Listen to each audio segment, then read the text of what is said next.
Good morning, everyone. I think all sleeping. Good morning, everyone. Yes, that's more like it, more like the Hong Kong spirit. Welcome to this 127th edition of the Zak World of Façades conference series. My name is Ahmed. I'm part of the organizing team here. I'll take a couple of minutes to quickly introduce the conference to you before we start. Just a second. Can you switch the screen, please? Yeah, okay. So just to let you know, this is our third edition in Hong Kong. So those who have attended the event previously would have remembered it at the HKCEC. We're here at this new event. In the global series, this is edition 127. We started this conference series back in 2012. Finished 10 glorious years, 126 editions. Of course, this is a delayed event. It was originally planned for July 2020. But unfortunately, nothing happened in 2020 anywhere for us and for most of the world. But here we are back. I don't want to recall those horror days, but I think Hong Kong's a resilient city. The people here are resilient, so I'm sure the city will always bounce back despite all the challenges. But okay, here we are to talk about the conference and facade engineering. So this conference series, as I said, started in 2012, all across the globe, right from New Zealand up until Canada. Every place is special. We've got different themes, different speakers, different topics at every edition. The beauty about us is we are able to connect from one region to another. We're able to use contacts, ideas, knowledge from one region and bring it to another region and vice versa. Some regions are way advanced, some regions are still growing. So that's been very interesting for us. And we've got a lot of partners in this journey who have assisted us, without whom this event also wouldn't have been possible. Of course, this event is a delayed event. It's almost 3 years delayed thanks to the developments of the last few years. But here we are, and again, thanks to our patience of our sponsors, starting off with the AkzoNobel. So this is AkzoNobel Trainer, the liquid coating and coil coating division of AkzoNobel. AUB, again, local Hong Kong-based distributor of high-performance window systems, door controls, and a lot of other access control products. Axalta, a powder and liquid coating manufacturer, global brand. China Southern Glass, again, a leading player in this region of value-added high-performance glass. Dow, again, needs no introduction, one of the leading suppliers of sealing and bonding solutions, formerly known as Dow Corning. Curare is the mother company of the laminated glass interlayer companies, Throsifol and Sentry Glass. Nexnovo is a manufacturer of media facades. Pomestilisa Group, the leading authority in curtain wall design globally. Siderise, British manufacturer of cavity barriers and pacifier protections for curtain wall and rain screen cladding. Vector Foil Tech, global leaders, innovators of ETFE, lightweight solutions for facades and roof.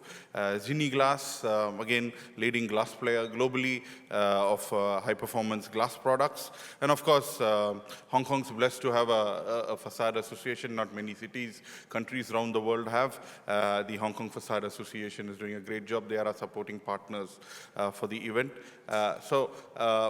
This is what we do. We've been doing this event all across the globe. Our next one's right next week. That's in Shanghai.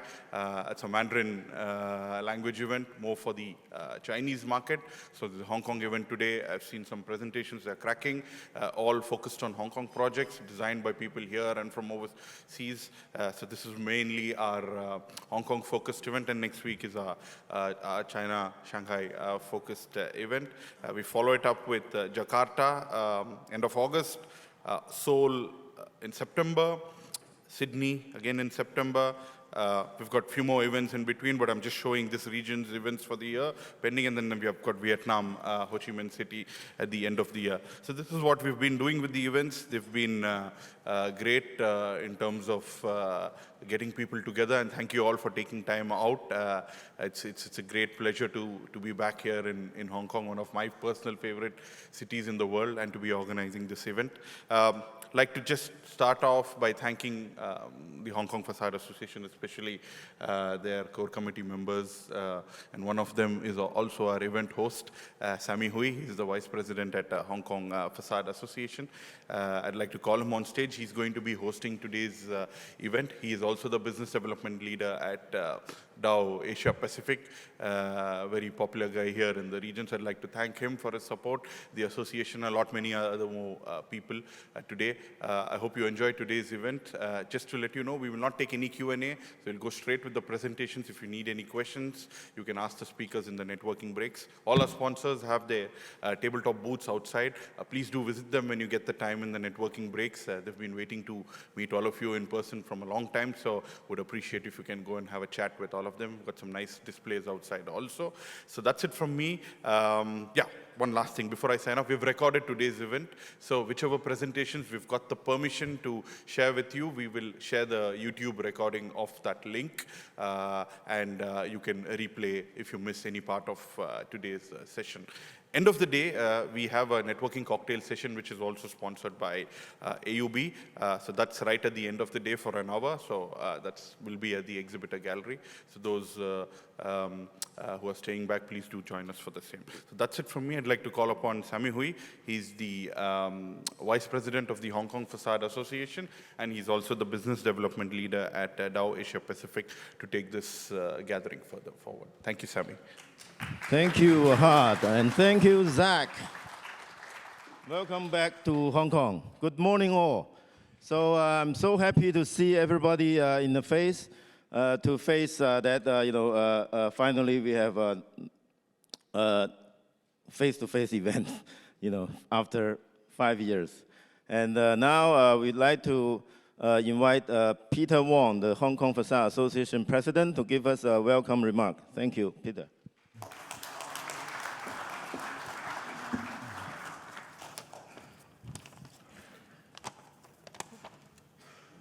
Okay, hello everyone. Good morning. Welcome to the Zak World of Façades conference.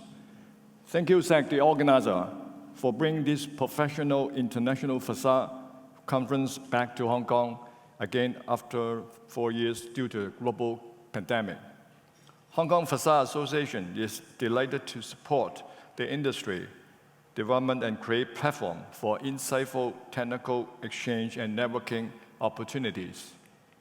In case you don't know as well, Hong Kong Façade Association has been served the industry development over the past 25 years, cooperated with government and served the public by providing consultancy services related to the development of building facade industry. So we have been, Hong Kong FA have been acting as communication channel between the facade industry and other industry professionals. We also provide continual education to develop technical knowledge and professional skills. If you wish to know more about Hong Kong FA, please browse our website and follow us on LinkedIn to hear the industry updates and key projects highlights. Please also subscribe our official journal, which is published quarterly. Come to meet us during the break at our counter. In the fast-paced Asia world city, there's always something new, impressive happening over the Hong Kong city skyline. Here, just highlight a few amazing breakthrough facade design, iconic projects which are built recently. So M+, facing Victoria Harbour, the M+ facade lights up nightly as one of the largest media facades in the world.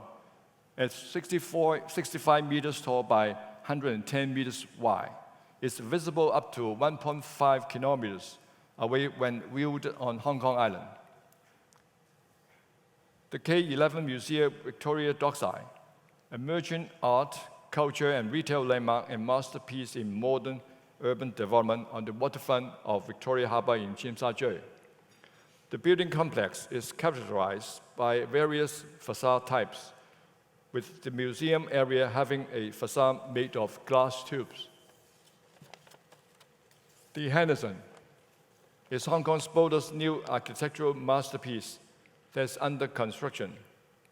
It's the city's most spectacular iconic commercial development in Central. The first curved glass facade in Hong Kong comprises of 4-ply, double-laminated, double-curved insulated glass units. I'm sure Sara of Zaha Hadid Architects is going to share more in her presentation later. 2 Taikoo Place, equipped with 3 × 3 meters double silver coat tempered glass for the main tower, and a podium up to 17 meters of multi-layer laminated tempered glass, providing maximum transparency and open views for Taikoo Place.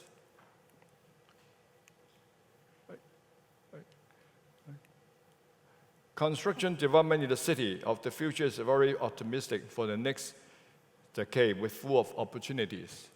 However, we also face many challenges on how we can contribute to carbon neutrality through life cycle assessment, improve high-performance facade engineering in sustainable design with quality materials, and more innovative solutions to drive energy savings and carbon reduction. To build the vitality of the future city, application of digital tools in design, fabrication, and construction are unstoppable.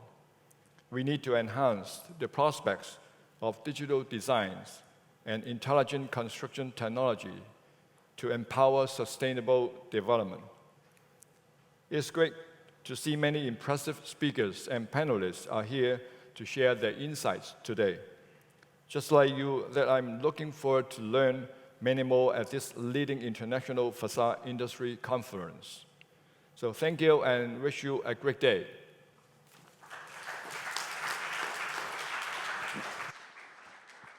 Yeah, thank you, Peter, and representing Hong Kong Facade Association, to welcome all to Hong Kong for those travel from overseas. So today we have many impressive speakers to share their insights and the knowledge to the audience. And we'd like to welcome Stefan Krummeck from Farrells to share, how Hong Kong been developed and in facade and also the architecture industry. Thank you. Thank you.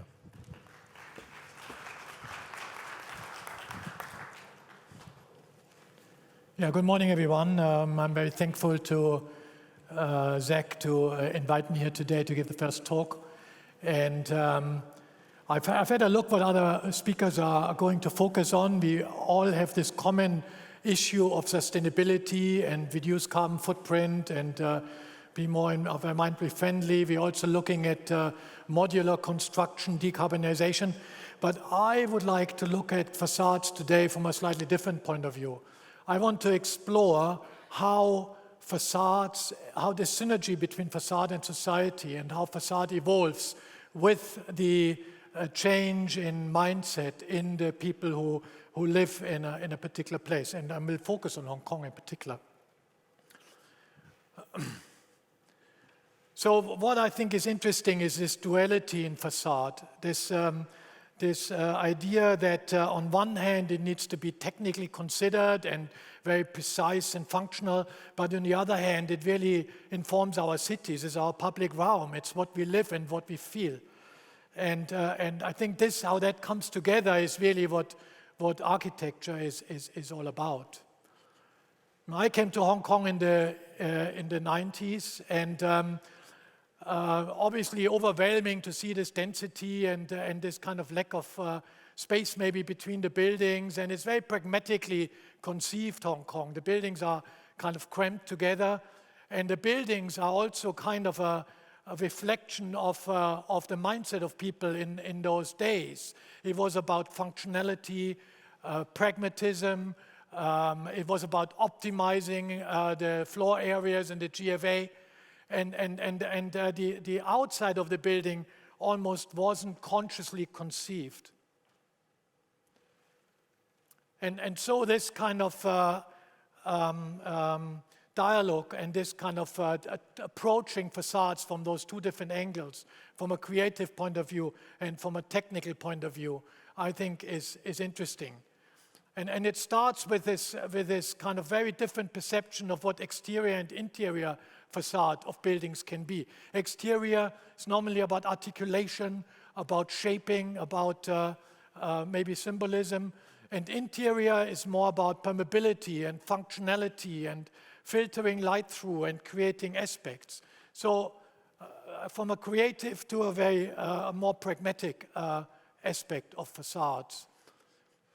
So you can see here that normally the facades are informed by creative thinking, by maybe metaphors or patterns, and internally we're looking at permeability, daylight aspects, views. And this kind of a dialogue between functionality and perception of facades is interesting.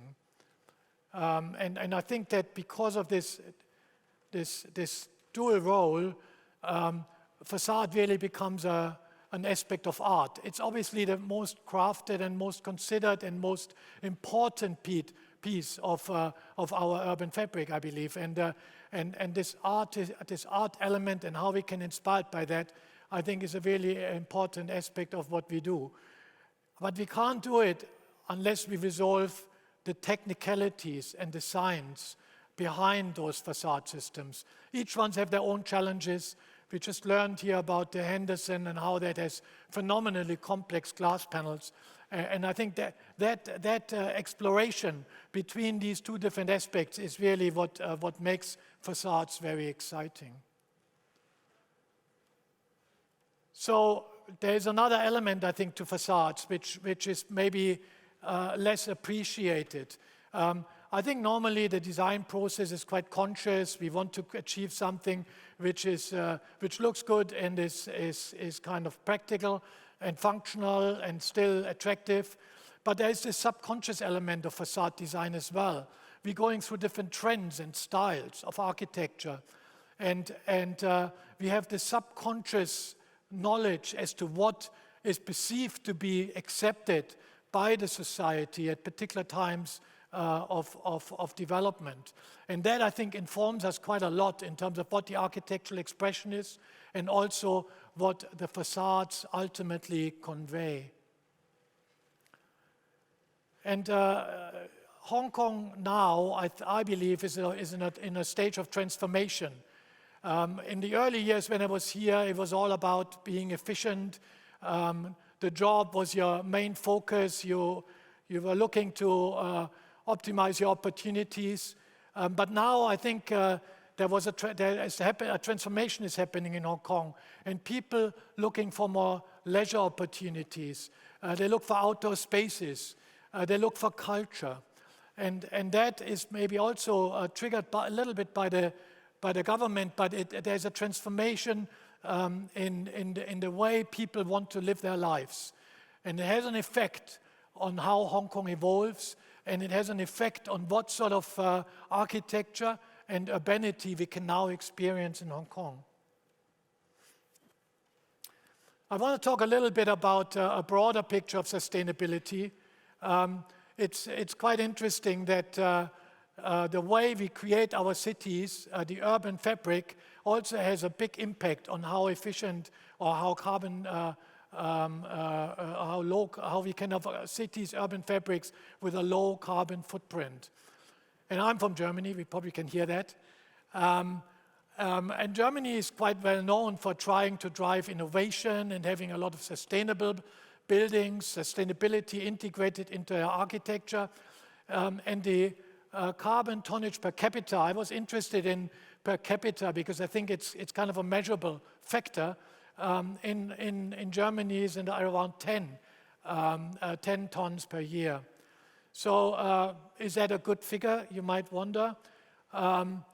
If you compare that with China, you could argue China is less developed, but actually in terms of carbon transport, in terms of carbon emissions, China is actually performing better than Germany, which I think might come as a surprise. And so when we look at car-based societies like in the States, where we have suburbs and downtown areas and a lot of commuting, we have very high carbon footprint, nearly 20 tons per capita per year. So actually very unsustainable society in a way. So how do you think Hong Kong does? Okay, I know it's not an entirely fair comparison because Hong Kong is a city, but Hong Kong has a carbon tonnage footprint of about 4.5. And I think that's very low. On one hand, that's to do with how the energy is produced, but on the other hand, it's also to do with the lifestyle and how people make use of the city. And since we originate from UK, I was working in the UK in my early years and then came out to Hong Kong, we think that comparison between Hong Kong and London is quite interesting. Similar population, similar footprint, but when you see on the left side, London is basically urban sprawl. It's scattered across the whole footprint. The developed areas are scattered across the whole footprint. In Hong Kong, we have because of the mountains and the topography, the development is constrained to the coastlines. And that has a phenomenal advantage, namely that the public transport can be very efficient. We only have about 10 or 12 lines now. In London, it's over 50. And those serve the whole population. And because of the density, we also have mixed-use fabric, and we don't get that much commuting. And at the same time, I think, particularly during COVID, we all enjoyed this transformation between urbanity to rural landscape. We have actually still beautiful deserted beaches. We have countryside, we have the mountains, which we can enjoy on a regular basis. And yet we have this very lively urban fabric with greater variety and dynamic. And does that make any difference? The carbon transport footprint of a city is consuming about 30%, over a third of the overall energy consumption of a city. So if we can reduce this 30%, we make a phenomenal difference. And as you can see here on this chart, the upper cities are all American cities, car-based cities, which rely on commuting and heavy infrastructure. In the middle zone, you have European cities, which have much better public transport. And in the low zone, particularly to the right, let me see whether this works. No, it doesn't matter. Bottom right, you see Hong Kong. So because we have such a good public transport system, Hong Kong is actually consuming a lot less transport energy. And hence, it's actually a very sustainable city. I think you're probably aware of that. Only 10% of people commute by car.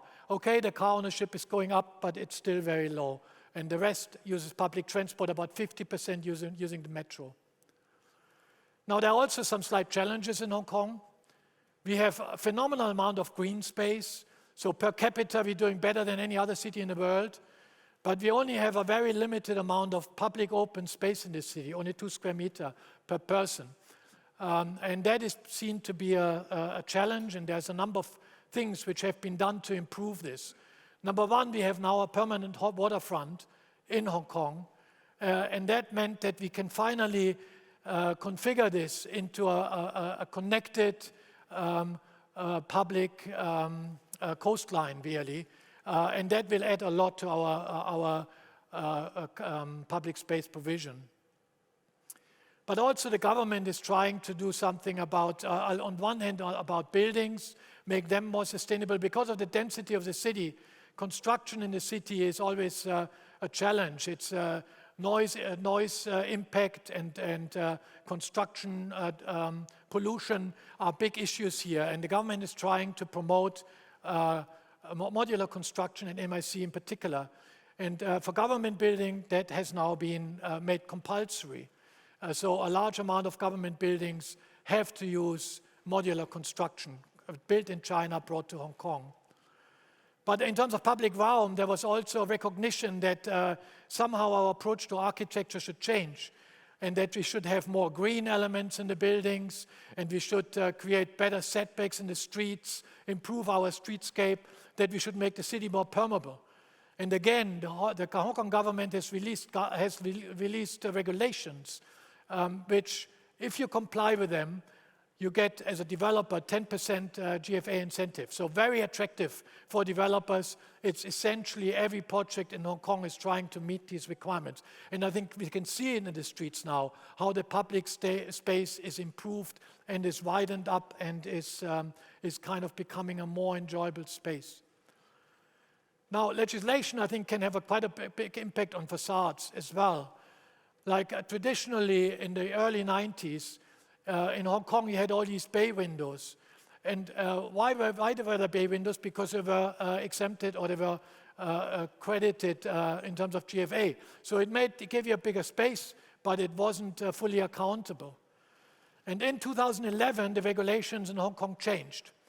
And the perception was that flats would be more valuable if you have some balconies, but they kind of reduced they almost eliminated the benefits given for bay windows. And since then, all our residential buildings don't have bay windows anymore. And the whole expression of those buildings has dramatically changed. Another element is that we have exempted precast panels for Hong Kong buildings, and that became a very important aspect in the delivery of these residential buildings. Okay, so I've been talking about this transformation and how I believe Hong Kong is becoming a much more cultural city, a city where you're looking for leisure and public space, and that also has an impact on our urban framework, but also obviously ultimately on the building and typology of the buildings. And interesting, this is an area which we as a company worked on for over 30 years, West Kowloon. And we started with Kowloon Station, which is the project in the top middle. And the government's ambition in those days was to create density, to create multi-layered cities, a bit inspired by Hong Kong Land and Central. And the whole peninsula was meant to be done with this typology. Public open space, elevated 25 meters into the air. But that wasn't going to be because the reclamation was not permitted anymore in the harbor. So in the new millennium, the mindset again has changed, and the people were more driven to more fluid and more kind of dynamic architecture, and that's really reflected in the high-speed railway station. But then in the last decade, I think there was a recognition that actually European cities, they have something to offer. They have avenues and streets, they're really pedestrian-friendly, they have a certain formality to it. And then the cultural district was conceived and embraced these principles. So it's a pedestrian-only district. All the circulation is placed underground. And there are over 20 cultural venues there. And we were fortunate to win the M+ Museum here together with Herzog de Meuron 10 years ago. And of course, because of the principles of the master plan, this building had to be formal. It had to be, the sites were very constrained. It essentially had to be a rectangular box. It's kind of a bridging element between the avenue, the pedestrian system in the background, and the park in the foreground, hence the elevated gallery space. One thing which came up to the ground again, when we did Kowloon Station, we built this tunnel on the top left. This is the airport railway tunnel. And this tunnel happens to bisect exactly this museum. And we saw that like a little bit of a pragmatic solution as an opportunity to reveal in the basement these tunnels and to turn this into an exhibition and performance space. You can see it on the left here. This is the tunnel profile. What we didn't fully appreciate when the building was conceived, oh, I'm sorry, need to go back, was that, I'm sorry, just bear with me for a second. Oh yeah, what we didn't fully appreciate is that the whole box with the galleries also had to span the tunnel. That meant we had up to 70-meter spans in this museum. So it's almost like an air ride building, this museum. And we had these gigantic concrete trusses to achieve this, composite trusses, and they're also expressed in the museum itself.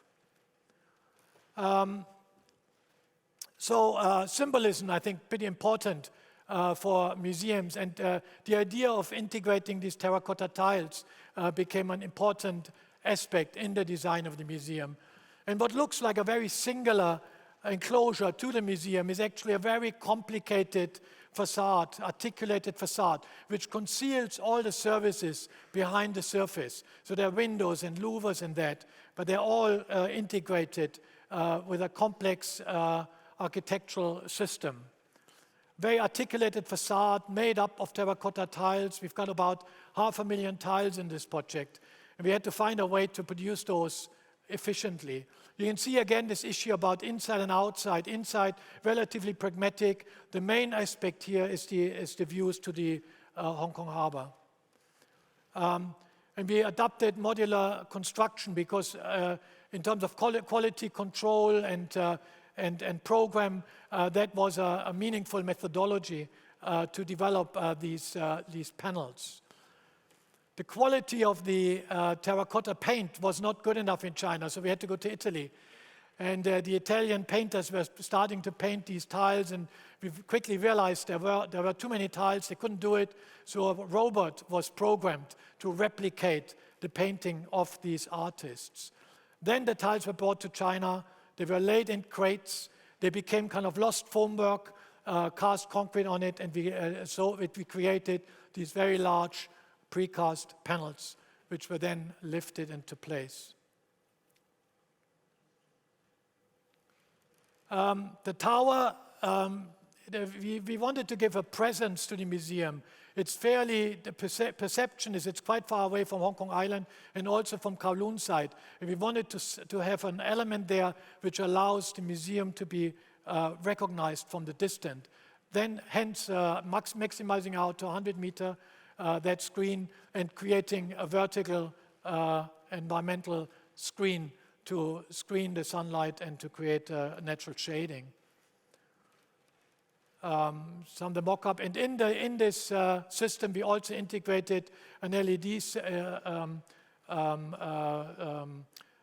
It was embedded. LED lights were embedded into the precast panel, and that allows the museum to have a great presence now at the harbor. And coming back to what I was saying at the beginning, this kind of symbolism and this articulation of the museum, and really a new way of looking at precast panels and make them exciting and find sort of a new methodology for what actually can be done with this technology.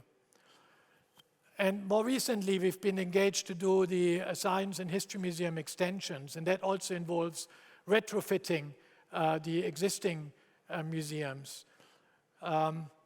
And we made some big efforts here to improve the public realm.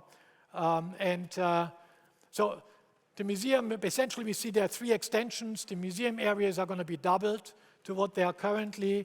We create sort of a courtyard arrangement for the main museum blocks, and then we have a special building which we call a rotunda, which is sitting like a beacon on the south side. And since this is a very walkable neighborhood, we felt we should improve the streetscapes, we should create a new attractor for this neighborhood, and we also should create a very pedestrian-friendly environment with street-level crossings. That was very hard because transport department is quite rigid in their perception of segregation between people and vehicles. And one of the biggest achievements probably is that we managed to relocate the current drop-off and turn it into a plaza. So this becomes now the main arrival space for the museum from Century Garden. We also were tasked to create a facade system which unifies the whole complex and addresses the old and the new buildings. We worked with EOC on this. There's a whole number of articulated facade systems, and we had this idea of lenticular facade. You can see the sort of somewhat industrial look of the Science Museum, also very inwards looking, totally sterilizes the street. And with this new expression and a new facade, we think we can bring this back to life.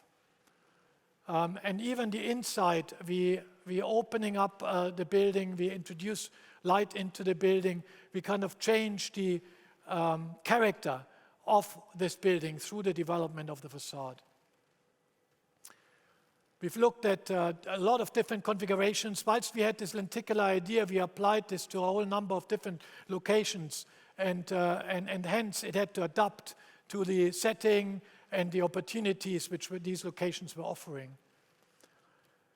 Now, this is a project with LCSD. They are very interested in getting the public involved. And they think as a public building, it would be fascinating to have the public make a contribution and take ownership. And hence, we collaborated with artists to develop almost like a piece of art to wrap around the campus. And the idea was to relate this to Hong Kong, to have elements which relate to the Hong Kong skyline, but also to the landscape and to the water. That artwork is still evolving. The whole project is a little bit sensitive because actually there's a confidentiality issue. So please leave it in this room, what you see here. So we had this idea of the lenticular facade because we thought a museum is also about discovery. And we wanted to create a level of abstractness in the artwork. So when you move around the building, you get very different visual impressions. And here you can see there's a model we built, how this building can transform and how you can have a different feel depending from what angle you approve and how you walk past the building. The existing buildings, they had very limited structural loading capacities, and we wanted to create a very sleek glass skin, a very light glass skin, but very high panels because we had to span from beam to beam, almost 5 meter span. And we wanted to create also a very seamless system so that the artwork is not disrupted. That seems like a very banal, simple answer, but it was technically actually extremely onerous to develop this system. And thanks to EUC for helping us to do this. I'm not sure whether Yanchee is going to be saying anything about this afterwards. I doubt it. But we also felt that other than creating this campus, we wanted to create a new beacon for this district. And what is now a very inwards-looking building, campus, museums which kind of not revealing anything to the outside, even the entrances are concealed. We wanted to reverse this and have one building where you can see the activities inside, where we create a transparent skin on the outside, where you can see the movements, and you can also look out, and you kind of have celebrating the approach to this museum. And we came up with a structural glazing system which is very minimal. It has blades which act for sun shading devices. The mullions are sitting in there. And then we have full height glass panels. The idea really is create great transparency and channel views from the circulation system around the rotunda. And this is also acting as a climate buffer, of course, for the internal exhibition halls. It's kind of a transitional space which helps the performance, the environmental performance of the building. We also were keen to have these channeled views to reveal particular aspects of the museum campus. Now we used technology, computer-generated technology to LCSD won't allow curved glass panels. That was also one of the main drivers for developing this faceted system. So all these panels are flat. But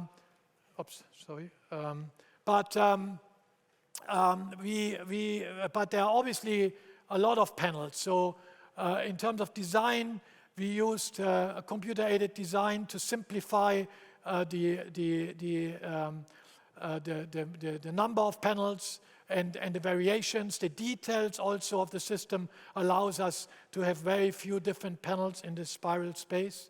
But we also use it for documentation and for tender. So that technology largely improved our workload. So in closing, I want to say that I think this transformation of Hong Kong is now really informing the architecture and the way we look at facades and the way we experience facades. And this kind of retrofitting and making use of existing fabric and integrating it into new complexes and hence transforming them, I think is also a fantastic opportunity which we will be more and more exposed to in the coming years, be it in Europe or in China. And there's another project I just want to briefly show you. There's only one slide. There's the old steelworks in Beijing. They were the main polluters of the city. They had to close for the 2008 Olympics. And then the government didn't quite know what to do with them. They are on Chang'an Avenue, the main avenue which goes on the west end of the avenue which goes through Beijing. But there was a bit of an uncertainty for how this factory could be reimagined. And a few years ago, the Olympic Committee, the Winter Olympic Committee moved there, and this whole park had transformed by just letting it be on its own into a fantastic sort of green, surreal landscape park. It was the way the landscape took over in this industrial neighborhood was quite phenomenal. And value was seen in this. And value was also seen in somehow reimagining these old factory buildings and give them a new purpose and bring them back to life. And we were tasked with developing a new district, mixed-use district, which integrates with this industrial neighborhood and also integrated a number of transport nodes to make it a sustainable new district in Beijing. So I think that's the end of my talk. I hope I was showing a little bit of different aspect of what I think facades are about. We all very easily trapped, I think, in trying to solve all these technicalities and the pragmatics of the facade systems. But they really inform the city by a much greater degree to what we maybe realize. And they also transform.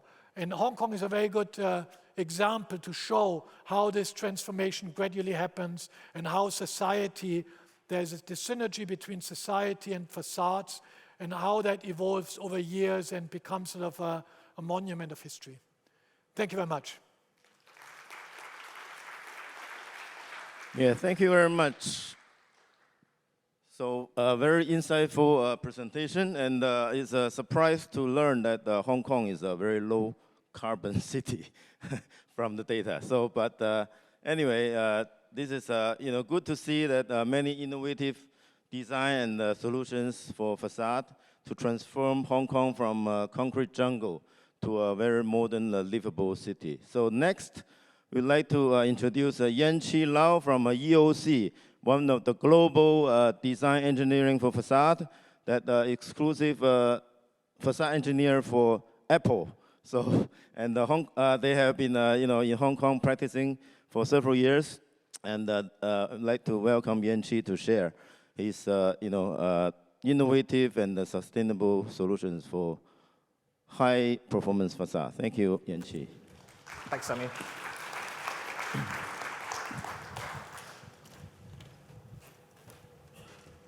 Cursor's here. Thanks. Thank you, everyone. The title of the talk is, second part is A Roadmap for Hong Kong, and there is a question mark on the title. So we're EOC, we are structural and facade engineering consultants. We work on a range of projects from the quite conventional through to the innovative, from the small to the large. We were founded in 2004, and today we are 150 people across 11 offices around the world. Our headquarters is in London, but a common theme across our work and our practice is a commitment to sharing our knowledge and experiences throughout our practice and on all our projects across the world. So I've put 4 years on this slide. 2 of the years bookmark Hong Kong's COVID policies. 20 2018 was the last time we were here together as Zak Façades in Hong Kong, and 2015 was the Paris Agreement. Over this very short period of time, the world has changed very, very quickly. And what we've found is that the climate emergency has truly redefined our purpose over this period of time. There's different uses of vocabulary when it comes to climate emergency. Sometimes you hear climate change, climate action, climate crisis, but I'm using the word emergency today. In terms of it redefining our purpose, we're squarely looking at embodied carbon and operational carbon for buildings, new and old, throughout their life cycle. I could have put more recent news articles on this slide. I think these are from a week ago, but the evidence is that, there's empirical evidence that the challenges are there. So what we're finding is that in response to the Paris Agreement in 2015, on a national level, countries are affirming their commitment by introducing regulations. Here are some of them. And what it means is that over this period of time that I'm talking about, the very first question we get asked whenever we start a new project is, how are you going to make this building more sustainable in terms of embodied operational carbon, the facade contributing to the whole project throughout its life cycle. US does it state by state, and the state of New York has introduced mandatory carbon auditing for all buildings, new and old. In the UK, there is very much a bottom-up lobbying approach. It's very much a spirit of collective responsibility from the professionals, consultants, engineers, architects, and there is a movement to promote a whole life carbon assessment, Part Z, as part of the building regulations. On the local government level, we're also seeing a movement to put retrofit first. So the London market is now changing. It will be very, very difficult from a planning perspective for someone, for a developer, a building owner to knock down a building and build a new building. So that market has completely changed in this period of time. So I'm just going to go through a few projects that we've been working on over this period of time around the world. So the first one is in Sydney for a technology company called Atlassian.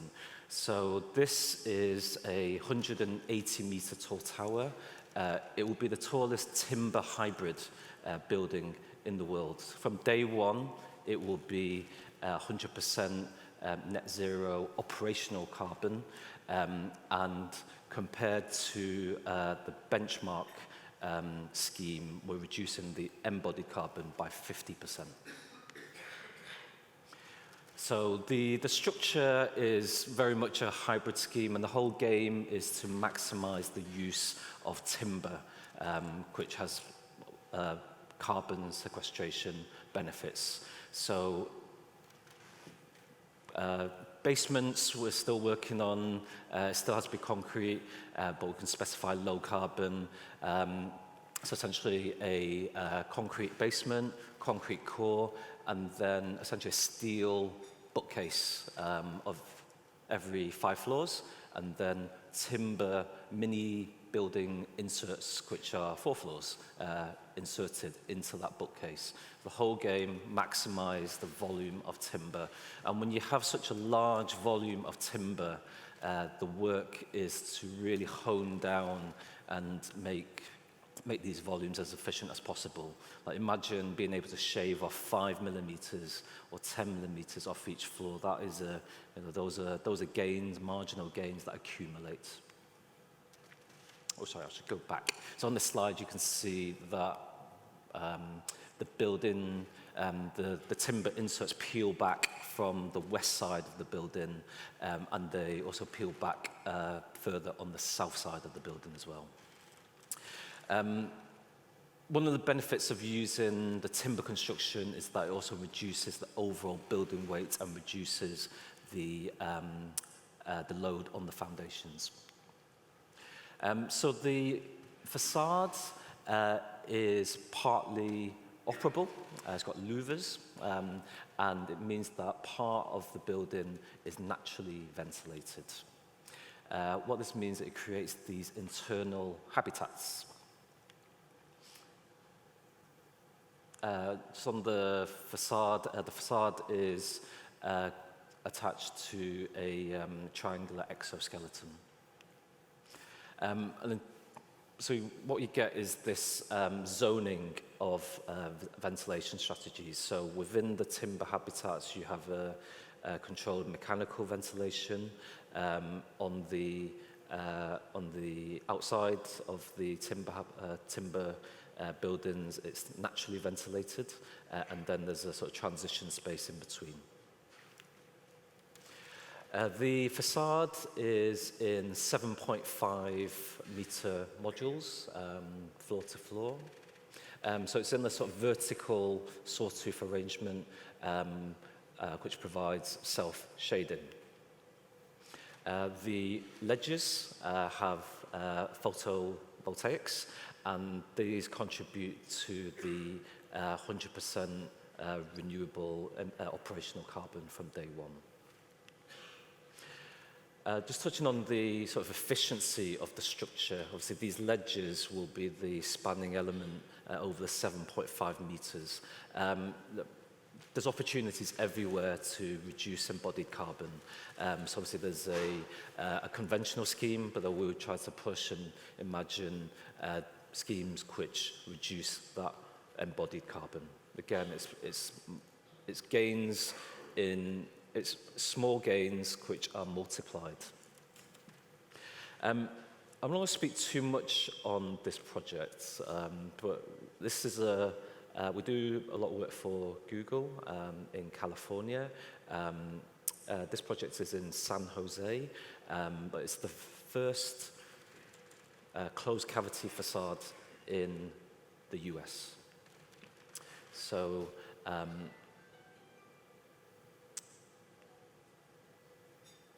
the whole ambition of this project is that there's a number of different spaces, and the key issue with where this project is in San Jose is that you have a U-value problem. The temperatures get low, and also a G-value problem. It gets it's very sunny. So being able to do a high-performing facade to meet those conditions, we came up with we pushed for a closed cavity facade,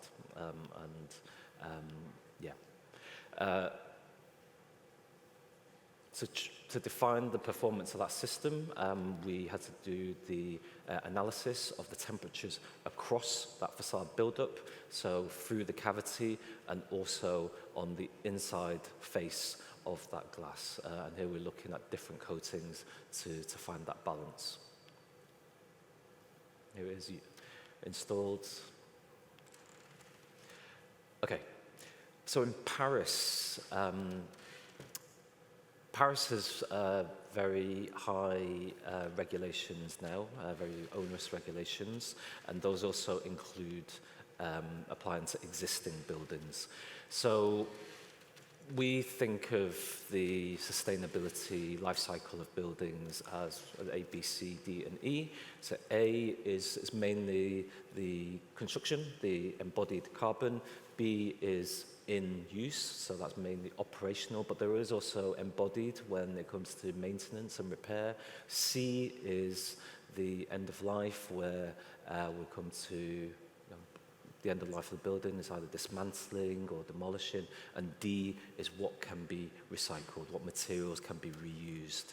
So this project is very much about D. So this is a listed building. It's Building 5 at UNESCO headquarters. So this was built in the 1960s with a feature facade. It's listed, so whatever was done to it has to look the same. Fortunately, it was not performing to the requirements of the new French regulations and had to be upgraded. So there were two sort of high-level options for this project. The first is to remove the facade and to rebuild it identical. The second is to reuse the cladding. We went with reuse the cladding, and what we needed to do was to clean up the metalwork, remove asbestos, introduce thermal break, introduce insulation, and also replace the single glazing with a double glazing. So luckily, this facade was designed and built originally as a kit of parts, and actually was extremely easy to disassemble. And what we did was to introduce a timber layer to replace the subframe, and just to slightly push out the facade to make space for the insulation and to fit in the double glazed units.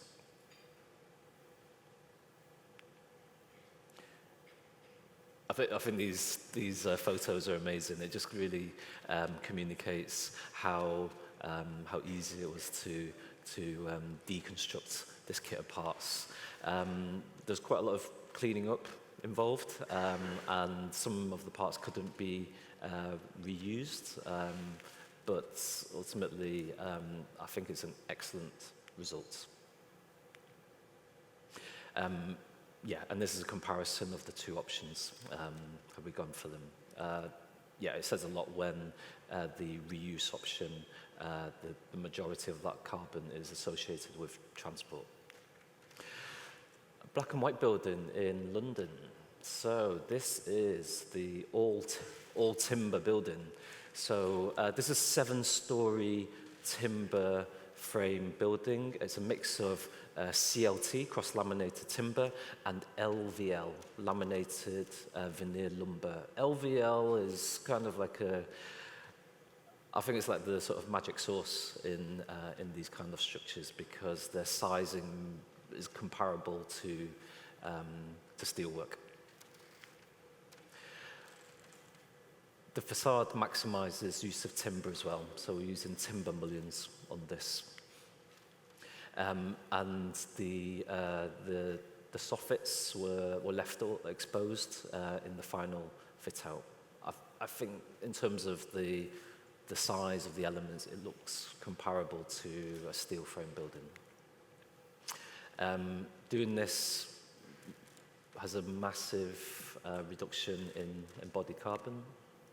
When it came to the facade and the mullions, you know, again, this makes complete sense.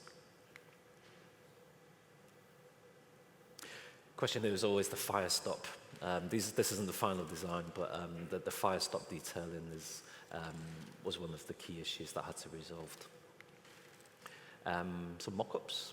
So the outside there are timber fins as well for additional shading. So this has become a significant benchmark in the UK. Okay, so in Hong Kong. So right now in Hong Kong, I think there's a theme in our work where we are looking to minimize material. So this is where we're making the biggest gains. We want to do more, but we're always trying to minimize material for elegance and as part of the sort of architectural expression. So our very, very first project in Hong Kong was the Apple Store at IFC Central. At the time, this demanded a structural use of glass for the facade.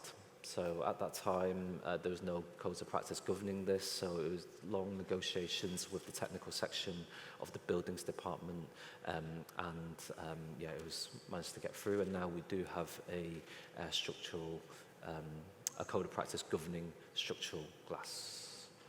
At 2 Taikoo Place, so this is now complete and open. We're the facade consultants for the curtain wall and also the lobby as well. There's wins that are not obvious and you don't see. So in terms of the building form, the curved corners help reduce the wind load. The corners are conical shaped, and we rationalize those cones as a series of cylinders.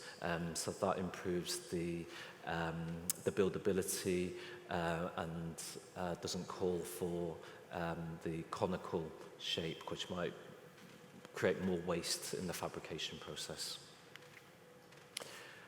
The lobby is, I believe it's the first tension cable wall structure in Asia. Extremely tall, so the whole aspiration for this is to have no mullions, have no glass fins, for the thickness of the glass wall to be everything. And how it works is that there is a steel structure, steel beam, top and bottom, and cables that are tensioned between top and bottom like a harp.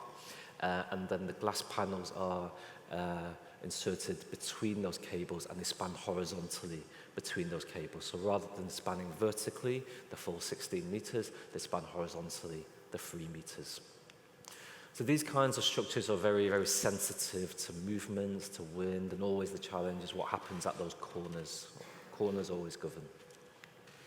But yeah, ultimately what we could do was keep that glass build-up to a minimum, so the 4 layers of 12. I'm going to guess that if we were to span this glass wall vertically, top to bottom, I'm going to guess it would have been 10 layers of 15. So again, it's a minimum structure approach. What is the right solution for this? I don't want to say too much about the Henderson. I'm conscious that Sara from Zaha Hadid will be doing so, but we've been working on the banquet hall. Seeley's here as well. So this is conceived as a steel and glass enclosure, 600 square meters. Yeah, we can't wait for this to open. But again, the whole game is to, the aspiration is to keep structure minimal. Bear in mind, we're at the very top of a 200-meter tall building. Sometimes the client calls this the Apple store in the sky, but we've never done an Apple store at the top of a building where the wind loads are extremely high. So yeah, we work extremely hard to keep our structure to a minimum. At K11, so this is a closed cavity facade, but not used conventionally. So it's a series of full cylinders and half cylinders, 9 meter tall and 6 meter tall. The architect was So Il, facade contractor Seeley.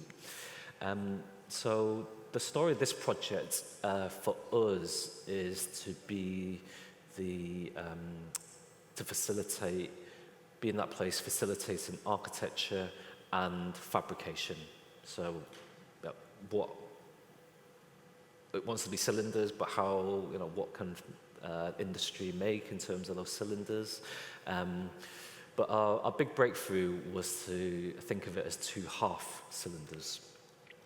And at the time, I think it's still the case, is that these could only be made as annealed slumped. So lower strength, so we had to do analysis, how do we make this work? And there's benefit in the geometry of these cylinders. So 2 layers of 12. We think if we span it top to bottom, the full 9 meters, then it'll be significantly thicker again. So we're using geometry for structural benefit to minimize material. So back to Hong Kong. So obviously Hong Kong has got a unique cocktail of challenges, some we can't get away from. This is a very interesting survey that I found as a public survey, and it's asking about who should be leading the charge for a more sustainable Hong Kong. I think Hong Kong as a society looks for it to be a top-down approach.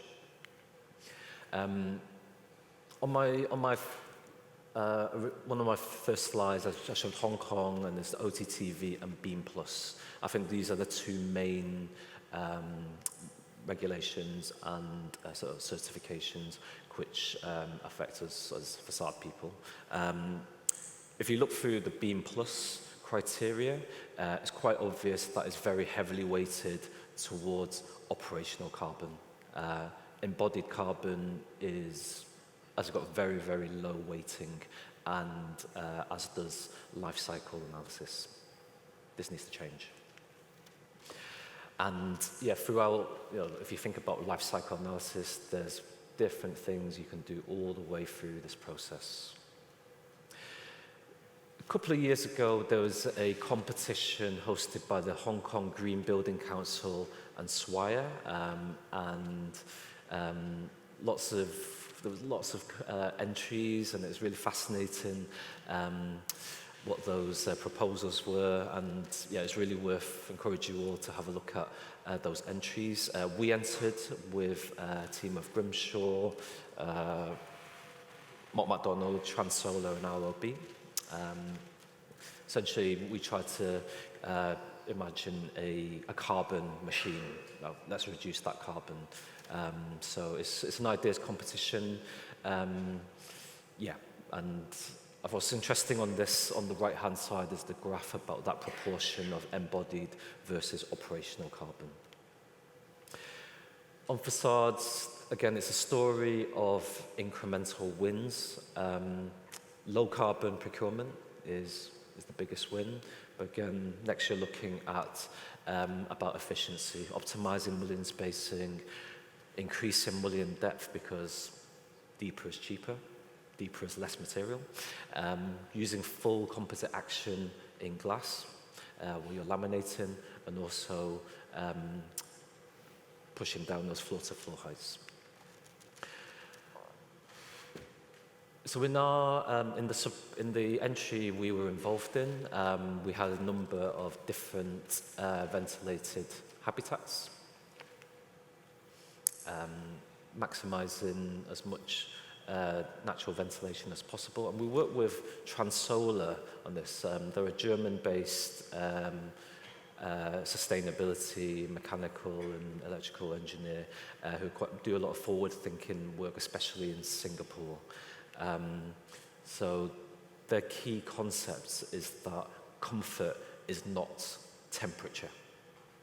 Comfort also includes breeze as well. So, and the whole concept is called sort of adaptive comfort. So you could raise the temperature of a space by a degree or 2 degrees, but as long as you've got that airflow, you would still feel comfortable. So, so yeah, this is quite groundbreaking work, and I think Singapore deals with outside spaces and natural ventilation a lot better than Hong Kong does. So obviously the equation in Hong Kong from the OTTV perspective is window to wall ratio, shading coefficient, how transparent does that glass end up looking. I think currently this is the only regulation tool that really governs that our facade performance. And that dial has been turning, and I expect that will be the next tuning for us. The OTTV calculation, this it can on the surface look relatively simple, but truly understanding where those winds are can be, here we've created a script so we can look at complex geometries and to really refine the calculation. Here we're going above and beyond and looking at the solar gain just inside the building through the facade and how that affects the internal cooling demand.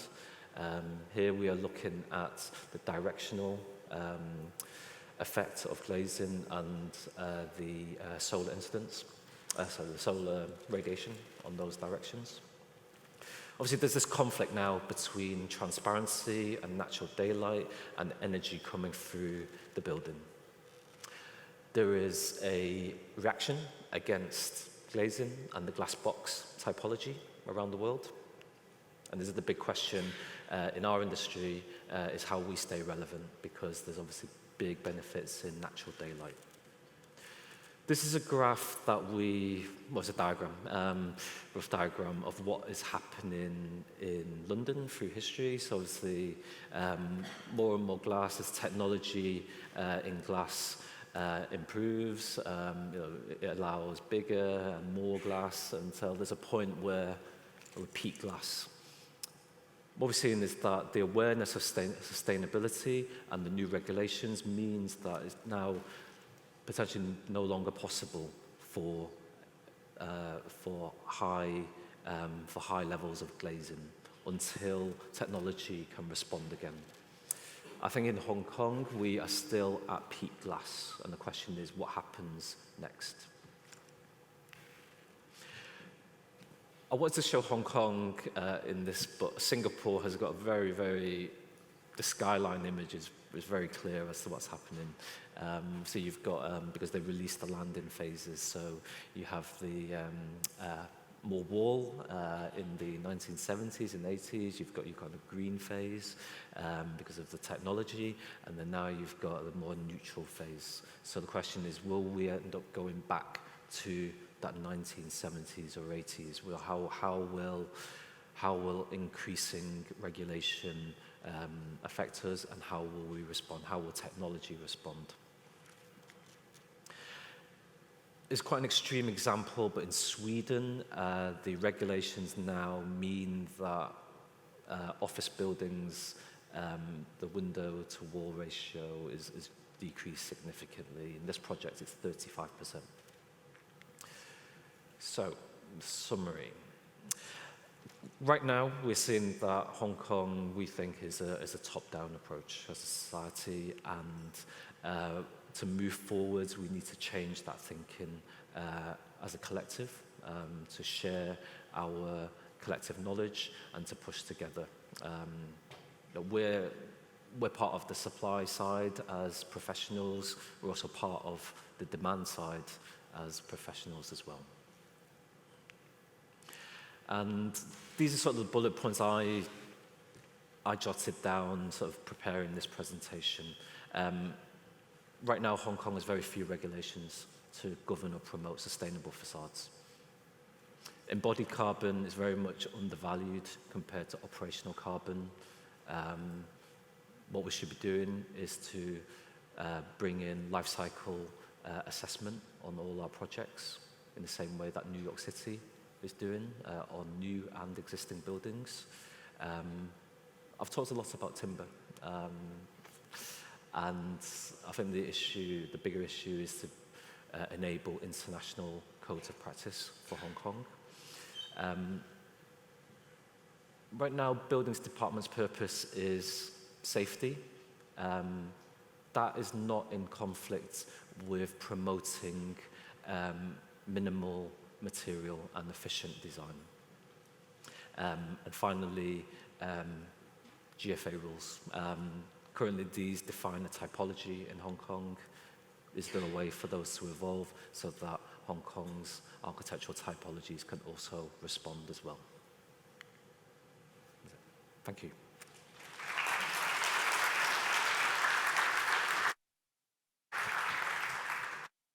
Okay, thank you, Yanchee and EOC to bring us a lot of innovations for facade design and engineering.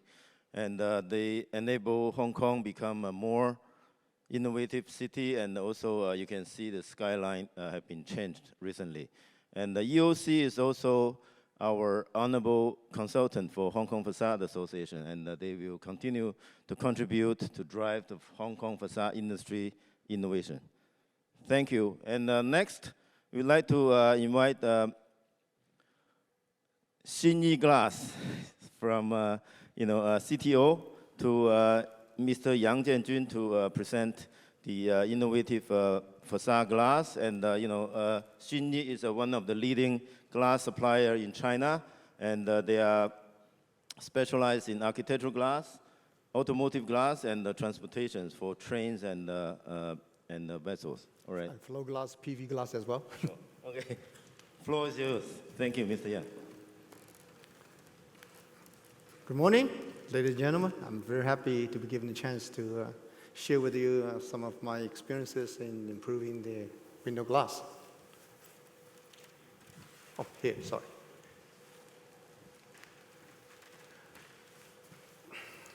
To get started with the questions, how we can optimize the performance of a window glass. Next is what are the key points to be focused on, improving the performance. Let's review some basic things, U values.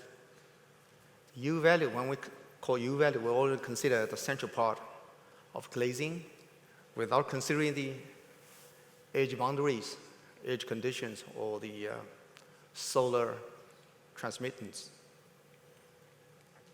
It's a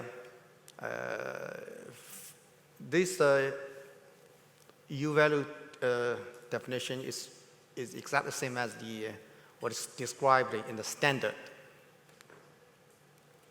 Now, the U value is given in watts per square meter per Kelvin degree. Because there are many standards in the world.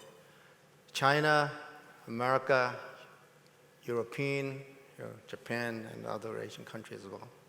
So, different standard, when you calculate U value, it may differ.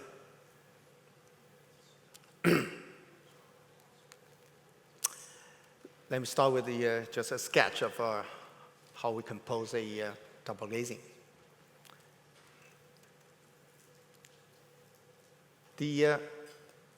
When we try to calculate its U values,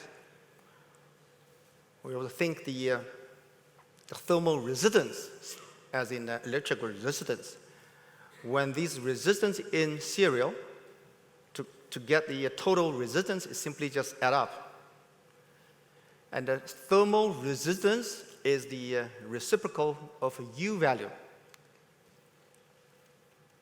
So this is what the calculation is expressed from the very basic first principles.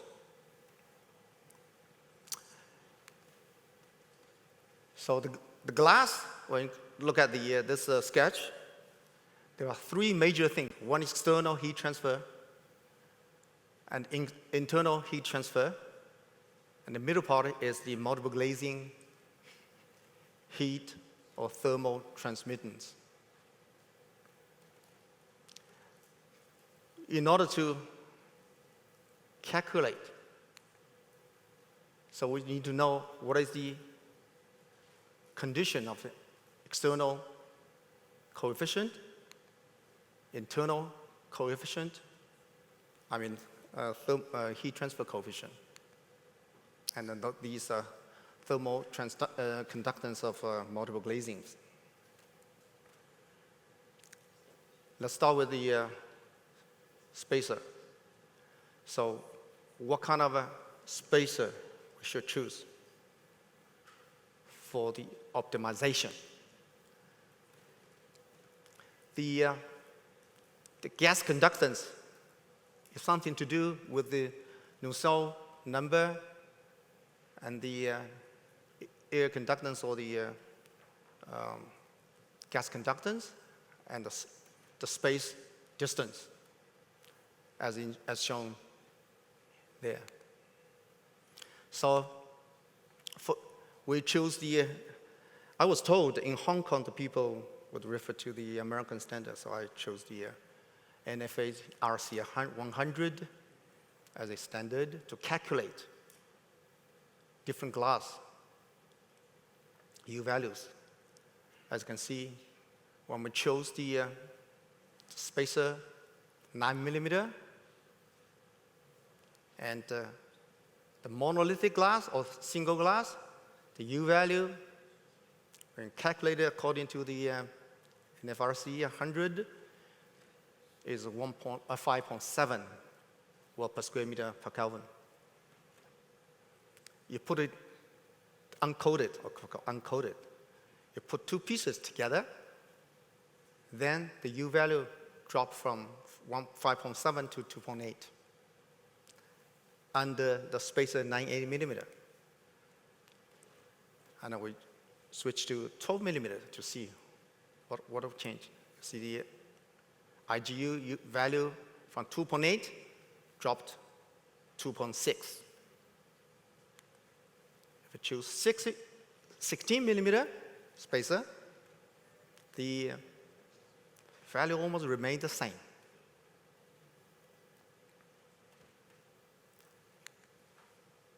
If we choose 24 millimeter, you're thinking thicker spacer, more thermal resistance. But actually, the result is not as you expect. It will raise from 2.6 to 2.7, which means for spacer optimization, the best distance or the gap is between 12 to 16 millimeter. The question, what if we put a coating on? There are 4 faces to be put on the coatings. Surface 1, which represents exterior. Surface 2, inside, adjacent to the exterior. Surface 3, inside pane. And surface 4, which is inner pane. Inner surface, There are 4 faces. So let's try put these coatings on surface 2 or surface 3 to see what the result.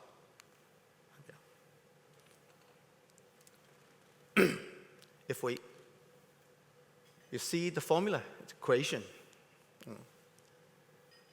From this equation, you can see the radiation conductance on the surface 2 and the surface 3 don't make any change to the thermal radiation conductance. So if we put a low E coating on surface 2, surface 3, don't change anything. U values. Let's calculate. Again, we use a 12 millimeter. You see the from non-coated IG unit from 2.6 drop to 1.8 with a single silver, 1.7 double silver, and triple silver 1.6.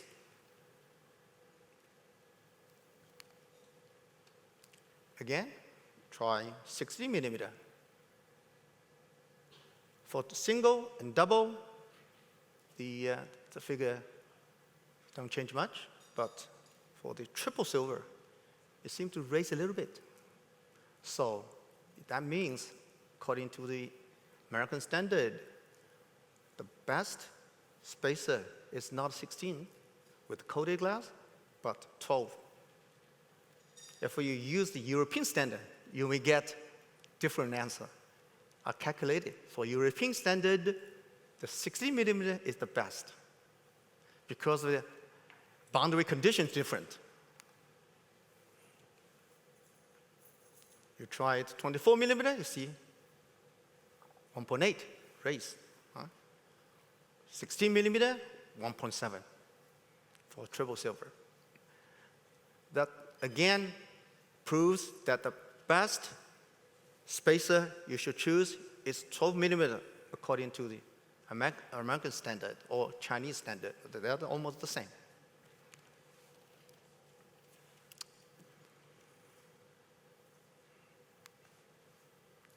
Well, you may argue, why do people keep talking about surface 2 or surface 3? You're saying the U value is not changed, but people still want to, on surface 2, someplace on surface 3. What the reason? I can simply tell you the reason. For surface 2, it has better solar shading performance. Mostly it is applied in the summer conditions. For winter condition, you should always keep thinking, put the silver or the coating, low E coating on surface 3.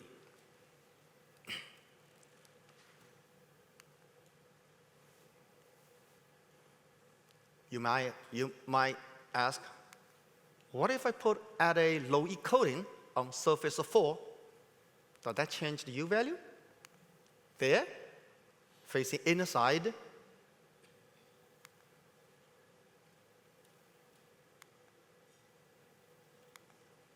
See the equation. The internal heat transfer coefficient expressed as shown there. It has something to do with the emissivity of the surface of glass. You can imagine from that equation, if you're using ordinary glass, you get internal heat transfer 4 plus 4 plus 4.4 plus 3.6 makes 8. So normally uncoated in the surface, we're considering the inner or internal heat transfer coefficient always as 8. But if you use a low E coated one, for example, simply 0.2, passive low E coating, you get figure from 8 drop down to 4.6 or 4.7. It's a lot. Therefore, it will affect the U value very much. See the calculation. If we put a low E coating on surface 4, for the monolithic glass from 5.7, drop to 3.8. For IG unit, uncoated, but this time you put a coating on surface 4, you drop from 2.6 to 1.8. As if a low E single silver coating on the surface 2. But this time, if we add a extra coating on surface 4, a single low E coated IG unit dropped from 1.8 to 1.4, which is 0.4 reduction. Double silver, 1.7. Triple silver, 1.3. So we can get conclusion, the contribution of a reduction to U values is about 0.3 to 0.4 range for a passive low E coating on surface 4. There are 2 types of such coatings to be applied on the surface 4. Because the surface 4, you're facing moisture, other gases, so it must be hard coating or durable coating, unlike a silver coating, which is delicate. You have to protect somehow. So, as you can see, the ITO coating or FTO coating, these are 2 different types, but all called passive low E coating. ITO looks more transparent. The FTO a little hazy, but when in terms of transmission, it doesn't matter. So these 2 are the most commonly used surface 4 coating, or E coating color. Okay. So I'm just trying to optimize the performance. Okay. The people keep talking about triple glazing. Okay. Triple glazing with the 2 silver coated on surface 2, you get U value 1.3. If I just simply use double glazing to replace the triple glazing, which reduces the thickness, total thickness, Also, the accordingly, you reduce the frame. As you can see here, if I put a extra low E coating on surface 4, then the double glazing with triple silver coated on surface 2 plus surface 4, which is a hard coating, you get the same, almost the same U values. That means in some project, you have to consider triple glazing, which is this big. You can use a double glazing to replace the thing. This is the makeup of the two, when I do the calculation.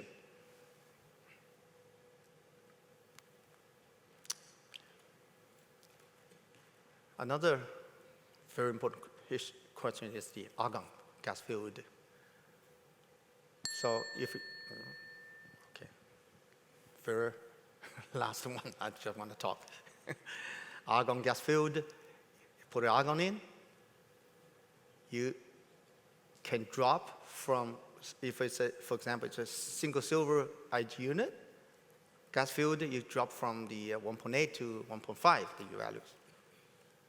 Again, you add an extra coating on surface 4, you can further reduce the U values from 1.5 to 1.3. But I must emphasize, when you consider gas-filled IG unit, you should also consider what kind of secondary sealant you're going to use. Nowadays, many projects require the very weather durable sealant. So we have to choose the silicon. Now, silicon is good in terms of weatherability, but not good retaining the gas. Argon gas can escape from silicon, but polysulfide can retain this gas very well. But polysulfide doesn't as resistant to the weather as the silicon. So my opinion, if you want to have a good performance, why don't you choose the surface 4 coating? You can simply using internal surface coated to replace gas filled. I have to conclude my speech because I'm given limited time. Huh? Okay, thank you. Yeah, thank you very much, Mr. Yang. Very insightful of technical information on the glass performance. Now you know how to save some of the one piece of the glass, but achieve the same performance data, so that we can have cost-effective and also, but again, to maintain the thermal performance. So next, we'd like to invite Matthew to share with us some of the innovative facade material solution from Volkov. Okay, thank you, Matthew. Thank you. Thanks very much. Hi, good morning. So we're going to jump straight into it. What is ETFE? It's an acronym, ethylene tetrafluoroethylene. The really important part to remember, it's a fluoropolymer. It's the good guy. It's not a plastic from petrochemical. Fluoropolymers don't have UV problems, don't have fire problems, are sustainable and recyclable. And probably one of the most selfied pictures just before COVID was the jewel. Now, ETFE's been around a long time, since the 1940s, and it was our founders who basically brought it into the industry and invented it for building envelopes 40 years ago. Now, the principle is very straightforward. 2 layers of ETFE welded at the perimeter and filled with normal air. And it's that air that gives you a lightweight structure, high thermal performance, high light transmission, and of course you can do complex shapes. Now, a simple view from the underside, it looks like giant panes of glass. Instead of double or triple glazing going in to a perimeter frame, you have ETFE. And again, from the top, what you're seeing most will be the printed layer, which we put thermal prints on the inside of the top layer of ETFE. And of course, we're an Anglo-German company, so we've got bird wires in because we do have angry birds in the northern hemisphere, but not so much a problem here in Asia. I'm just going to quickly show, just because it's lightweight, it doesn't mean it's high performance. Our systems are airtight, watertight, allow for thermal movement, plus secondary drainage channels. And again, just because it's lightweight, it doesn't mean it's strong. This is a video of a young Kevin McLeod from Grand Designs from 20 over years ago, showing how the wonderful thing with an ETFE cushion is when you apply a load in one area, it will load share across the cushion and is extremely strong. Now, projects we're probably most famous for around the world, the Beijing Water Cube is currently the world's largest project, 100,000 square meters. And you've got about 7-meter diameter ETFE cushions in general. Most people don't realize it's actually a double layered. The ETFE is the external envelope to deal with the pretty harsh conditions in Beijing. And then the internal finish is also ETFE to deal with the equally harsh conditions created from swimming pools and the gases which are released. Now, a project you'll be hearing a lot more about in the coming year is King Abdullah's Garden. I mean, we all know how busy Saudi Arabia is at the moment. This is the largest project in the world, 120,000 square meters.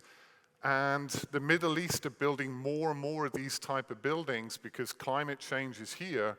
And if they don't start building such structures, there's nowhere for the public to go during these summer months. The Eden project, I think, is the most famous project, particularly from Europe. It's now 21 years old, and this is still a major contributor to the Southwest tourism industry. Now, because of the low wind load in the UK, we can have large cushions, about 8 meters in diameter. But when you have lightweight and flexible facades, you have super lightweight steel. You're typically going to save 30 to 40% steel weight compared to a performance glass solution. And at a time when steel has never cost so much, it's at its most expensive time, and it's certainly ETFE saving a lot of budgets on projects. Now, the largest project or private real estate project in US history is Hudson Yards, and you have the Thomas Heatherwick vessel, and next to it is the shed. And the trick with the shed is fully telescopic, and it's because of the lightweight nature of the ETFE and it allows sort of racking and movement. And it gives the event, any type of event they want to hold, they have that flexibility. But of course, for the developer, it's a show. Now, we don't just work with architects and engineers. We work with people like Disney Imagineering. This is at Shanghai Disney. It's a 6,000 square meter fully formed canopy. And just think, what could replace this? It's long span, thermal performance. It gives a daytime identity plus a nighttime identity. And really, if you had to replace that with thousands of bits of glass, I think it wouldn't be so lightweight anymore. And what's interesting with the ETFE is, and I'll show more pictures, you'll see in the day you have one look, and at night, with very simple lighting, it radiates and glows. Now, the USA Public Building of the Year, and it's the first platinum transit station in the world because ETFE is the lowest carbon footprint of all the transparent materials. It's also recyclable. A big contributor to this building. And during the day, the ETFE and the prints are reflecting the heat and giving shade. But at night, that same building comes alive and becomes transparent. and becomes a beacon of light. Now, we've been doing projects in Hong Kong for 15 years. Our latest project is Ocean Park. I hope your families have been enjoying the water park over the last couple of years. And we did the 3,000 square meter canopies and the lightweight steel. I'll talk more about this at the end as a case study. But Chanel Touring Pavilion down by HSBC, probably a building you've walked by 100 times and didn't know it was ETFE, Pacific Place, with Heatherwick Studio and Hugh Dutton. Extremely complex building. Some of the photos, it's basically contoured steel. And for us, the ETFE cushion is like an ink splat. And we had to take up a big part of our factory, pre-make it to ensure it was perfectly set inside that steelwork. Typo Campus, again, it's actually quite an innovative structure using white and frosted ETFE. Very little supports, pin connections at the back, and a couple of simple columns at the front. And of course, the Panda House. I hope you've all enjoyed the Panda House. It's getting quite old itself. It's a lovely space, often closed off during that mating season, and because of the success of that one, we got the Macau Panda House as well. Now, let's talk about different projects, different sectors. This is in Singapore. It is a luxury car vending machine. ETFE is going 15 meters all the way to the top of the building, and you basically push, I want to see the Bentley on level 13, and it comes down to you. This is a video that doesn't play, I'm afraid, today. And we're doing lots of different types of large-scale gardens, and again, because the ETFE size, it gives you that lightweight, very large panel size to give you flexible options. And here it's just been used to accentuate the entrance into the building envelope in Birmingham at the pavilion. And what's hard to see is here the ETFE is actually continuous and wrapping round the corner. There's no connections at the corner. And again, that beacon of light at night. Now, we do a lot of projects in high wind load areas. We just finished this in Park Al, and again, we're lightweight engineers, and we also did the wind load testing. And again, right in Manila Bay, almost 5 kPa loads, 30-meter spans, no truss. Cebu Mactan Airport, again, super high wind loads, designed with IDA, and here you can have the cushions up to about 3 meters wide by as long as the building. The Jewel at Changi, and as I was showing you earlier, the world's largest indoor water fountain, the Vortex, drop-off canopies. Now we do a lot of campuses. This is the new Sabana Jurong campus. There's 3 skylights, super lightweight because they are the first cable truss supported ETFE structures in Asia, and literally just 22 diameter cables spanning across to support that structure. Populous is talking next, one of their projects where one of the first enclosed stadiums with natural grass. Super lightweight, and the ETFE allows plant growth. Well, you're also having your moving roof stadium. This is Singapore Sports Hub, 20,000 square meter moving roof, integrated with 20,000 LEDs to become Singapore's largest flag. And because we're lightweight, we do a lot of retrofits on buildings, and I think this is a great example of taking a convex shape and turning it to concave whilst keeping the entire building open and the transportation around it.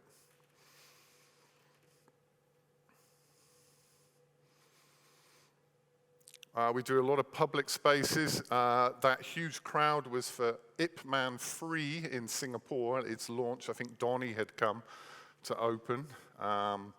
Again, a lot of enclosed resort style. These are with glue lam. theme parks. I'm having to go quick. We have a lot less time this year. We've done the world's largest preschool. This is in Singapore. This part attached to the Australian school. And of course, Australians are very worried about skin cancer, as we all should be. And the ETFE was designed to selectively cut out UVA and UVB, actually set to Australian standards. Shopping malls, this is what we do a lot of. This is 117,000 square meters of ETFE over 4 phases in Kuwait. The ETFE is unaffected by the sandstorms, and then they're able to make their own environment inside. And this huge outdoor canopy we've just put in Malaysia for every outdoor event attached to the Pavilions Mall. Now, how does it work? That little white box there is an inflation unit. It inflates the ETFE and then switches off. And it only uses the same power. There's 2 light bulbs, and it's only on about 20% of the time. And that little box is filling everything inside the page. It's typically German, it's fault tolerant, it has 2 blowers inside, it has computer systems, and it can attach to the BMS system to give live feedback. ETFE itself is not printed, it's clear, and we add prints to it to give it its thermal performance. And we can change the intensity and shape of those prints to give us a whole range from, well, basically we can match triple glazing, quite simply. U values in the one region, and again, come and see us outside. We'll go through a lot of that detail with you. Now, we can have different layers of ETFE. So we're about 95% less weight than glazing. These values are transparent. The performance doubles when we put print on, but 2 layers is basically double glazing, 3 layers, triple glazing. And again, we're 2 kilograms per square meter, 3 kilograms per square meter. ETFE can be colored. This is our oldest project 40 years ago, and we did mechanical and chemical testing. It has not aged in 40 years. So ETFE is happily going to last for at least probably 100 years. It's self-cleaning. It's highly similar to Teflon. Extremely well-behaved in fire. Sorry, I'll go back. Basically, you look up ETFE in fire, you'll see no problem. The ETFE will move away from the fire. It will self-extinguish, no dripping, no smoke, and literally make a smoke vent. It's so lightweight, it doesn't add to the total heat within a fire. We've got every type of testing you can think of, but of course, since Grenfell Towers, I think EN 13501 is critical because it's all about flame spread. As I said, sustainable, we can give you all of the credits for all the different types of systems out there. And I want to do a quick case study of Ocean Park. This was the concept, right next to the sea, on the side of a mountain, extremely high wind loads, structural loads 3 kPa, cladding loads 5.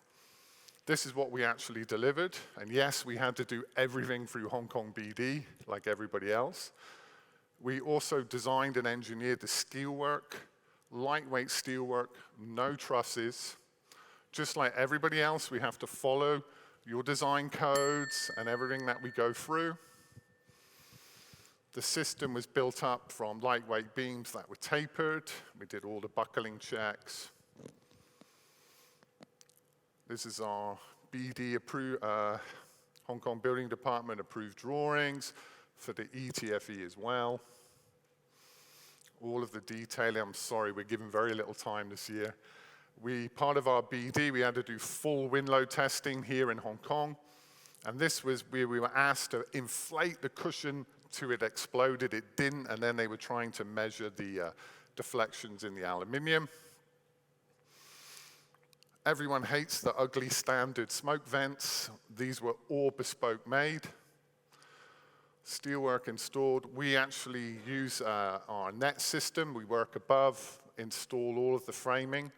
Prefabricated cushions are installed from the nets and immediately inflated. Of course, then we do all the water pressure testing, and finally the testing of those beautiful vents to hold everything together. Thank you very much, everybody. Thank you very much, Matthew. Please stay on the stage, and I would like to invite the first session speakers, Stefan, Yanchee, Mr. Yang. Come up to the stage, and would like to invite Peter from Hong Kong Façade Association to present a token of appreciation for your speaking. Thank you. Hello, welcome back to the next session. So we have a very tight schedule, and please come back soon and take your seat.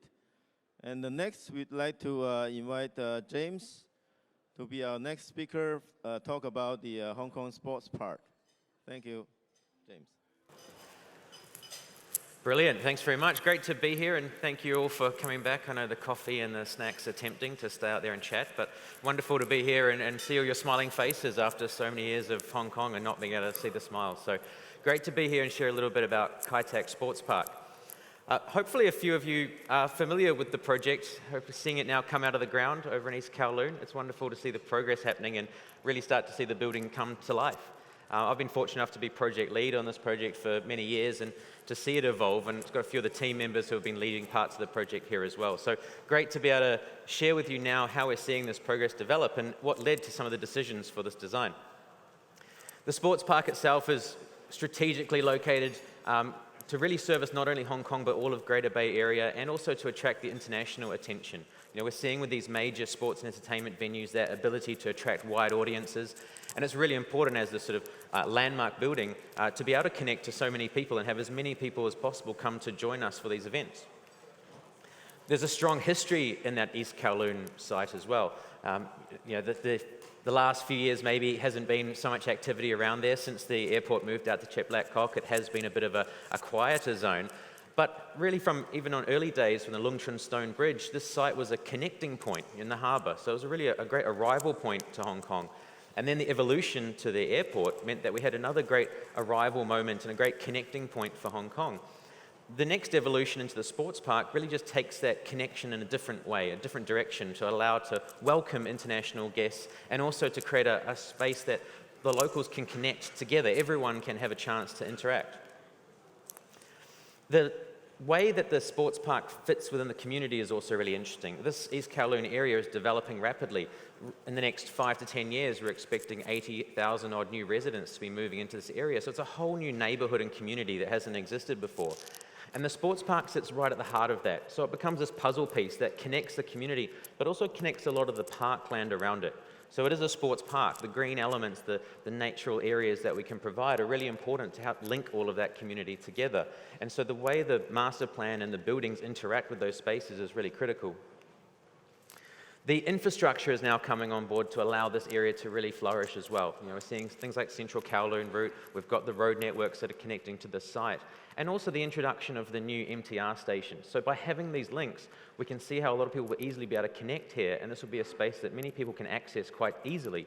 And that's really important. This is about promoting sport for all. So how can we create spaces that people can not only witness and see the world's best entertainment and sport, but how can they also take part? How can they make this part of their daily experience? How can they enjoy this space regularly?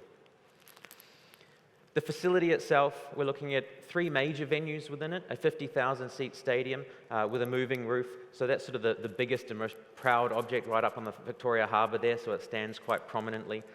We then have the indoor sports centre, which has a 10,000 seat arena as its main component, but also has a large number of other facilities, a really integrated combo. So we've got retail, we've got smaller sports spaces and rooms that can be used, we've got a 40-lane bowling alley, so quite a combination of spaces all coming together.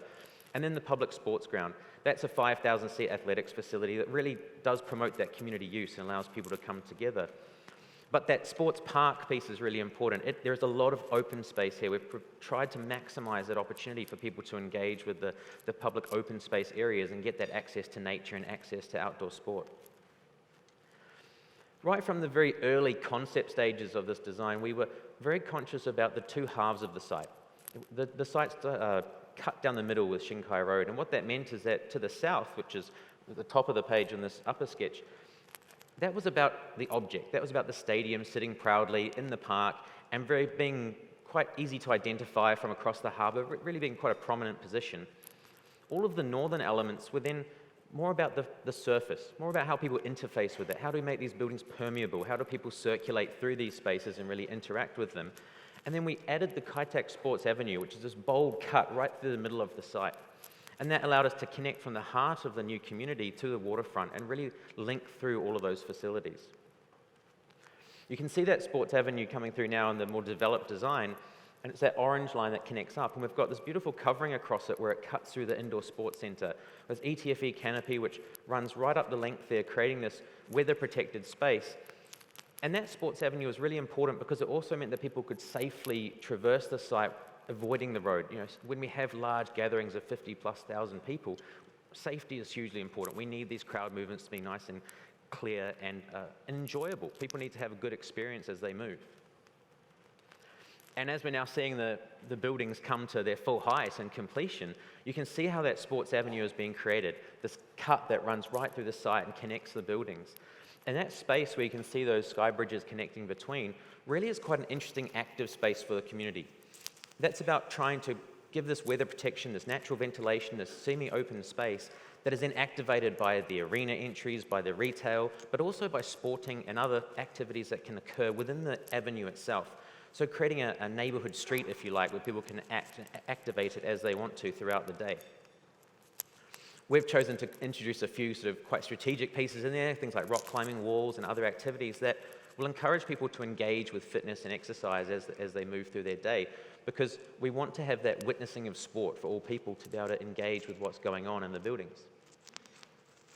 When it came to creating a language for the buildings, though, we had to try and find a way to celebrate all of the liveliness and excitement that comes from Hong Kong. You know, there's a great spirit of this place. You know, we want to try and capture that because this will be represented to all who visit here. And Hong Kong's affectionately been known as the Pearl of the Orient for many, many years. And we wanted to play on that idea in many different ways. We wanted to bring elements of that to the buildings. We knew that the different buildings had to have their own identity, but we could use a similar design theme throughout in different ways that linked them all together while still giving unique aspects. For the buildings in the north, we focused on the colourful nature of pearls. You know, a pearl has many different qualities. It's loved and cherished and valued. It's organic and smooth and soft, but it's actually quite lively and quite colourful. And so we found a way to utilise that nature to give an identity to the northern precinct. What we did is we wrapped all of the buildings in this colour, and these different colours, to create identities because there's a lot of unique things happening around the venues. And the way these buildings are very close to the local community meant that we had to make sure that we could create those different spaces and different points of engagement in different ways. So in the case of the public sports ground, which is quite a key arrival moment when you come to the sports park, we used the colour in the shape of this portal that celebrates the entry. So the facade itself backs away slightly, but the colour of the orange portal really stands out prominently and sort of welcomes you into the building. As we moved to the areas that are neighbouring the parks, we could bring green walls up onto the facade, which allowed us to respond to the neighbouring parkland setting, and that gave us that engagement to continue those spaces. So we break down the boundaries with where we are. That really was taken to its extreme on the neighbourhood park side on the indoor sports centre, where not only do we wrap up the facade, but we carried right over the roof. And the way the neighbourhood park interacts with the indoor sports centre is critical, because you can see the lines of the paths and the spaces and the way they're broken down and layered flow through into the building. So we've got a very permeable space within the building. You can see that people can move through, whether it be on a daily basis to pop to the shopping centre or whether it be to go and play a game of basketball. There's an ease of transition between the surrounding neighbourhoods and the facilities. Where we had a little bit more space, where we could back off from the facade, we used quite a lot of colour, quite bold, to give a strong presence to that. And that gives that activity and engagement. We want energy from this. This is a sports park. We want people to feel like they're motivated and enjoy where they are. And we used the glazing in the same way. So in the case of the ancillary sports hall, this is a 500-seat venue, basketball courts, tennis courts, those types of things will be engaged there. We put two large glass walls on either side so that people could witness what was going on. If you close this off, there isn't that visibility to what's happening. And we want people to be in the park and go, oh, what's going on in there? Oh, maybe I'll try that. Maybe I'll take on that sport. Maybe I'll engage with it. And it's just subtle ways to allow people to see what's happening and feel like they can engage themselves. When we move to the very northern facades, we're in quite close proximity to the neighbouring towers. And we didn't want the people living there to basically be looking out the window at a giant, oh, speaker's not working. The beards, should have shaved. Didn't tell me. What we didn't want is all the people to be looking out the windows and seeing a rainbow. You know, that would be a bit confronting when you're living 24/7 seeing that. So instead what we did is we added the color to blades and fins on the facade. And the reason for that is that it allowed us to, at those oblique angles, create these beautiful views and get the color effect as you arrive, but to not interface with the people who are living there all the time. That also created quite an interesting opportunity. We could then sort of further celebrate some of the motifs of Hong Kong, the natural landscape, the key historical memories, by integrating that into the facade. So where we have these fins, we've strategically cut them at different points and bended them at different angles to allow them to create these motifs across the facade. So at some angles, that creates a beautiful dynamic facade. There's some depth and some layering there that comes from that, which is quite exciting. And where we've got these transitions, we can see how the solid colored panels then blend into the finned panels, so we can have that continuity of the facade design. Because we integrated the lighting as well, though, we also get these moments of joy and sort of discovery as you look at the facade at just one specific angle, and you will see a 747 coming into land or get the image of Lion Rock within the facade. So it's these moments of discovery as you move through the buildings and around the sports park. When it came to the southern half of the site, there was an exciting chance here to play on a different way with the pearl. You know, we wanted to really capture that organic quality, that smooth, soft object, but also the color change principle. You know, when you look at pearls under different light, you get very different color qualities, very different outcomes from the design, or from the look of it. And so we wanted to try and capture that within this. And the stadium was perfect for this, because the stadium does sit as a standalone object. It's this beautiful form that can sit out prominently raised above, and you will see it from many, many areas around. And we wanted people to love it. We wanted them to cherish it, just like you would a family heirloom, like a set of pearls. So when we were looking at the form, we knew that this building had to float sort of gently above so it could sort of sit proud. And also that we couldn't have sharp edges, we couldn't have protrusions, we couldn't break it. You know, there is no roof as such, it's just a single object that wraps around. And that's really important when it came to the moving roof component. We chose to run the moving roof parallel to the long side of the sports field. And for those structural engineers in the room, I'm sure you'll be very disappointed with us for doing that, because obviously that's the biggest challenge possible, finding the longest span we could for the most difficult moving component of the roof. But it was really important because when the roof is open, it tucks away within the facade. It's hidden and concealed, and the silhouette conceals that design. And then same when it closes. When the roof comes together, the lines of the roof continue over. So at no point do you see a giant roof flying out over the building, which you might often see in some other stadiums around the world. And if we had to go for a short side or shorter span, you'd see that popping out. So it was really critical that in every mode and every experience, you still maintain that perception of this single object in this single form. As I mentioned, we lifted the facade, we lifted the building slightly, and that was to ensure that we had that separation. There was always that slight distance from the facade, which meant that you were never up there and touching it, so you always read it as a single object as opposed to getting down to the fine detail.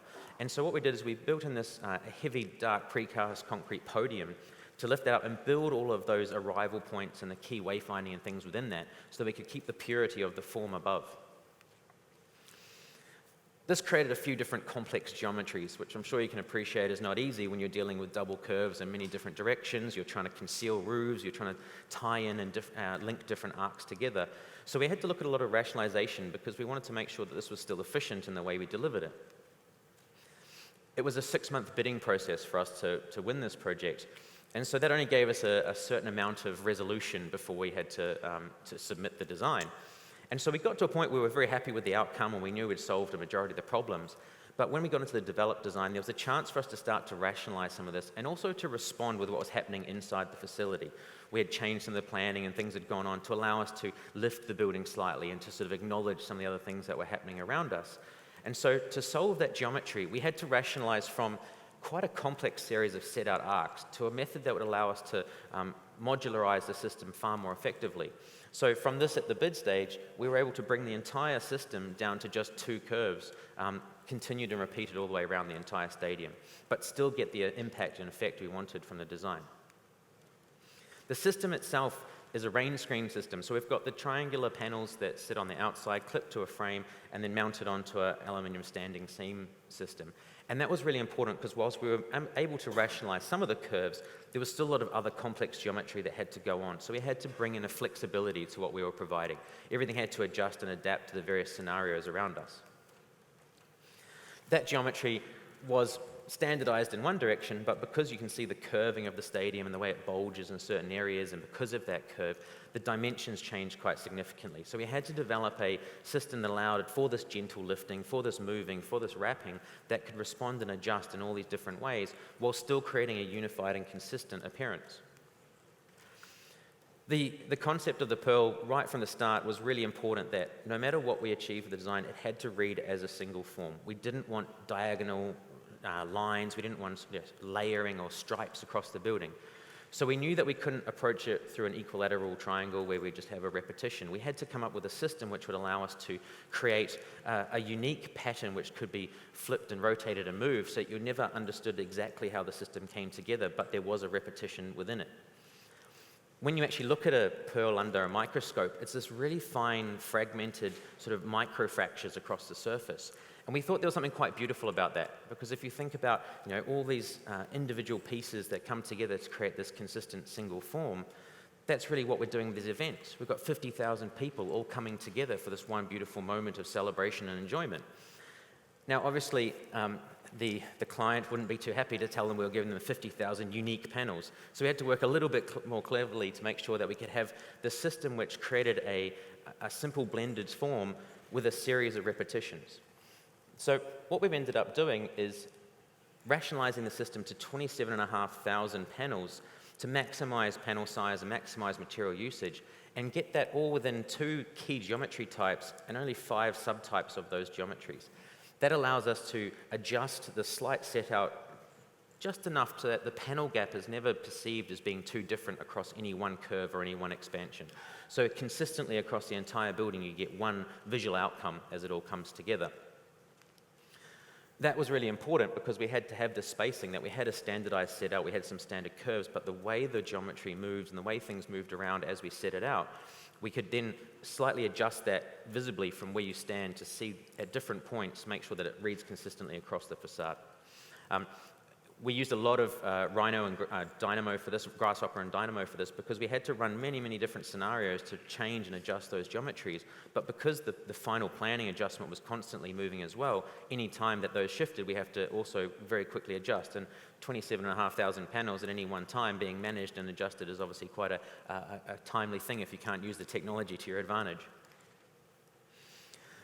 The panels themselves are finished with a color-changing material which was uniquely designed for this venue. So it was an evolution of some standard products, but it was really important that we manipulated that to make sure we got not only the right color shift, but also that we got the right reflectance. So we wanted to make sure that we weren't blasting with lots of reflection off of it. We're getting a subtle and soft appearance, much like the surface of a pearl. So what it meant is that we did a lot of sampling, and now the result, we're seeing these trials out on site, is that we get this beautiful change from a cloudy day to a sunny day, or from a sunrise to a sunset. The building really transforms. The color is constantly moving. There's never one appearance of this. And that's really exciting because it means when people come back time and time again, they'll have this different understanding of what this building is, and it'll reflect where they are at different times of the day. Whilst we didn't have any big protrusions and big sort of cutouts of the facade from a sharp edge, we did have to open up the building. We want to engage with the outside. This wasn't about creating a black box. We want people to know that they're in Hong Kong. So one of the most important areas we did that is opening the South Stand here. For those who've been to the Rugby Sevens, you know the importance of the South Stand. It's quite iconic in terms of creating the atmosphere within the building, and we wanted to celebrate that history of sporting events in Hong Kong. And so we opened up the facade, but we also dissolved the edge. Through a combination of perforated panels and by strategically removing panels, there isn't a hard line will be cut off. Instead, the opening gradually comes into play until you end up with this large space. And inside, that's really important, so that when you're in the stadium, when you're at the game, when you're seeing what's going on, you can look out and you can see the harbour. You can know that you're in Hong Kong. This is a uniquely Hong Kong outcome for this design. The stadium and all of the venues do operate during day and night. So it was really important that when we are having these evening events, the venue can also transform then. So we were able to integrate a point light system across the facade. So what that let us do is it meant that we could control the look of the building, and we could also adapt it to what was going on around us. So just like we transform the building with the color and the finish from day to night, we can also then change the color to maximize for the local team, for the brand, for the visitor, for whatever's going on, to create a different experience. So again, it's that multifunctionality of the facade, just as the buildings are multifunctional themselves, so we can create a different outcome as we go. What that means is when we all come together for these events, the building becomes part of the event. It's not just about what's happening inside, but we can be in the plaza viewing some of these amazing outcomes. We can actually be at an event in the plaza. You know, there's the ability with the main plaza in front of the stadium to host significant public events in its own right. And that's really key because this venue, this 28-hectare site, is not just about the key venues. It's about all of those opportunities to interact. And here is a chance that the buildings then support those in other ways. The facade is a really important part of activating what's going on around us. So we look forward to being able to cater and transform the building through its life for all these different types of events that we don't know what might come yet. There's all sorts of future events that haven't existed here, and we hope that we can continue to bring this. These venues will really be a connecting point to so many international events to be able to come to Hong Kong, and also to promote and grow the events here in Hong Kong, to give a home for them to really come together. So what we've got is a combination of venues that are combined through a single language of the Pearl, but in a very different way, to give unique identities, to give unique outcomes, and bringing that all together for all these people to engage with at very different times in very different ways. And I do hope that when the building completes in the next year, that many of you will be able to come and enjoy it yourselves. You know, this is a sports park for everyone, a sports park for all, and I do hope you will have an opportunity to come and enjoy it when it opens. So thank you very much for letting me share this with you. Yeah, thank you very much, James, for your wonderful presentation and talk about Kai Sports Park. Thank you. And these amazing projects make Hong Kong more a well-known world Asia city. So next, we'd like to have Sreenivas from site talk about fire protection solution. Thank you. Thank you.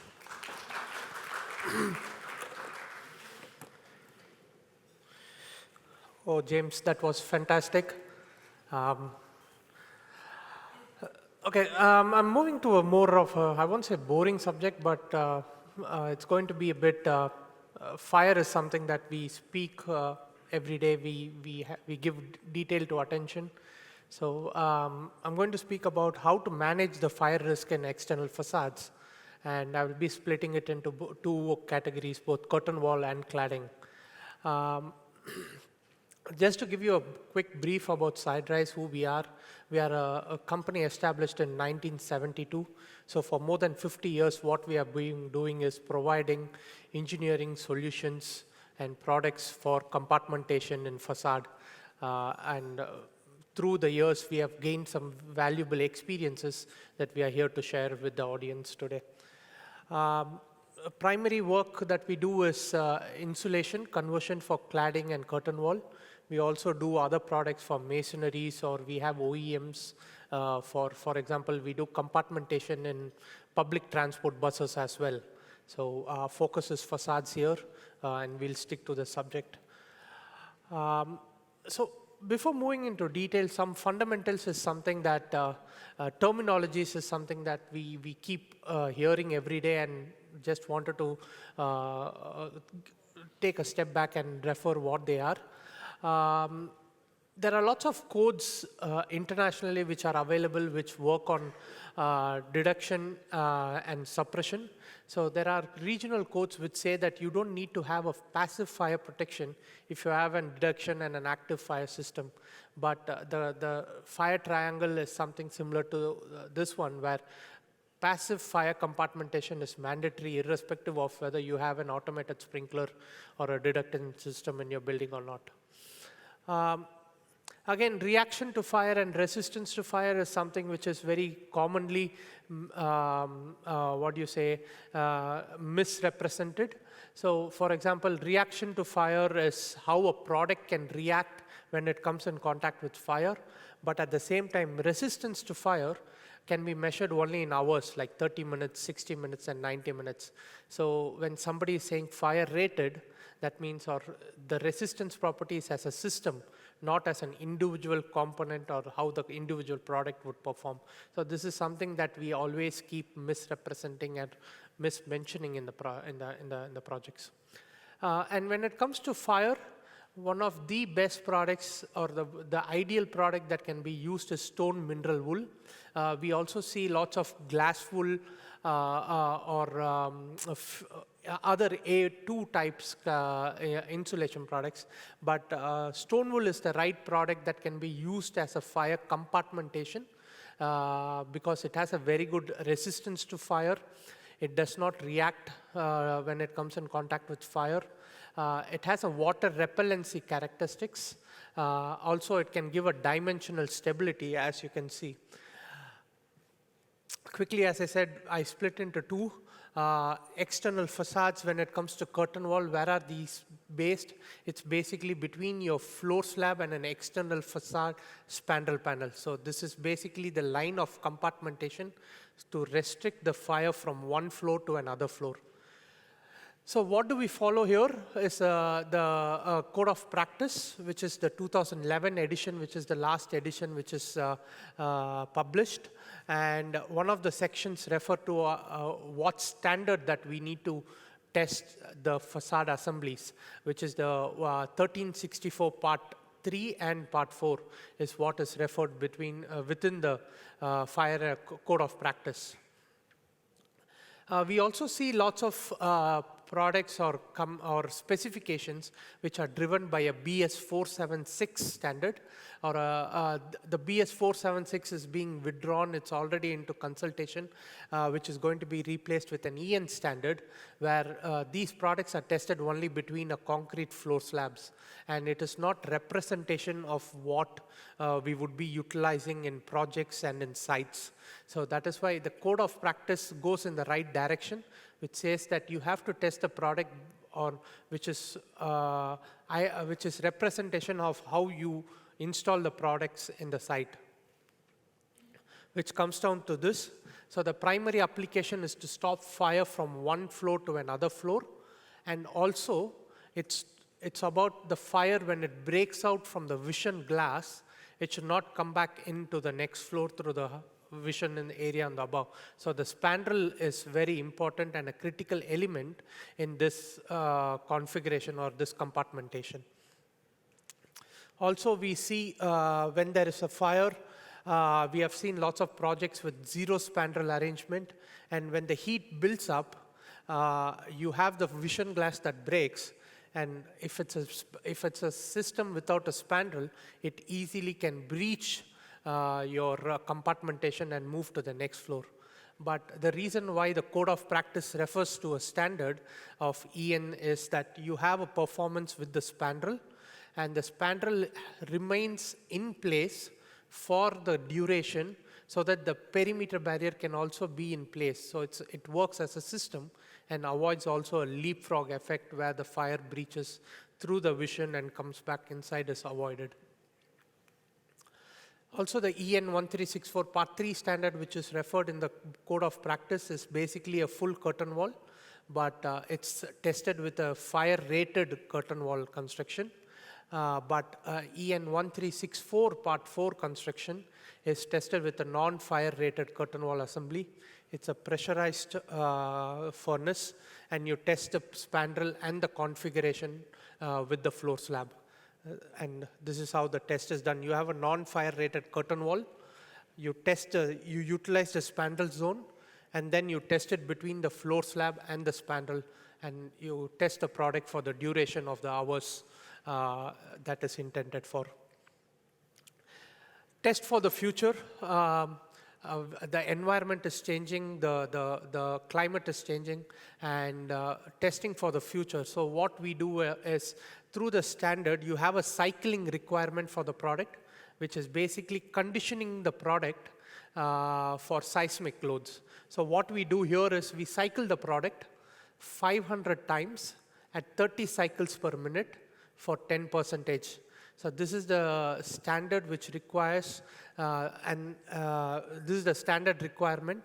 And once this is done, the same product and the same furnace, the same product is tested for the duration that you need. So cycling is, so you condition the product for seismic loads and then test the product. So coming back to summarizing 1364, it's as built on how you use on projects. It is very dynamic. It also gives you the protection on the spandrel for leapfrog and avoids the flashover. And you also have the cycling, which conditions the product. So ideally, this is how the construction would look. Wherever you are having if you're having a drop beam, then your spandrel is protected or not exposed to fire. But if you don't have a drop beam, then this is a good option where your spandrel is giving the protection required. So you also have 3 conventional types of installations available in the market, but the one which we were using in previous years of using a galvanized tray is no more an option, because these do not come in as a tested or an assembly that could give you the documentation to say it would give the performance. But you also have a 2-part and a 1-part system like what we offer at SideRise, wherein there are lots of human error possibility in a 2-part system, like rotation of the fibers or compression of the products. But what we do at SideRise is give a single source product where everything is done in the factory, and we try to eliminate the human error possibility at the site. So, which comes with all the compliant test standards and all the local regulations or certificate of compliances one would need. Moving to the second subject is facades. Very recently, you would have seen a fire in Indonesia or one in Brussels as well. The challenge is cladding. So the cavity between the cladding, external cladding, and the primary wall is a chimney where there is a route for fire to spread. And this is a very big risk in the industry today. And when we are designing for the future, a compartmentation in this is very critical. One of the very popular fire which happened in Dubai in the eve of 2015 New Year's Eve, or you also have another fire which was in an Asia Pacific country. The fire started and it's just been 30 seconds since I started, and you can see the fire has already breached 6th or 7th floor. It's a 2-minute video, and in 1 minute 40 seconds, the fire would have reached the roof. So it spreads very fast because it's a chimney and it has cavity where the fire can spread easily. So the Hong Kong Building Code, Code of Practice also says that you need to test these claddings for an NFPA 285, which is a propagation to fire, as a system test that one is required. So this is how an NFPA 285 test is done, where you have a full assembly with the insulation, with the runners, with the full system. So what we provide is a compartmentation in these external facade assemblies so that you reduce the spread of fire within the chimney or within the cladding arrangement. Irrespective of the cladding type, that is solid aluminum or terracotta or make it aluminum composite panel, honeycomb, anything. Compartmentation within that is basically to reduce the spread of the speed in which the fire would spread, and also to protect the asset. So compartmentation, this is how a compartmentation would ideally be inside a cavity, which is in the external facade assembly, or the rain screen principle that we use to design for the external cladding. Basically, the purpose of that is to have a circulation of air and drainage. But what happens is when it comes in contact with fire, the intumescent would expand and it would close the gap to give the resistance to fire property so that the fire and smoke do not spread within the cavity. So this is basically within this reacts when it comes in contact with fire, when it comes in contact with heat, and it re-establishes the compartmentation line. Also, you have some large-scale system tests that are required. So you have the BS 8414 and the NFPA 285. So testing it as a system would always give a good reference point to say how a product performs or how a system performs on a project. Same NFPA 285, 2 identical tests. Both the products that were used on the cladding were identical. The only difference is one on the right had a cavity barrier and one on the left did not have a cavity barrier but also had a combustible insulation. So it's very critical to choose the right products that go on the system so that a full system can perform as a collective products. Also, we have data for around 268 plus large-scale system tests. So if at all in audience, if you want to know any system tests that have been done, so we have tested with various types of cladding materials, high-pressure laminates. We have also used Korean for one of the tests, sandwich panels. So we are very happy to share the data if it is required. Also, third-party certifications, it's very critical that we use products that are third-party certified, which means that UL or Intertech or Warrington or these organizations, what they do is they visit the manufacturer periodically, do an audit. So what happens is it gives you the assurance that the product that has been tested is supplied on a regular basis. So it's not two different products. So it's very important that we choose products that have third-party certifications. Also, inspections is something that which we cover. It's important that we see that the products are installed correctly, and you have a documentation that would say that the installed products are in line with the manufacturers. So we have a third-party inspection app which is available, which we cover of our products which are already installed. Some project references worldwide. Again, the list keeps going, but again, if you have any, we are here all day today, and if there are any questions in relation to compartmentation, we would be very happy to share. Thank you very much. Yeah, thank you very much, Sreenivas, for your wonderful speech. And also, if you'd like to know more, please visit their booth just outside at the hallway. So next, we will have a very impressive project, which is a landmark in Hong Kong, which that is under construction now, the Henderson. So we'd like to invite Sara from Zaha, the architect, to share the insight after Yanchee have discussed this morning. Thank you, Sara. Thank you.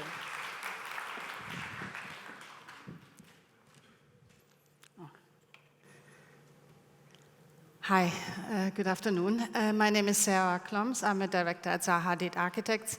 I'm working for the practice about 25 years. In the last 5 years, I've been relocated to Hong Kong to oversee the Henderson project. A little bit about our practice. We're about 500 global staff. This is a photo taken last year on the completion of our first net zero project in Dubai for the Bihar, the sustainability company, where many of our staff attended.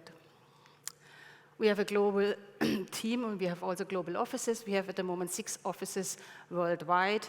Hong Kong, obviously one of them. A new one opened up recently in Shenzhen, a fairly significant sized one in Beijing, and then smaller one in Berlin in Mexico, and of course our headquarters in London. We are a multidisciplinary practice. We are doing everything from master plan down to product design. And we have also a series of in-house specialty groups which are looking at workplace analytics, robotic research and design, of course, BIM and sustainability, but also our own in-house virtual reality team and urban analytics team. We have a global presence. We build and design all over the world, and at present, in pretty much all sectors. At the moment, the majority of our work is commercial offices. We are 44 years in practice. We have a modest 71 building completed in 20 countries, and at the moment, we have about 38 projects in the design development stage, and about 37 projects under construction, many of those in Asia. From our Hong Kong office, we are overseeing the Henderson project, about which I will talk more extensively, but also the XRL topside development next to Austin Road Station.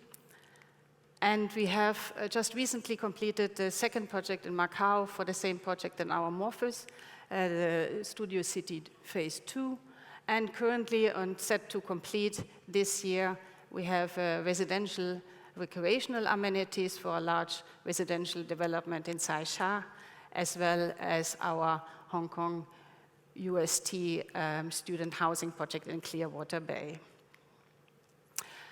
Public realm. I want to speak first about our relationship to public realm and why a lot of our design is focusing on public realm. We always, as a practice, had a very special relationship in investigating what the building or our buildings actually do to the urban fabric, to its surroundings. How can we create spaces within the city which reconnect the city where necessary, which basically fuse the surrounding urban fabric together when there are breaks, but also how can we incorporate open spaces and outdoor spaces within the buildings and sort of create a new public realm which allows a greater connectivity between the building itself, the users, and its urban context. So in all our projects, we working with open spaces, with the spaces around the buildings, and trying to incorporate them within the assembly of several buildings next to each other, like, for example, you can see on the left, but also in certain situations, pull the exterior spaces into the buildings itself, so that we can create external landscapes, but also internal landscapes which fuse the spaces and allow a greater connectivity. Our organic language, of course, is very helpful for those kind of design moves. And it allows us, we very often use courtyard typologies because it allows us to create this kind of buffer zones, those intermediate spaces which are not anymore really outside but inside, and create this kind of sheltered in-between spaces. Similarly, so for our topside development next to Austin Road Station, the key driver for the design really was how we can reconnect the north of Kowloon back to the harbor, to the waterfront, and how we can reconnect a missing link in the urban fabric. So really the key driver was to create this kind of parkway design. Really worked a lot with the urban realm in order to reconnect the urban fabric and neighborhoods. And also for the Henderson, really, the original driver for the design was that we looked at its location, what is important, where is it situated between Admiralty and Central, and what is really missing. And we found, for us, where it was most important that we continue the public, or actually recreate the public realm and connect it again. But there was Lambeth Gardens, there's Charter Gardens, there is Admiralty, and there's Central, and in the middle was the car park. So how can we create a linkage between all these points and create a public realm which allows the pedestrians and the public to continue and still know where within the city they are.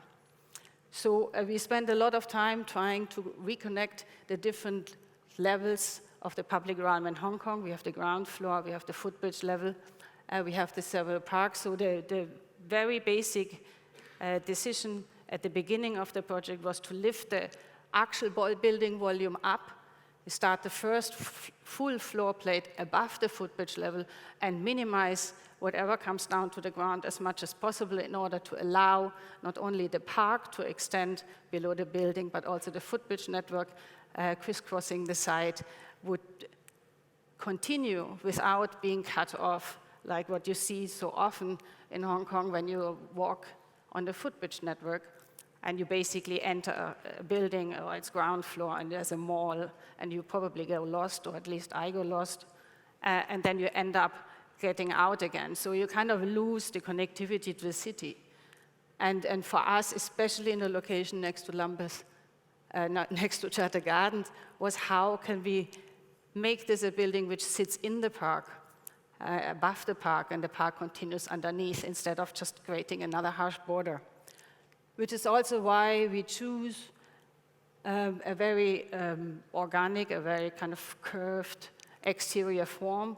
It's also driven by the context. We wanted to create a building which is not creating a new block or a boundary, but allows the city and all the different walkways, traffic ways, the park, etc., to flow around it. The reflectivity of the facade, we choose a fairly reflective external facade coating, is supposed to enhance the same effect. We wanted to have a reflection of the surroundings in the facade in order to sort of create a jewel in the park rather than another front. The various footbridges crisscrossing the site mean that the site is basically reconnecting Admiralty with Central.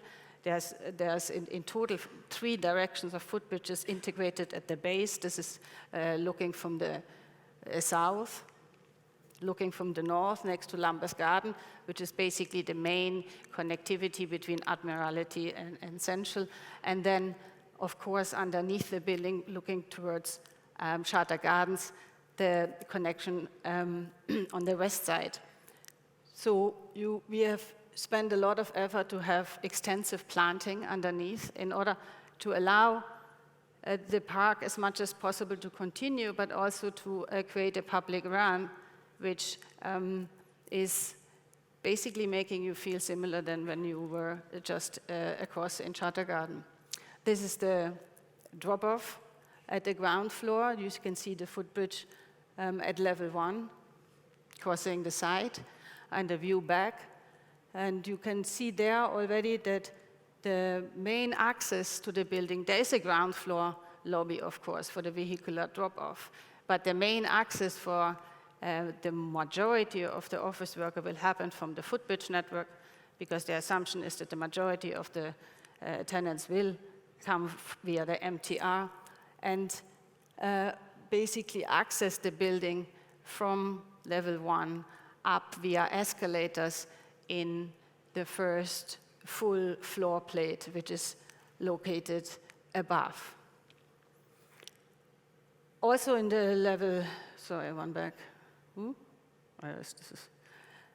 Also, we have spent a lot of work together with our landscape consultants to ensure that we create as much lush planting in the ground floor, but also bring that up to level 1.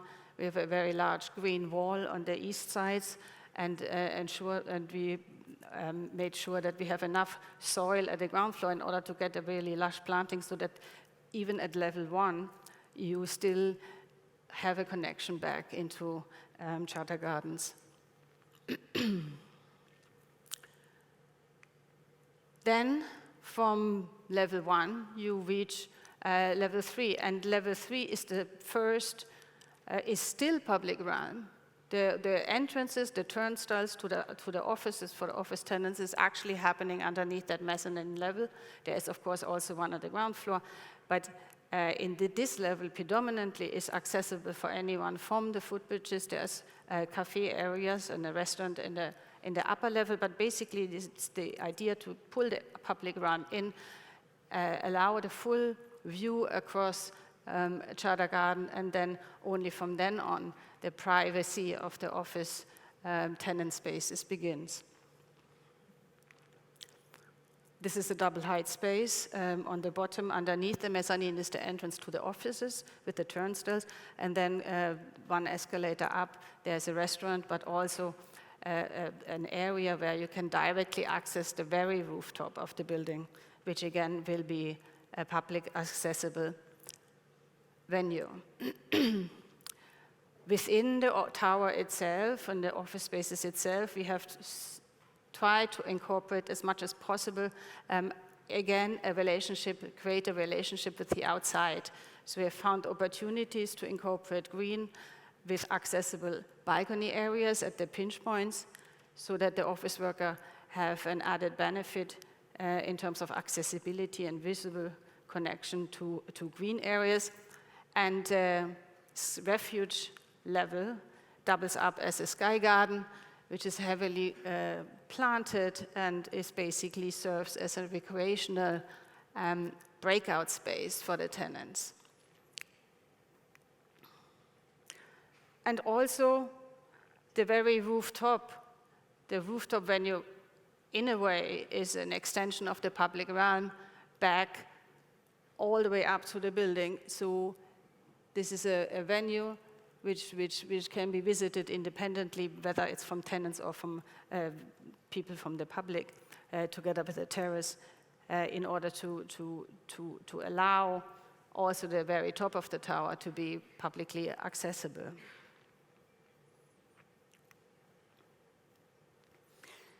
The other key driver in terms of design, of course, were considerations in terms of workspace planning. What does an office need? How does an office of the future need to look like? And as a consequence, we chosen a structural configuration with a side core. The side core arrangement was also one of the key brief requirements which we addressed, but it allowed us to create a very large and a very deep floor space, especially by pushing all the columns and the perimeter. So we have created a very deep and very large floor plate, which allows a maximum of flexibility in terms of how the offices can be arranged. It allows for collaborative working environments, because there is a maximized connectivity and visibility across the floor plate, which is important for certain uses. For example, the Bloomberg headquarters in London is a similar configuration because the news agency wanted to have collaborative working styles. So what they've done, they pushed all the cores to the perimeter and created a very large space in the middle, which allowed a kind of collaborative working environment, which is something we are also able to offer.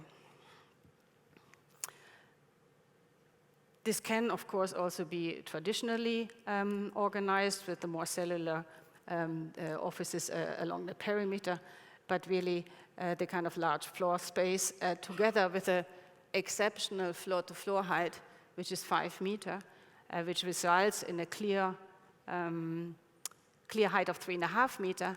So the very large floor plate together with that very high ceiling height allows, for example, the incorporation of a trading floor at every level, which means that this building is offering maximum flexibility and adaptability for any use there may be.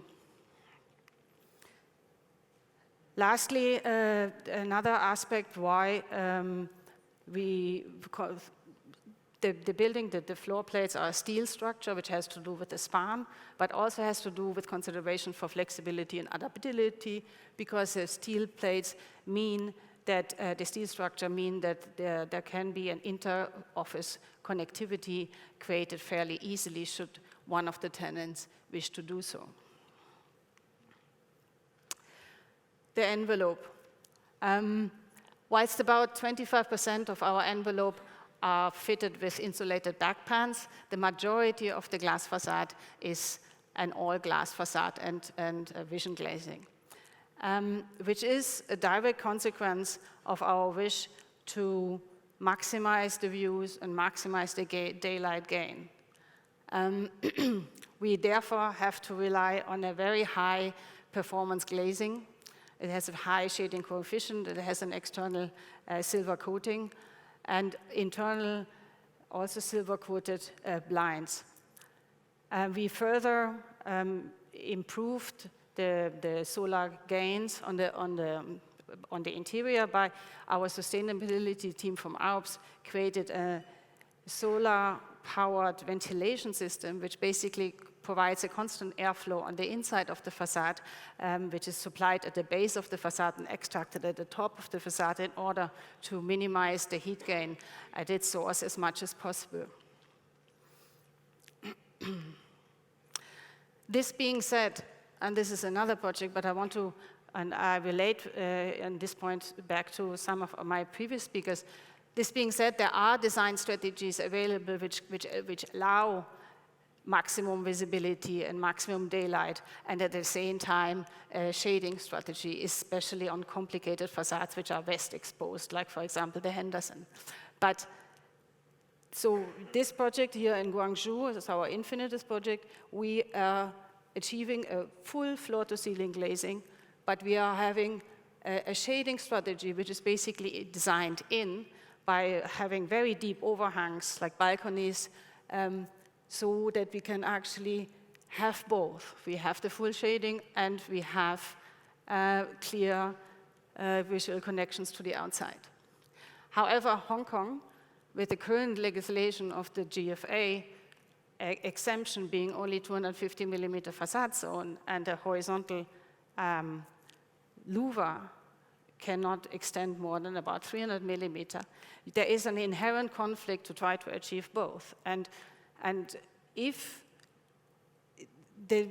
unless the legislation changes, we are not able to design something which can actually fulfill everything and would also give the offices as much benefit back. But maybe this is going to be discussed in the next session a little bit further. Back to the Henderson, we have, of course, worked very hard in order to achieve our elite platinum certification together with the MEP team. We have a whole range of MEP systems which are highly efficient and which are mostly geared on making sure that the energy consumption is kept as little as possible, including some renewables on the roof, as well as reuse of rainwater. However, what we also see, or what we also have in the building, what is also something which we have successfully implemented in our Bihar building in Dubai, is the usage of smart systems, which is basically to create a digital twin which uses real-time data from inside the building via sensors and outside the building via weather stations to continuously feed, control, and then supply the ventilation, the cooling, the lighting, depending on occupancy, on usage, in order to make sure that the efficient energy systems are also run as efficiently as possible. This system, or this app in a way, or this control system is also linked to an app, which goes the next step in terms of sustainability. One, we have the systems which need to be efficient, then we have to run the system in the most efficient way as possible, and then we also need to promote sustainability in the users. So this app relies information back to the user about how the building performs and also incentivizes the future tenant or the user becoming more sustainable. So there is a carbon token system which basically incentivizes every user in the building to be more sustainable or to start thinking about sustainability more. The final conclusion here for me today is, of course, besides the public realm, besides the consideration for sustainability, what has also really shaped the design of this building, because it happened all the way through the pandemic, is how can we improve the health and well-being for the user. A lot of this is built in our design from the beginning, because we have given a lot of consideration about what is in workspace, how can someone feel comfortable within a workspace. We need access to green, we need access to the outside. The workplace nowadays is more than just a box where you go in and work. It has to have amenities and connectivities to the inside and to the outside. But of course, there's also very practical considerations which are all built in by now in terms of providing a completely contactless journey for any user of this building. So from the door, front door, all the way to the toilet cubicle, the ability to have everything touch-free, and then purification of air and water, of course, and also a lift sterilization system which basically sterilizes the lifts whenever not in use. So there's a whole range of those kind of post-pandemic new modern measures built in, which will make sure that this building is providing a workspace which is more than what you possibly typically see. Thank you.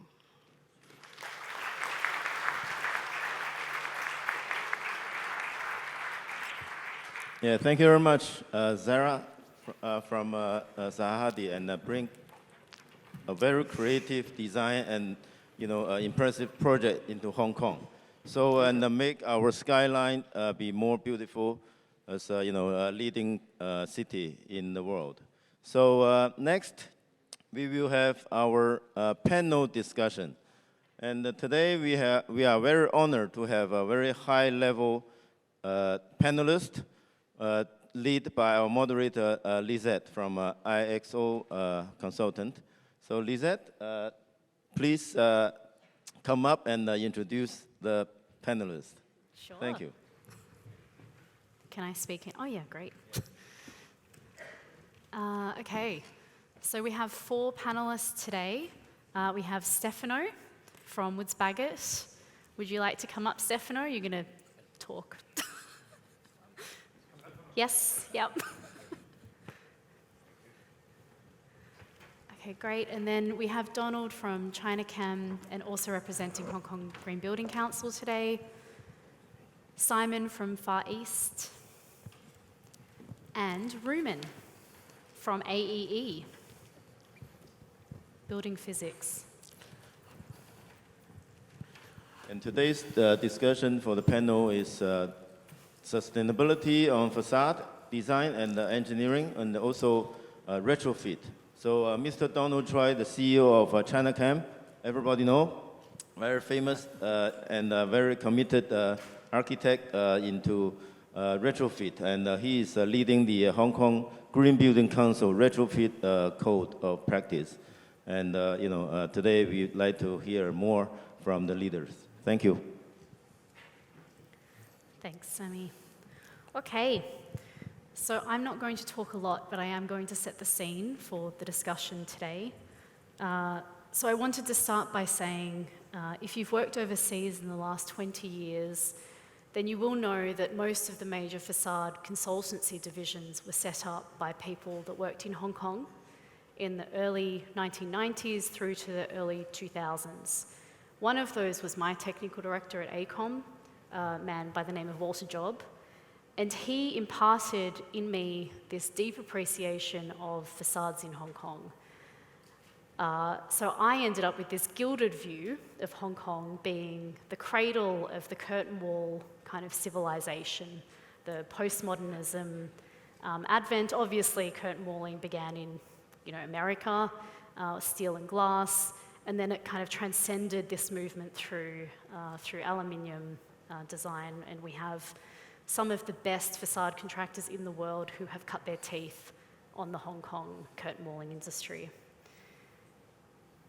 He also imparted a deep appreciation of the Hong Kong regulatory environment. Most other countries in the world do not have the Hong Kong Buildings Department, and I know that they are a challenge for us to deal with, but they also have this deep understanding of safety, and in a way that most other jurisdictions do not have, we have this amazing tool at our disposal now with the kind of collection of documentation at the Buildings Department. So we have shop drawings, as-built drawings, an incredible repository of information that's been collected that is available to us. Yes, it may not be digitized, but it is available. So why mention this? Because now we're at this intersection of being able to extend the legacy of Hong Kong.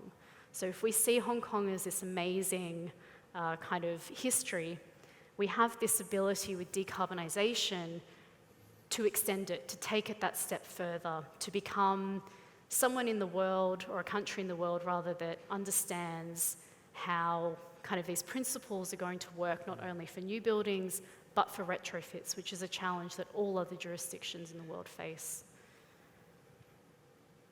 So why else are we here? Existing buildings represent the largest proportion of our built environment. The easiest way to decarbonise is to retain them, to extend their life, to modify and to tweak them. We have 2 enormous developments planned for Hong Kong. We have Northern Metropolis, and we also have the islands. Lantau tomorrow, I think it's called.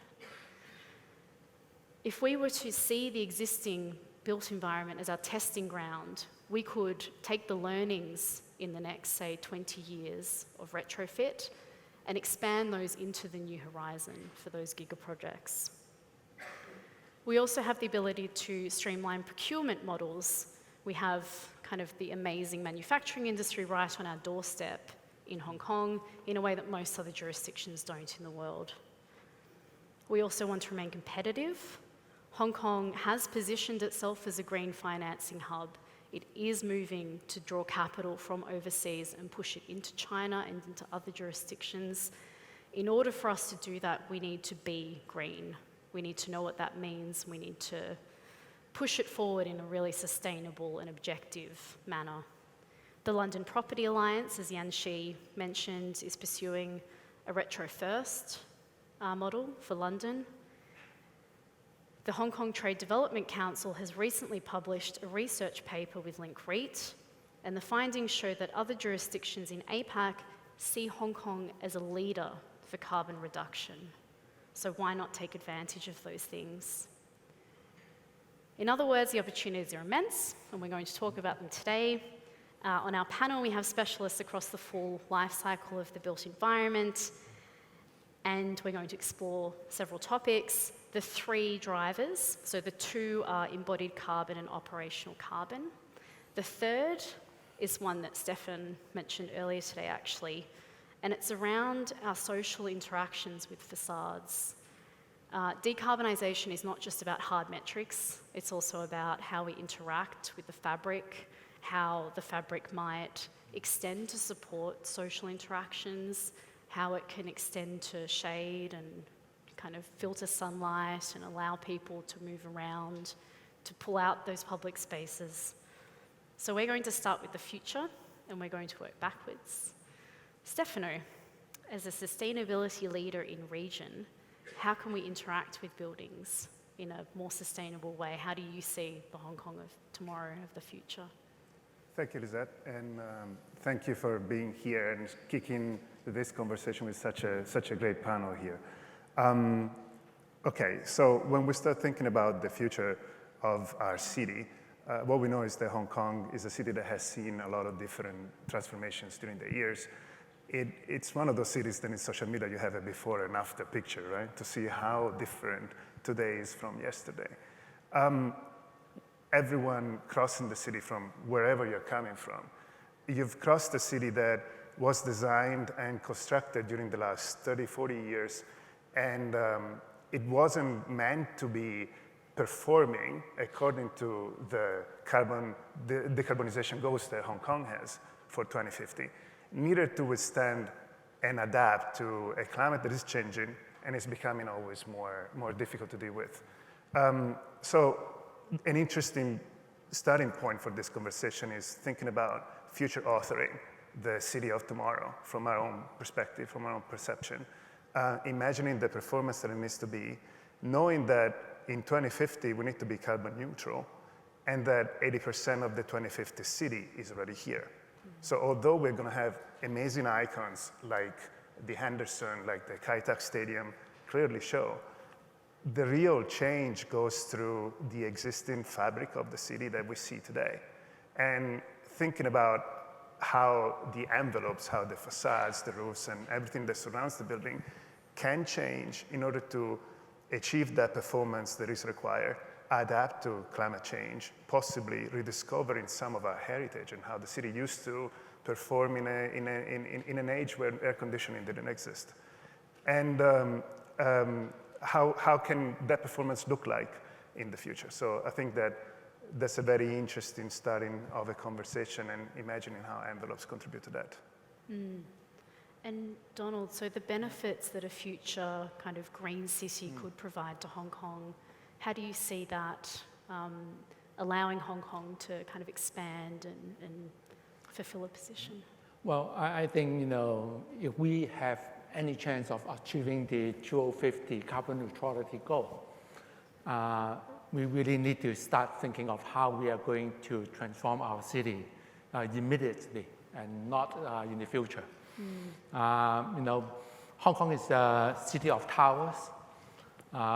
Building-related activities account for 90% of the electricity use and 60% of the carbon emissions. So if we can do better in terms of how we build new building, as well as how we retrofit or retro commissioning our existing building, it will go a long way. And I am kind of afraid to say that at this moment, we do not have a concrete plan yet. We all know, there is a goal that we want to reach carbon neutrality by 2050, but how to do it? I don't think we have the right policy. I think, as Sara rightly mentioned, there are a lot of historical old regulations that is contradictory to what we are trying to do in terms of carbon neutrality. For example, why couldn't shading be expand more than 300 mm from the building? It will serve a purpose. So we need a mindset change to have better regulations. We need to update our regulation as well. For example, OTTV, the overall thermal transfer value. We have actually quite a good guideline back in 1995, right? But that guideline haven't been updated for 30 years. So you can imagine, the technology at that time and the technology now, could demand a totally different performance. Again, we have a lot of expertise, and I think, if the government could trust the professional better, allowing them to really, utilize their creativity and professionalism, then we can have a better city. And this is a critical point for Hong Kong. I think we are at a juncture of our city development. We can either be the 21st century smart and sustainable city, or we can continue to be a 20th century historical city that is going to deteriorate and we will not be able to achieve what we are saying that we are going to achieve. Completely agree. So, all right, so with all of that, with all of the regulation that we need, with all of the kind of future purpose building, let's have a look at what we think a green building is. So, Rumen, what is a green building for you as a building physics person? Yeah, that's apparently a very difficult question because there are countless definitions. But I tend to adopt the framework set by green building certification schemes such as LEED with some, extension. So essentially, green building, that's a building that has a minimum negative impact or preferably positive impact on its surroundings, positively contributes to the community, uses materials with low environmental impact, generates minimum waste and facilitates recycling, incorporates smart infrastructure, that's increasingly important, and uses minimum or zero net energy and water, essentially resources, and provides healthy environment for occupants. So a combination of all that gives us a relatively decent definition of green building. So if we look at those aspects, actually Façade is directly impacting most of them, and that's why Façades and generally envelope is a key element of a green building. And one more thing I want to mention when we talk about green buildings, because there's a sharp difference between new green buildings and existing green buildings. And while new green buildings, I would say heavily emphasize on envelope design, there's always multiple aspects that are addressed there. Existing standards for existing green buildings notably ignore facades. And since in the next 30 years will be, I would say, more and more focused on existing buildings and retrofits, the issue here is that we need to address that more.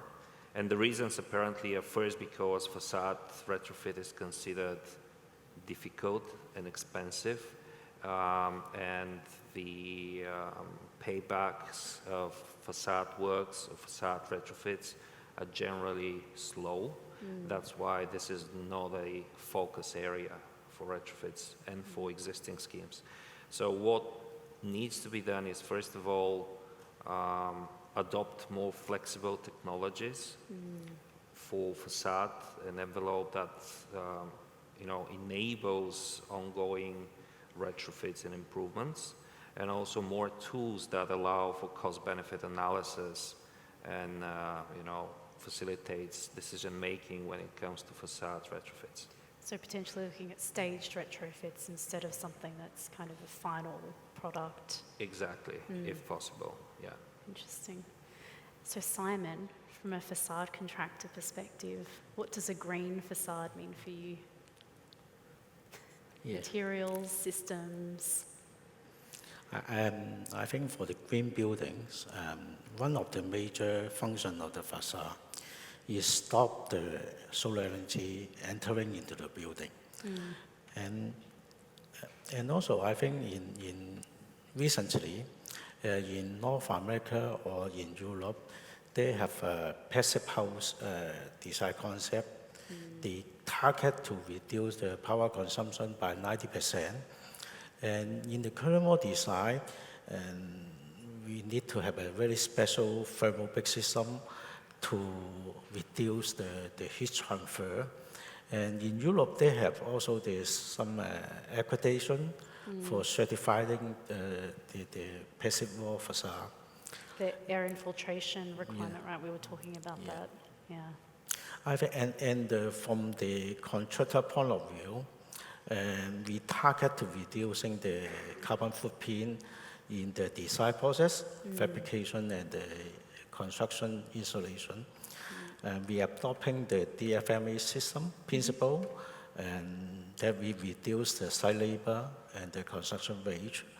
And to meet the target at 2030, and our factory has started installing all the photovoltaic panel to the roof of our factory, and it generates the power to supply the factory for fabrication, even for the office.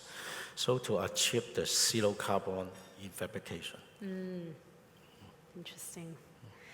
And Donald, from the Hong Kong Green Building Council perspective, is there a minimum standard for embodied carbon or operational carbon?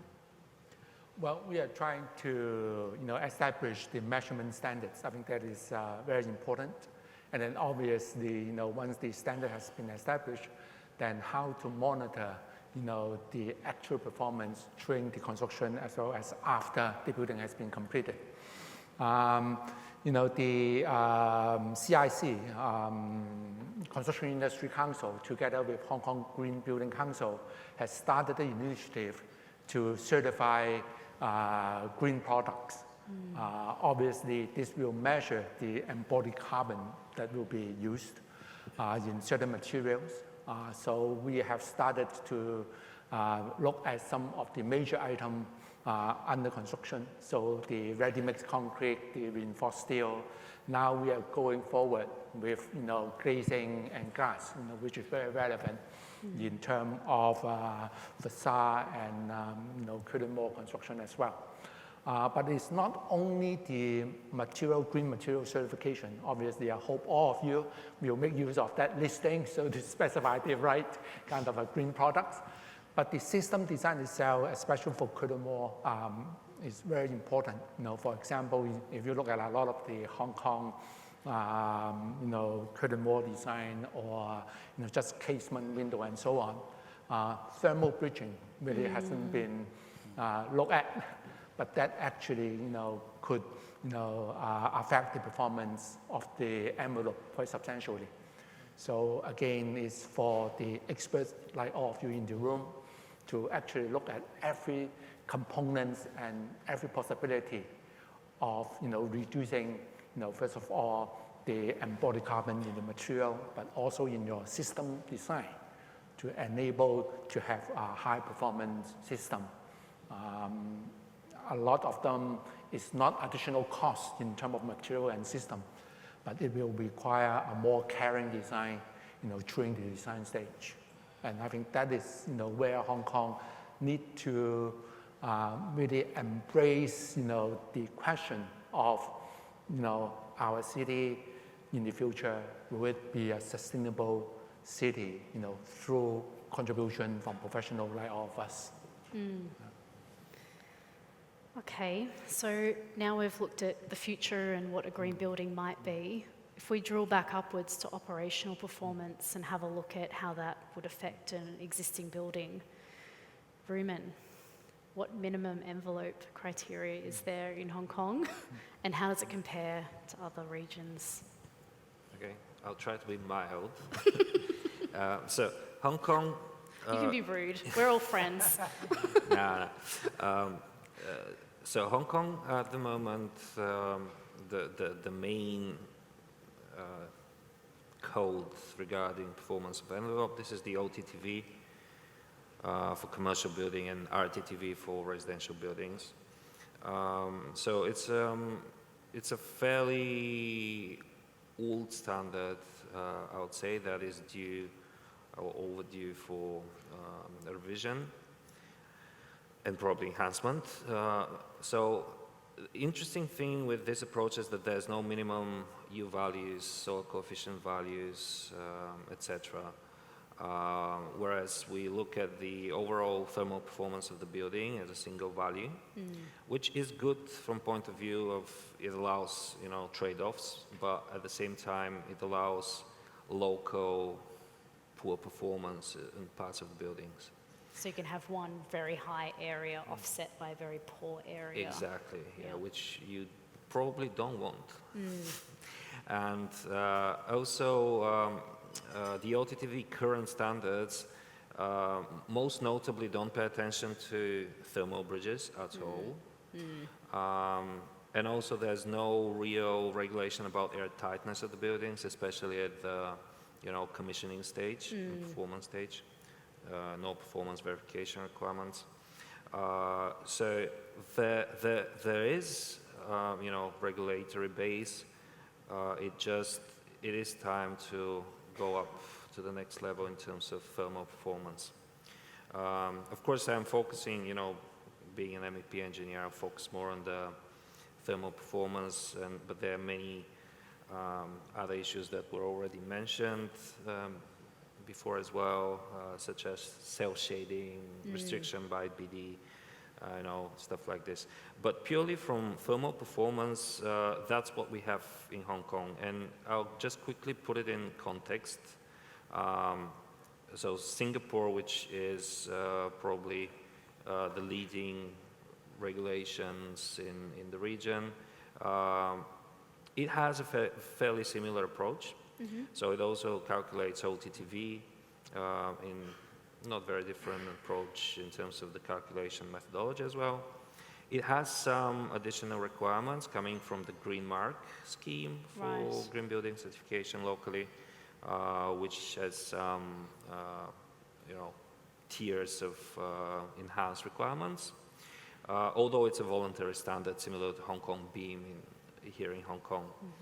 But then if we look overseas, I think definitely the EU is probably most particular when it comes to assessing and calculating performance of facades. So multiple jurisdictions and states in the EU have, first of all, thermal bridges addressed specifically. So the main solution in practice seems to be simplified approach, where calculations of thermal bridges are not required for every element, but in many cases tabulated or default values in energy calculation software are used. So they're addressed, but design teams are given like a drop-down list in easier software approach to do that. So of course behind that stays a lot of detailed analysis of different components. And of course, most of the individual countries' legislation and regulations allow also detailed calculations.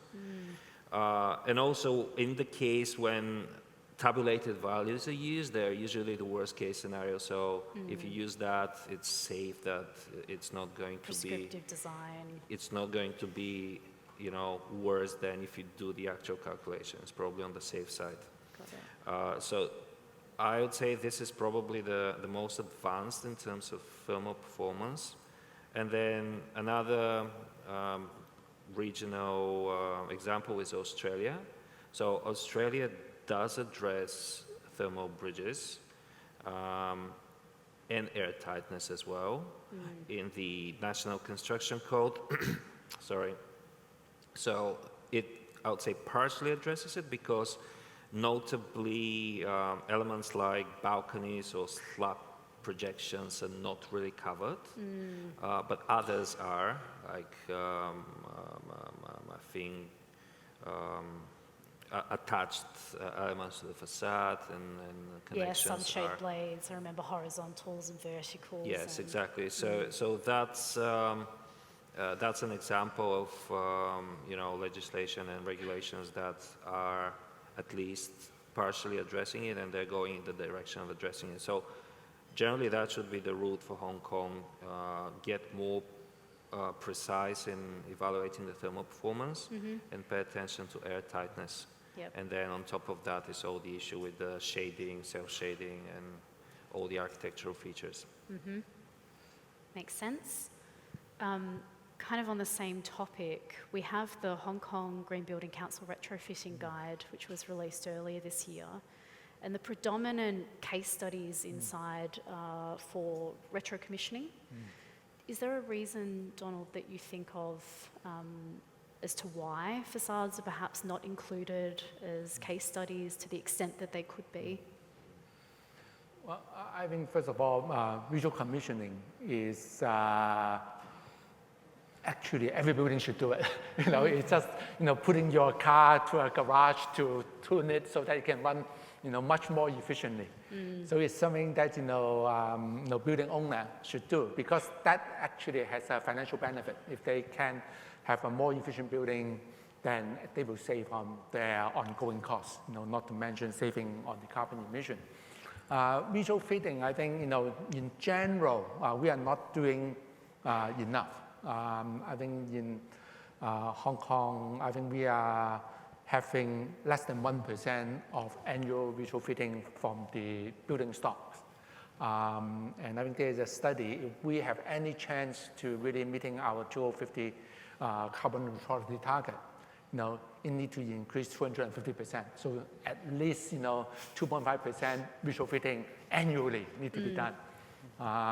So again, why, you know, people are not doing the visual fitting? You know, I came from also a developer background, so I understand the kind of problem or conflict paradox, because if we want to improve or enhance the asset value, very much we go for the redevelopment model.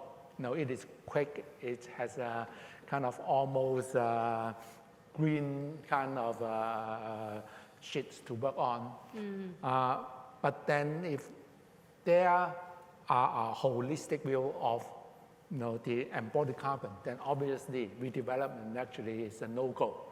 If you look at a lot of the overseas city now, for example, in London, it's almost impossible to demolish building now, because, you know, they count the embodied carbon and, you know, it just wouldn't stack up. So Hong Kong, in terms of this, I think we obviously need to establish kind of a policy more encouraging the visual fitting, including the envelope itself, which could again prove to be something more manageable. And government, I think, you know, again, they need to have a clear policy. I think the government in Hong Kong at this moment, the problem is that, you know, they kind of throw out a certain goal, but then, you know, very much, you know, depend on the historical practices. It's very laissez-faire. Okay, the government want to achieve this goal, private market, you try to do it, rather than giving a very clear policy and supportive incentive. Let's put that into a perspective. For example, when government want to promote EV, electric vehicle, actually, there is a financial incentive.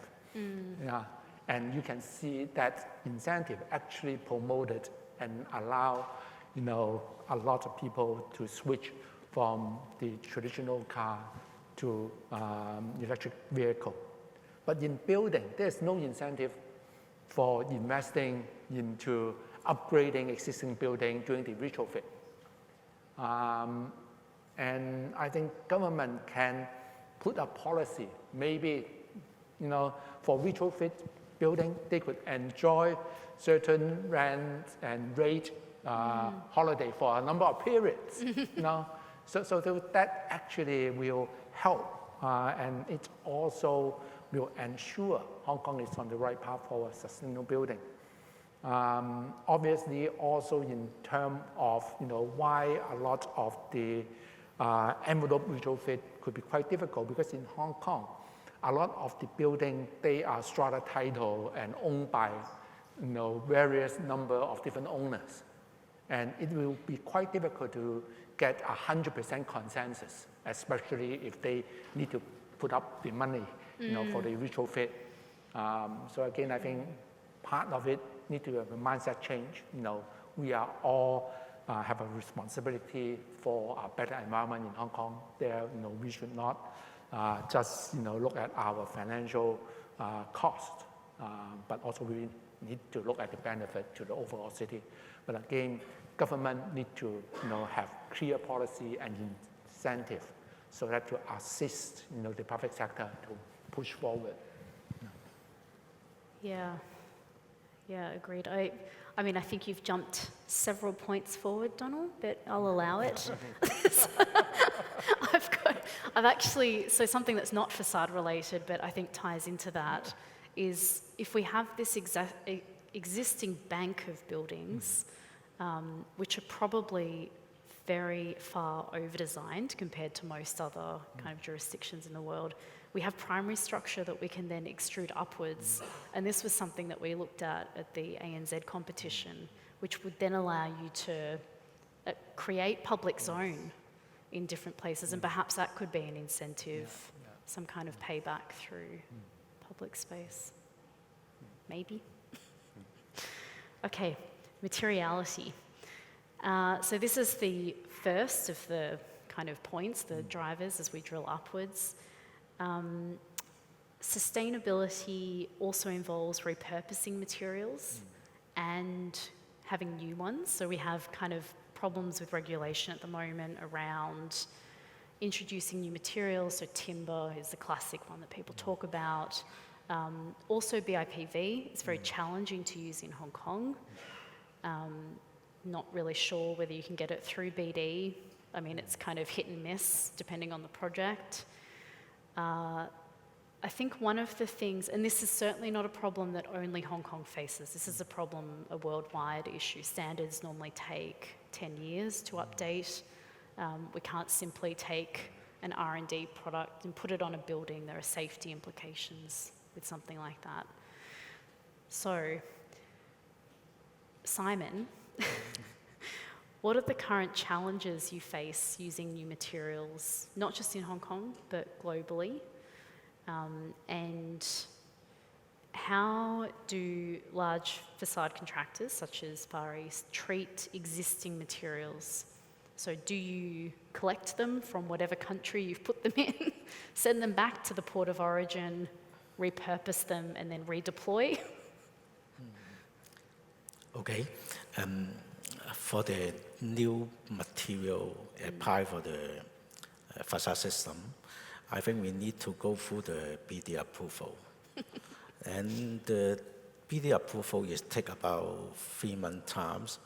After the approval, and we are not sure whether the material can be put in the centimeter band. That's the TechSec, right? Yeah, so yeah, TechSec first, yeah. And also that the new material will be approved based on the project base. So if the government considering if they can accept the pre-approval of the new material initiated by the supplier or the manufacturer, and then will take certain the period of approval times. And I think in Hong Kong, there's about 50,000 buildings in Hong Kong. As Donald mentioned, that's 90% of the electricity and 60% of the carbon emission. So I think the renewable energy is very essential in future. So we are looking for some of the photovoltaic panel. And the new technology of the photovoltaic panel that can be installed vertically and with the high efficiency of power generation. And even the photovoltaic cell can be transparent, installed on the vision area, or with the different pattern, like the aluminum or like the wood pattern or granite pattern. We can install in the spandrel or in the balustrade. And we are the first kernel contractor. We invest the photovoltaic panel production line. We are promoting that, and the photovoltaic panel incorporated into our kernel system. Right, so you guys are purchasing kind of fabricated glass and then assembling it on your line? We're doing the lamination and the photovoltaic in-house. panel, yes. Wasn't aware of that. Okay, what about repurposing materials? Do you take back aluminium and recycle it or repaint it? It is our general practice. And for the scrap material or the cutting rate of the material, we send back to the extruder for recycling. There you go. Okay. All right, so talking about materials and then buildings department, I think is the next big thing to talk about when we talk about materials. Donald, we have many sustainability conferences in Hong Kong. Obviously today, facades, pretty important. Buildings department isn't here. They're not represented. They seem to be becoming increasingly isolated for risk reasons, for quality, whatever it is. Do you see a way that we could bring them back into the conversation?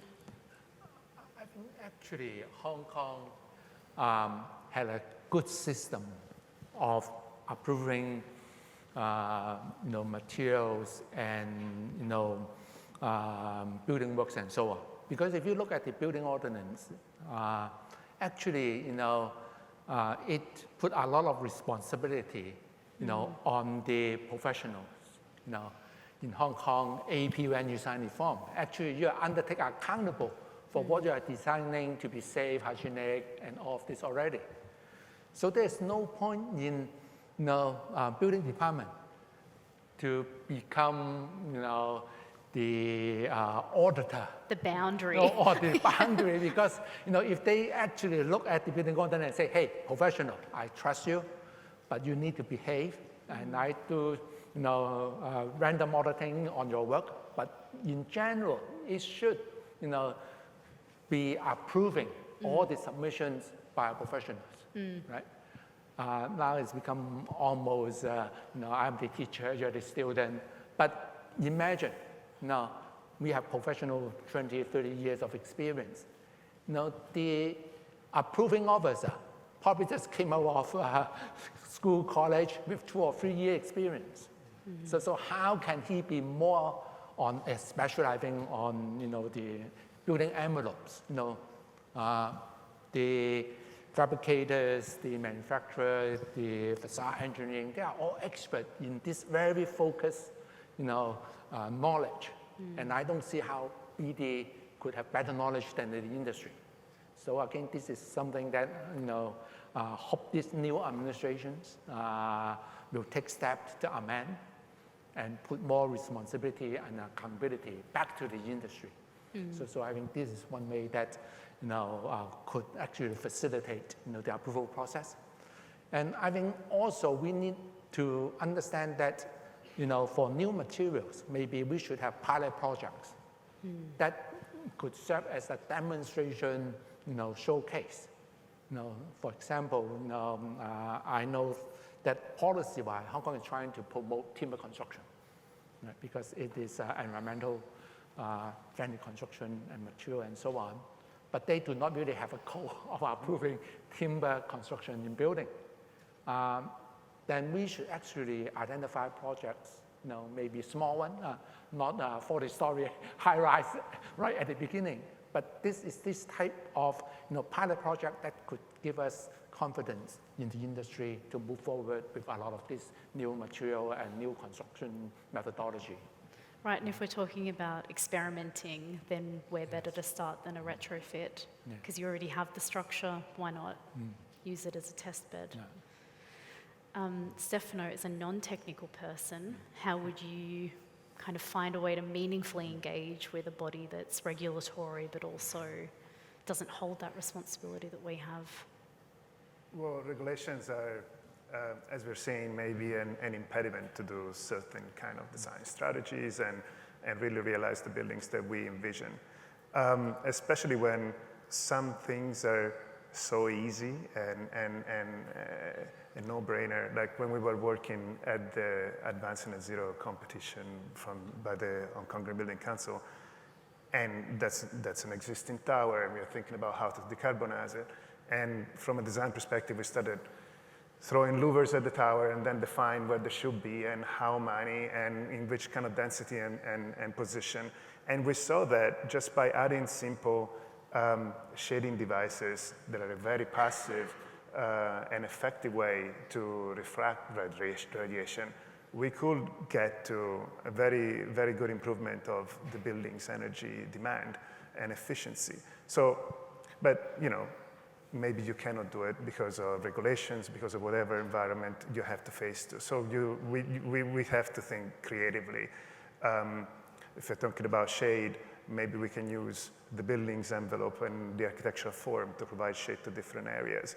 When I look at the Henderson beautiful walkways going inside the building, I mean, that's in a way to me an architectural contemporary interpretation of Hong Kong's traditional walkways under lodges like the ground floor where people used to spend time shaded and in ventilated spaces back in the days. So understanding how the cities behave and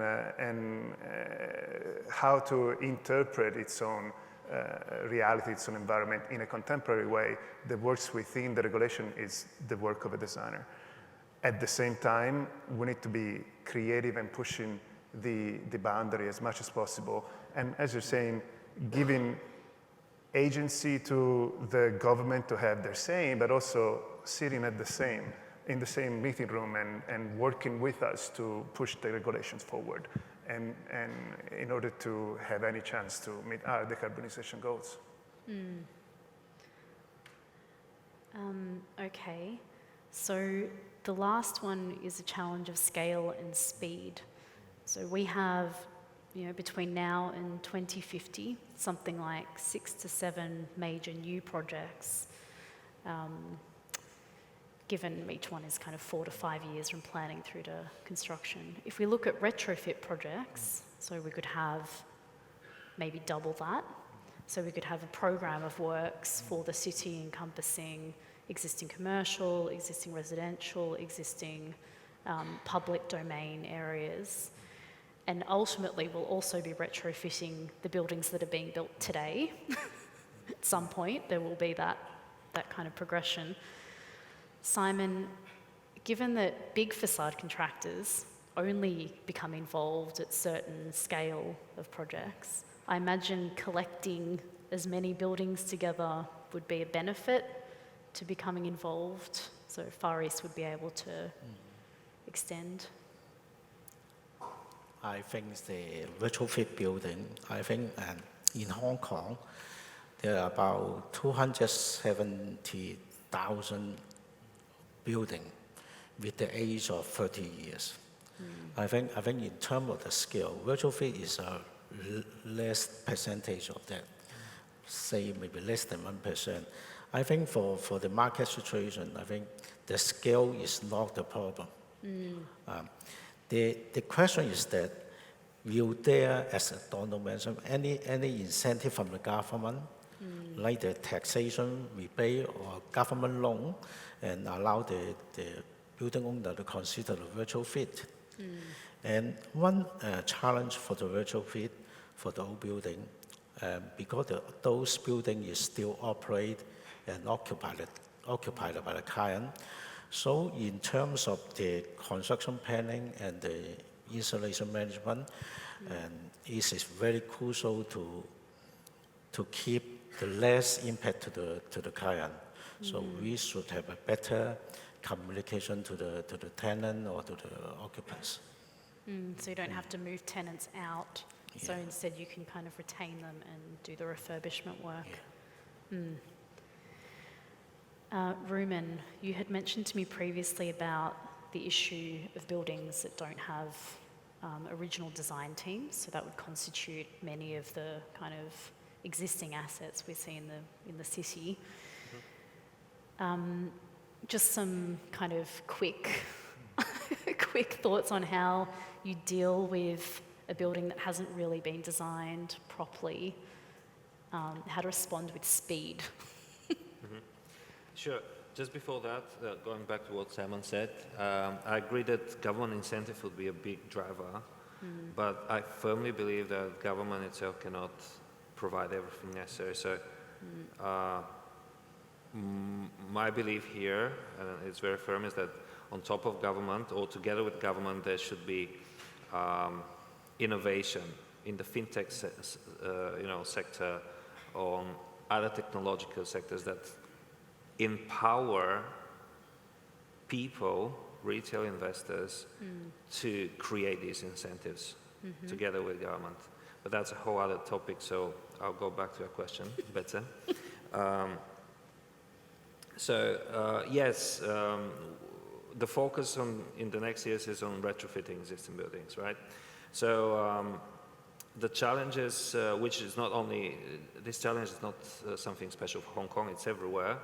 There's a lack of continuity between the original design teams and retrofitting teams. And this is for very trivial reasons, like documentation is lost or damaged, or maybe it never existed. For liability reasons, yep. Yes, or maybe there's some, improvement works on the way that were not well documented. Various reasons, all of them very trivial.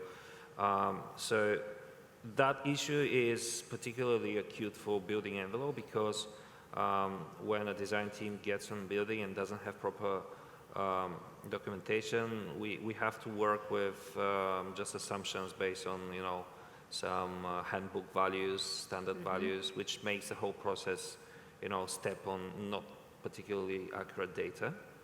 And the cure for those issues, I'll be very brief, it's mostly in technology. So we have LiDAR scanning, we have very accurate, mapping, 3D modeling of existing building. We've got thermal imaging. We've got more affordable site testing of envelope performance that can give us the answer of what exactly we're dealing with. So all of those allow for more precise surveys of the existing facades, and then all the retrofit and the design for improvement would be infinitely better when we do those. So that's pretty much the answer for me. So bringing technology in to assess current building stock. Yes. Stefano, so if we're looking at combining buildings in a portfolio and then upgrading en masse, that may have aesthetic kind of impacts to the environment, so we may end up with kind of homogeneous zones in the city. How do you think we should allow for diversity within that? It's the last question, I promise. I'll be very fast. I'm in between all of you and lunch, so... Yes!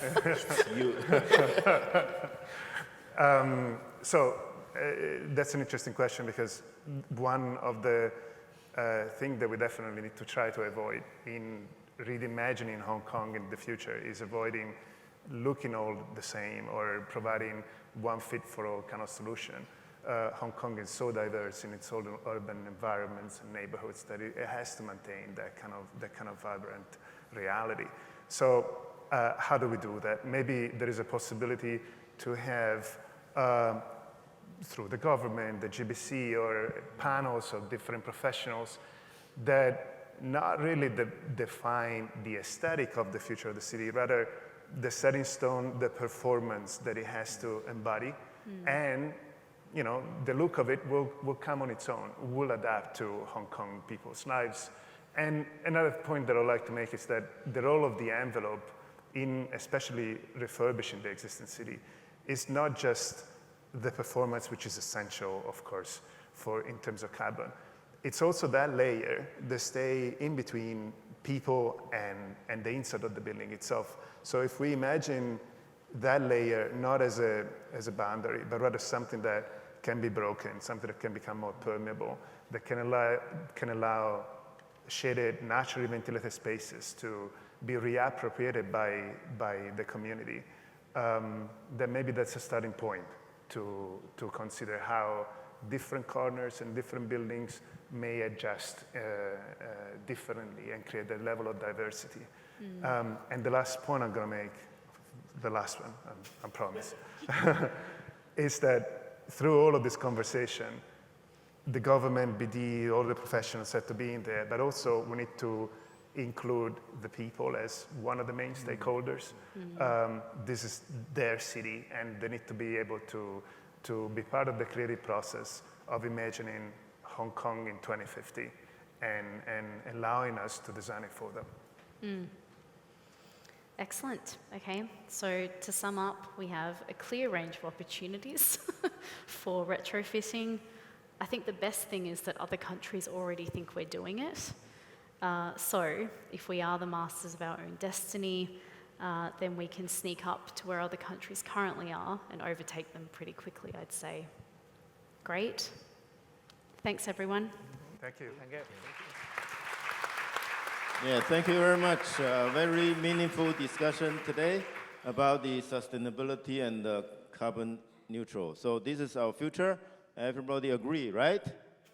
So how many lead APs or BIM pros? Raise your hand. See? The number of lead AP and the BIM pros also need to be improved from Façade engineering group. So let's take a group photo with the panelists. And Peter from Hong Kong Façade Association like to present the appreciation plug. So the rest of the audience, please feel free to enjoy your lunch. I hope you have a nice lunch. Although there are plenty of food, I hope you don't fall asleep, after this, good food. And now today's topic is a breakthrough of the innovative facade.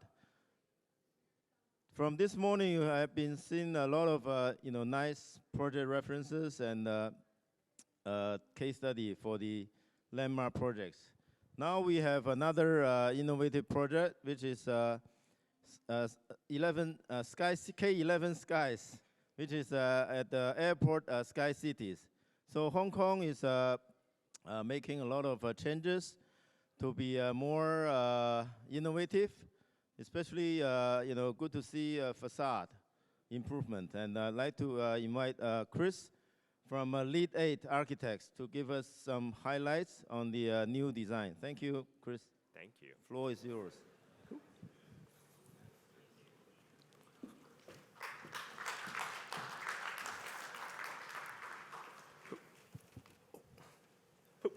Hello, my name is Christopher Slater, and I'm an associate at Lead 8 Architects.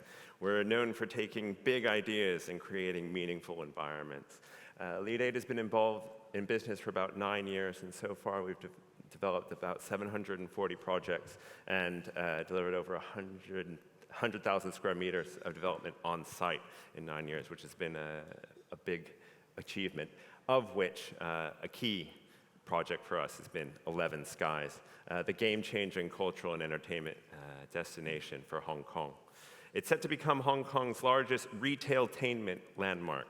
And what that means is we're combining what will be Hong Kong's largest retail center with over 800 shops, with also Hong Kong's largest indoor entertainment hub with 8 key family-friendly attractions.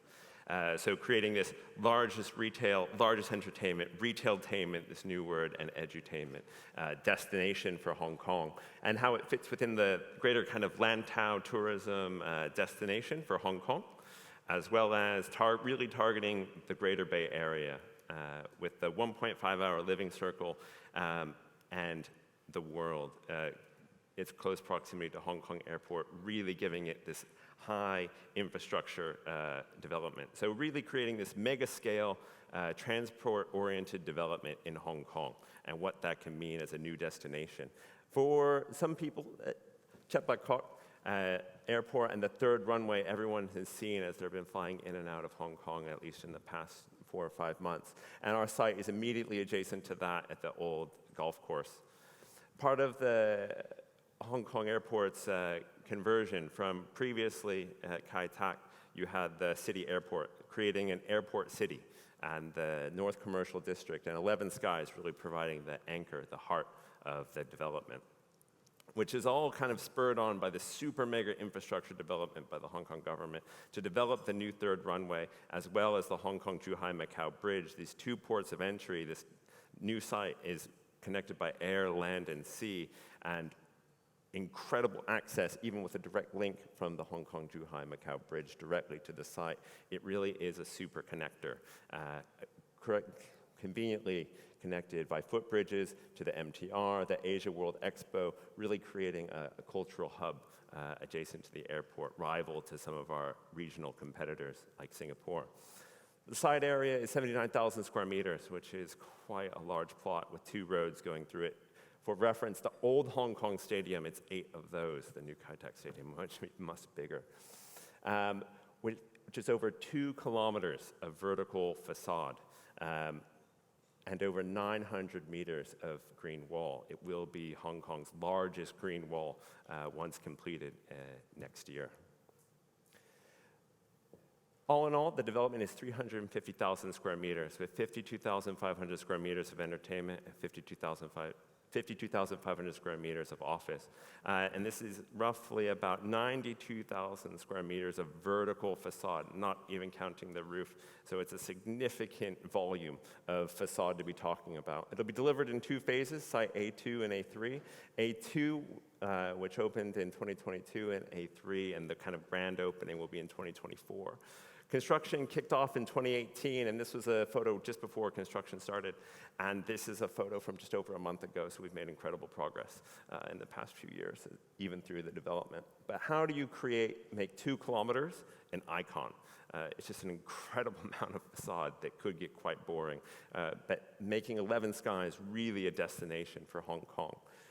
Of course, we're very inspired by the proximity to the airport and this kind of concept of memory and flight and aviation, and what that can really mean as you're going. And arriving to a place and something that's memorable. So we really just took a metal panel and began to fold it, much like you would fold a paper plane, a piece of paper. And to create this kind of iconic image that we further developed into an iconic language for the project. Working very closely with a number of contractors and making sure that we kept within that Hong Kong regulatory 250 plus 250 max 500 facade zone. We were able to create something really iconic and highly articulated and faceted that's really rich, and how we got there was through the series of kind of trial and error and iteration through multiple VMUs, adjustments, readjustments, more VMUs, more testing, more details to get the final that we're quite happy with today, and incorporating the lighting to something that's really iconic and visually strong identifier of the project that looks as good as day as in the night. So how do we balance? We've created this great icon, but this isn't just a sculpture. This is a retail center, and it's 350,000 square meters. It needs to breathe. It has gen sets. It has kitchens. It has HVAC.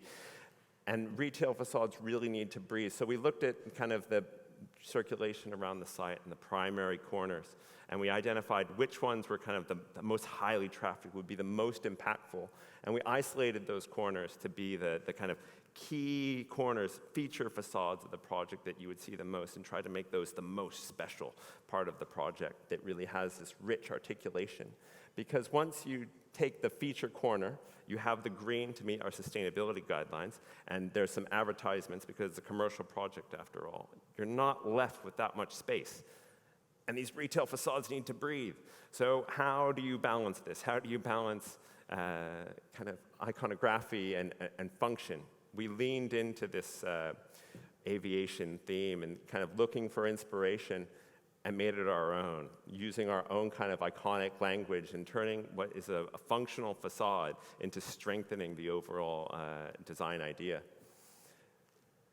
and developing it into something that's even stronger. So even the functional facade kind of strengthens the key corners.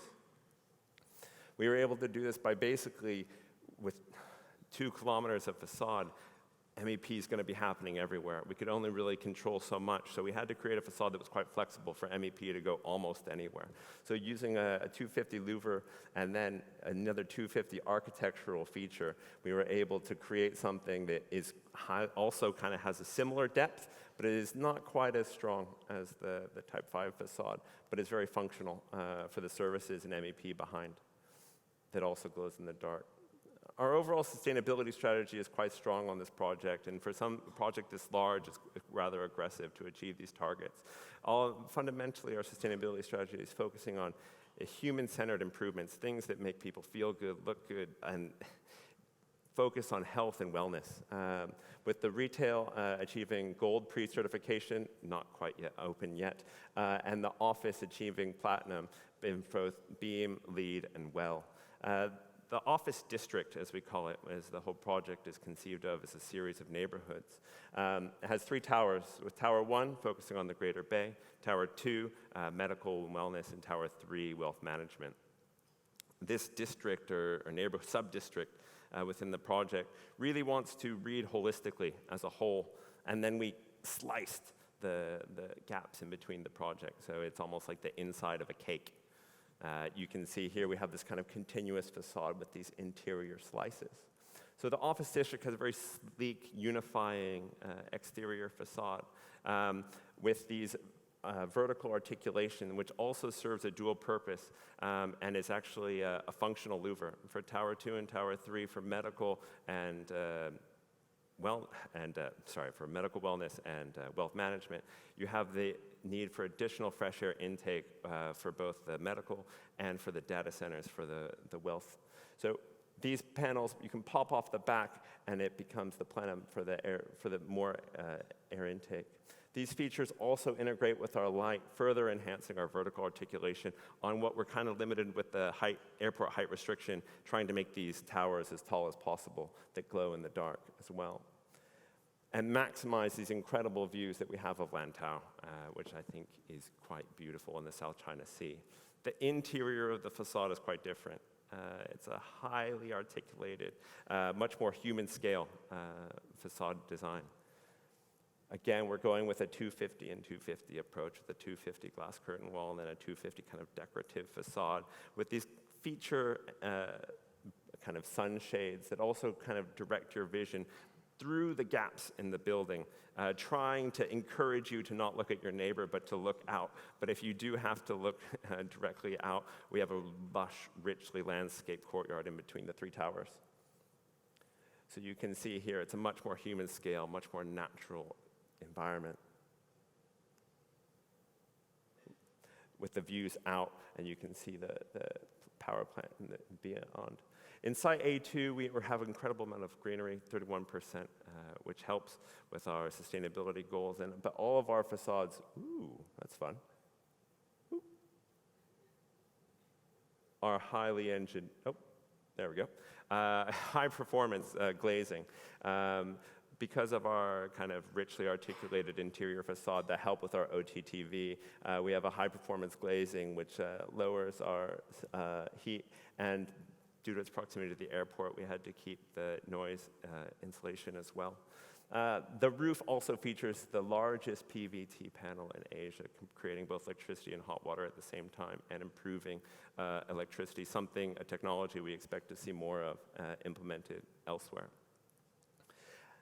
This project also, we're trying to push the boundaries on kind of what a facade can mean, what it can do, and how it can really push. And so we really looked for kind of outside the industry, things that aren't normal, aren't standard, and how we can implement them into our project and make them a core piece of what we're doing. And of course, we were very inspired by the latest trend in automotive industry. Looking at these kind of two-tone hypercars, you've seen the Lamborghinis, this one was a Tesla, a bit more eco-friendly, with these kind of two tones, but it also kind of tied into our concept of this kind of always something new, something ever-changing. I think the Kai Tak Sports Park earlier presented something similar of this. Every time is a new experience, a new look. Different times of day, it'll always be different, and the always kind of ever-changing nature of the sky, which comes back to that 11 skies concept. So with this in mind, we spent a long time thinking about the right mix, the right adjustment, and we came up with these kind of final two colors that we really wanted to achieve in the project. That said, getting there was a long and arduous process with numerous samples going over and over and over again. All in all, it took over 3 years of testing, and it has at different parts of the 3 years while we were developing this, the project has been numerous different shades of red, purple, blue, green, to finally get the exact tone that we wanted to achieve, and numerous visual mock-up units testing every other color, plus several more that aren't even shown here, to get the exact dialed-in two-tone with the strong contrast between the two colors. That is always changing. It's a very kind of difficult project to photograph or render because it's always different. Come back tomorrow, it'll be different. But that's kind of also part of what makes it quite exciting.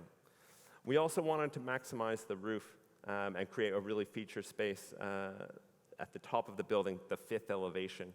And so we created this Type 19 facade using our kind of iconographic facade. Instead of mirroring the panels, we decided just to repeat them as a repeating pattern.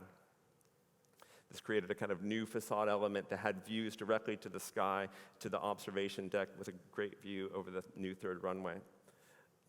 And working closely with Pyrotech, we developed a new kind of jointing system for how to achieve this in an extremely clean way that we hadn't done before.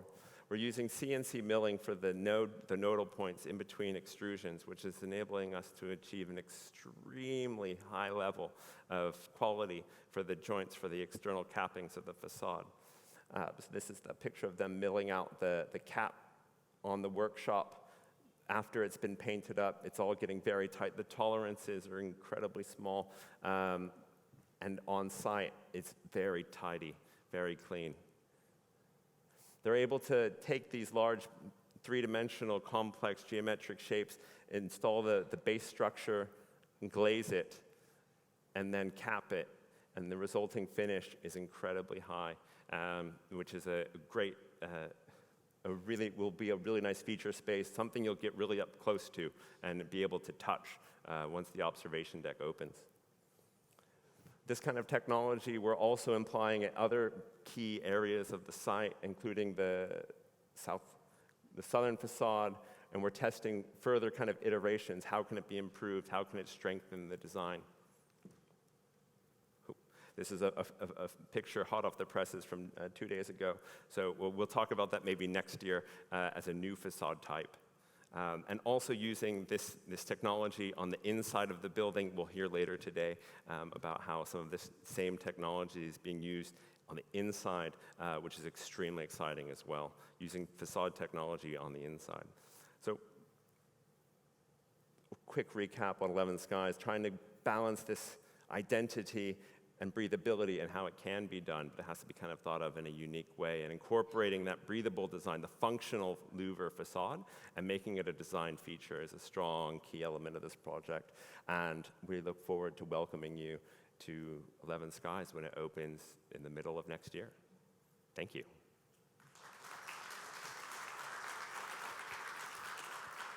Yeah, thank you very much, Chris, for the very creative design of this 11 Skies. Thank you. Thank you. So next, we'd like to have Ho-Sung Kim from Inhabit to share about computational facade. Thank you, design. Thank you. Hi everyone. My name is Ho-Sung Kim. I'm working as computational design in Inhabit. So I just want to talk about the computational design technology in these days, what we are doing in Inhabit. And we are actively researching, we are actively trying to apply what we found to the actual live project. So usually, people are using Grasshopper and Rhino to find the interesting forms and the complex geometry design.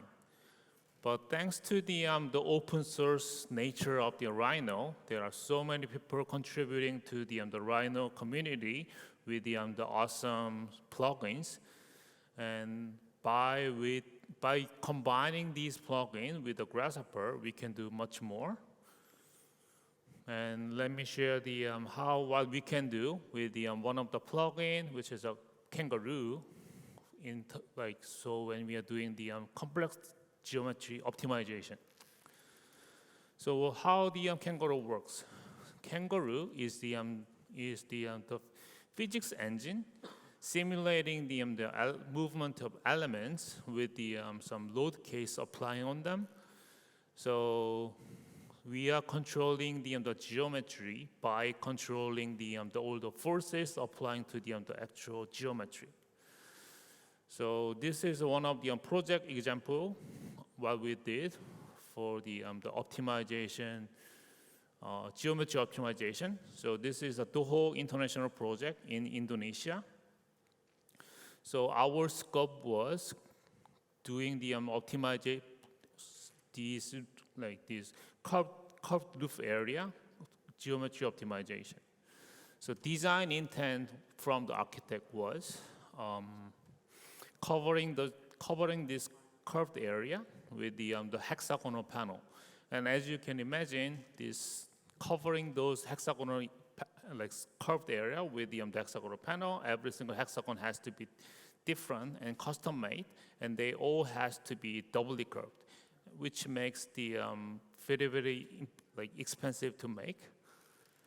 So our optimization goal was target one. We wanted to maximum quantity of the flat regular hexagonal panel, and we wanted to minimize the doubly curved, the atypical hexagonal panel. That was our first optimization target.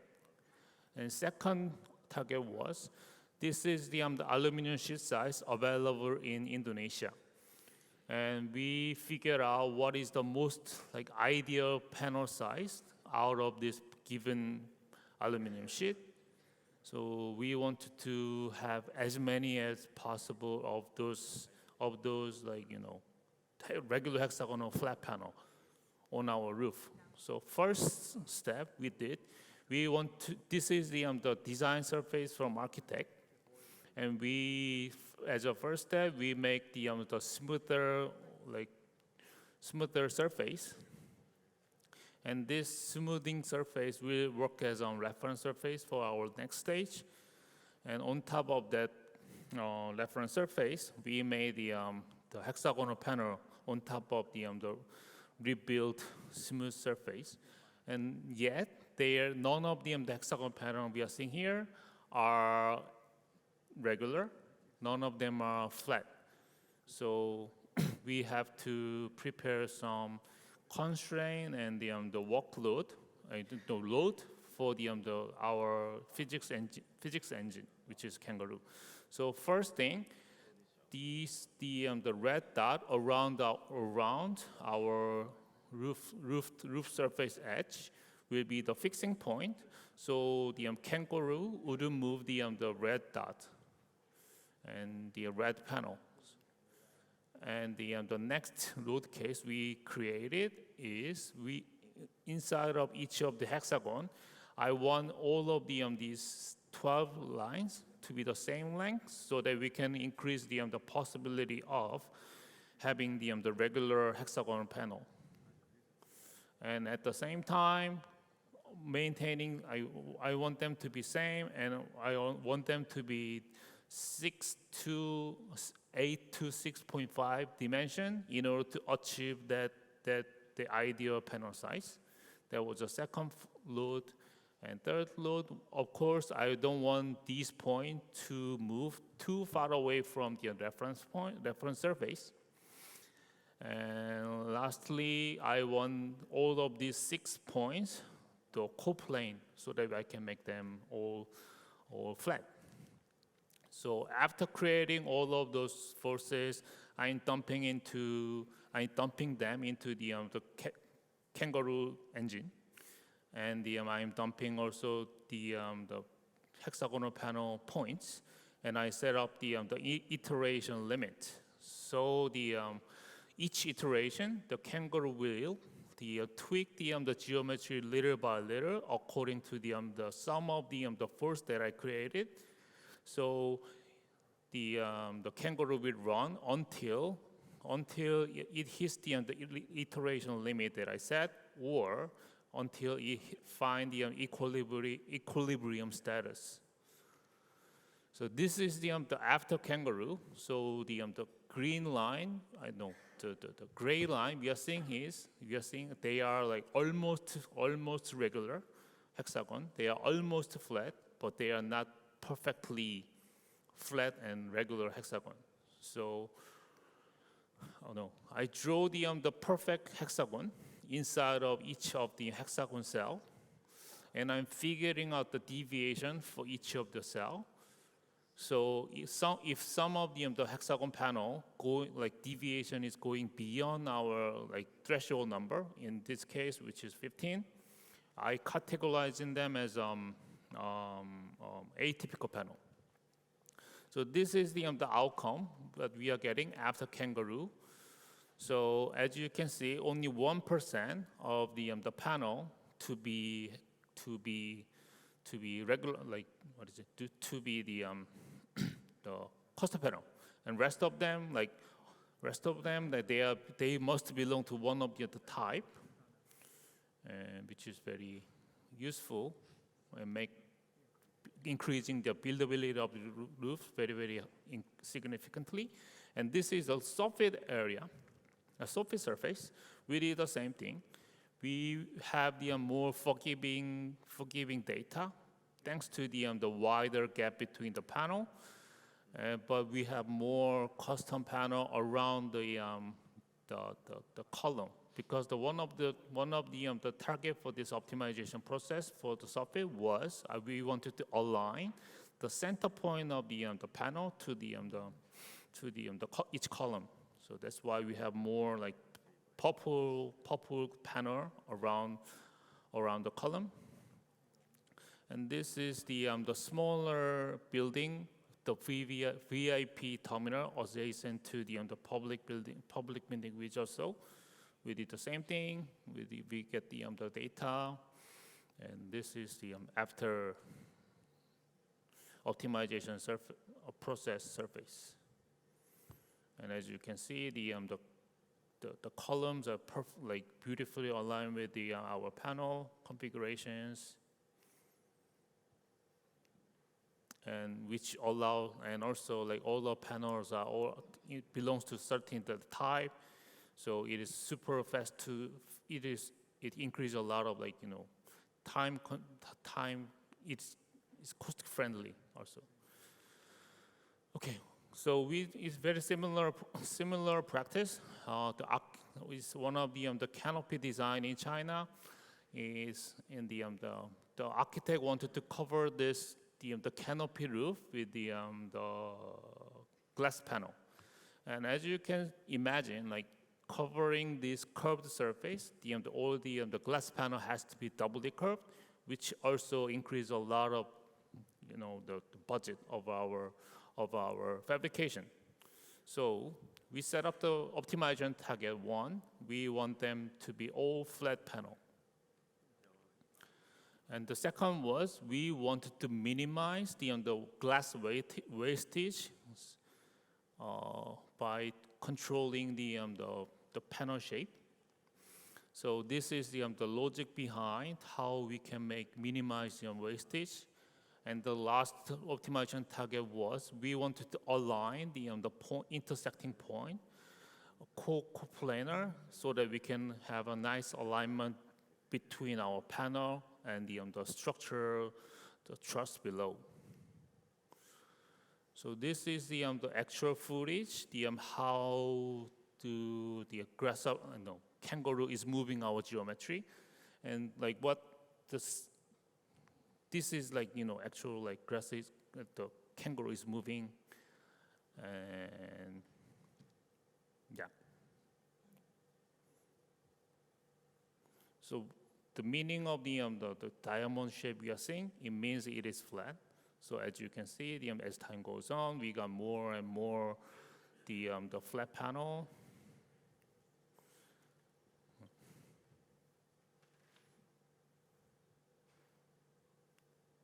Yeah, so after running, so we got all flat, mathematically all flat panel configuration.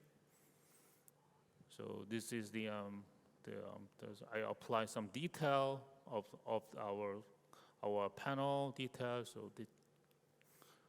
So with the tricking of shifting around some of the parameter setting, we can have several options, and with the data respectively, so that we can assist the client and architect to make a better decision-making process. And unlike those two previous example, this optimization process is bottom-up approach. Like, we don't want to change the overall geometry. We wanted to do the optimization process within each panel. So what we did was we wanted to find the closest conical shape, which is the developable surface. Then this is the process how we can find the closest cone shape with the given surface. So after running the like logical process, we'll have this. This is one of the outcome we get. So by tweaking the setting, the parameter like that, so this is the panel size, and this is the data coming out from that data, the panel size setting. And of course, the smaller panel will have a less deviation from the surface, even so. So these kind of data and geometry will help to architect to decide their panel size, or it helps a lot. So with the another plugin, the Elephant, what Elephant allows us to do is creating the BIM modeling, and it allows us to managing the BIM data. So how the Elephant works is it creates the geometry, and it saves the text information with the geometry. So with a certain grammar, we can save some useful data, for example, and we call that attribute. And for example, key is the panel ID, and values are number. So those kind of attributes save with the geometry, and we can connect some multiple Rhino file and Grasshopper as we combine them as a one stage, and we can connect those stages very organic way. And the collection of these stages works as big logical machine. So what we can do is, this is one of the project example, and this is the one unitized facade system in small town in Australia. As you can see, this is the kinked surface. Thereby, we will have a lot of atypical panels. So as an input for our logic machine, we need the 2D drawing for the setting out. We need the detailed design from the detailed design package, and we put that CAD drawing into our Rhino space, and we prepare some manual Rhino geometry. And as we initiating our stages, and we start to have some geometry, and we start to have some useful attributes. And as we go to the next stage, we will have more geometry, we will have more specific data, and the next stage, we will have all the wireframe for the actual frames for the panels, and we will have more rich, full information stored inside of the wireframe. And based on the information we restored, we can apply the correct profile configuration. And we apply that to, and we make them solid. We can make the solid model, and we can specify the even the fastener hole onto the each member. And this is the final LOD 450 BI model, Rhino model. And this model has literally everything in terms of the detail. It has every fastener, it has every hole for fasteners, it has every parts. And obviously, each part have a rich full of the attributes BIM information. And what we can do with this geometry and the BIM information is we can extract the fabrication information out of that geometry model, our BIM model. And this is one of the example we extracted from our model. This is one of the mullion fabrication drawing, automatically generate. None of the geometry we are seeing over here is manually touched, none of them. And this is the example, sample drawing of our fabrication package. Again, none of them are manually created. Every single curve and annotation are grasshopper generated. And this is the sample of the assembly drawing of the certain panel. And all of those data and numbers are coming from our attribute information. And if you have a look at, closer look of one of the transom, and we can identify and how to make these particular transom. And the whole location very specified, and whole size, and which type of fastener to be specified. And this is how we have to cut the edge of this particular mullion. And not only producing tons of 2D CAD drawing, but also we can, with the attribute, we can manage the folder structure, and Rhino smartly exporting the CAD drawing up to the correct location of the folder structure. Another project example we did. This is the Shanghai. In Shanghai, this is one of the pop-up store, and as you can see, there are multiple layer of blade supported by wires, and each wire has their knuckle, and those location of the knuckles on wire has to be specified. So after we are making this BIM model, we could extract the fabrication information out of our BIM model. And this is the fabrication information for each of the wires and knuckle location, and export it to the tabulated format so that we can put them into the our package. And obviously we can do much bigger project scale. This is one of the infrastructure project we did with the same methodology. And our design team, Inhabit, designed this roof system based on the DFMA principle. So every part has to be modulated so that we can increase the factory work, and we can minimize the in-situ works so that we can secure the quality of the work. And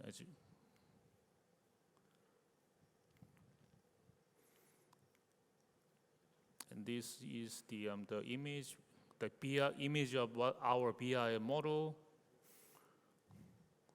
And those, the structure, the gray structure is coming from other company, structure engineering company. And this the gray structure changing, like they going through several updates. So whenever we have a new updates, all we have to do after setting up our automation process of BI model generation, all you have to do is clicking the button, and then this update is very fast and efficient. And what else we can do is, okay, this is another plugin, BOM, and it works as a connector with the several other programs. And for example, in this case, this is SAP 2000, which is a structural analysis program. And what we have done, what we have set up is like we create the automation process of generating this wireframe, with the some fixing point with the profile configuration assigned to each of the wires, and we could apply the load onto each of the member.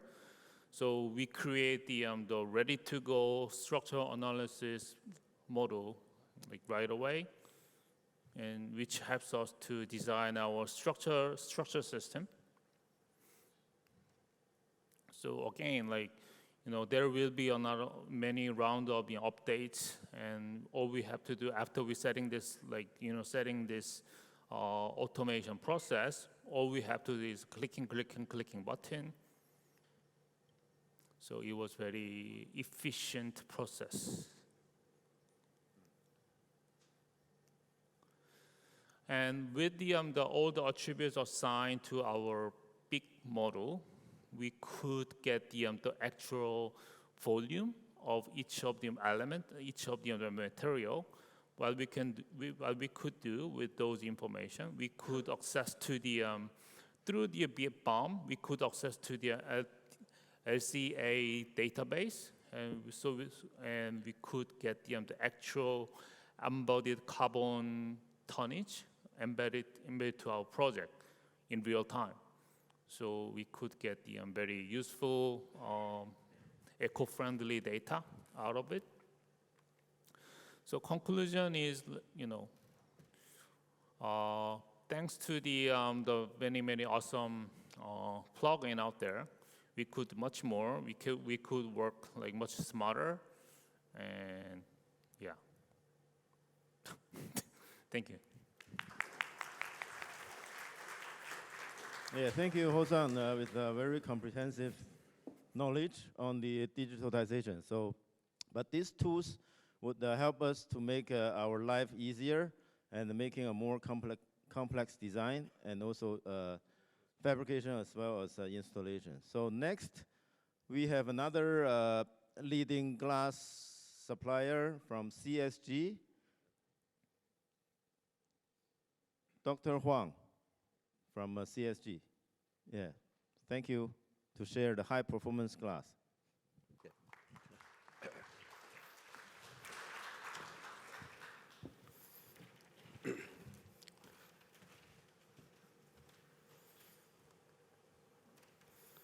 So, good afternoon, everybody. I'm Chengde from China Southern Glass. Today I'll talk about application of high-performance glass to reduce carbon emission. Three parts. China sets two common goals: that 2030 for pure carbon emission, and 2060 the carbon neutrality. According to statistical data, as of year of 2019, the whole cycle carbon emission of buildings accounts for over 50% of total emission of China, in which production of building materials accounts for 28%, building construction accounts for 1%, and the building operation accounts for 21%, about 22% actually. So the carbon emission of buildings is crucial to the carbon growth of China.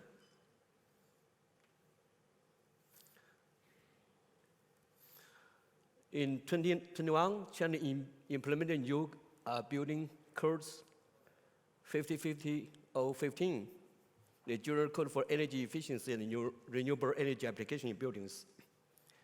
In the new codes, besides the higher energy efficiency requirement, the new code is stipulated a specific requirement on carbon emission.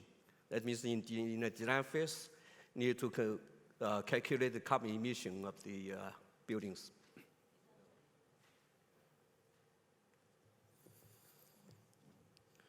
And before that, in 2019, China implemented national standard GBT 51366, the standard for building carbon emission calculation. So in that code, the detailed procedures for calculation are specified, and then the necessary basic data is listed in the standard.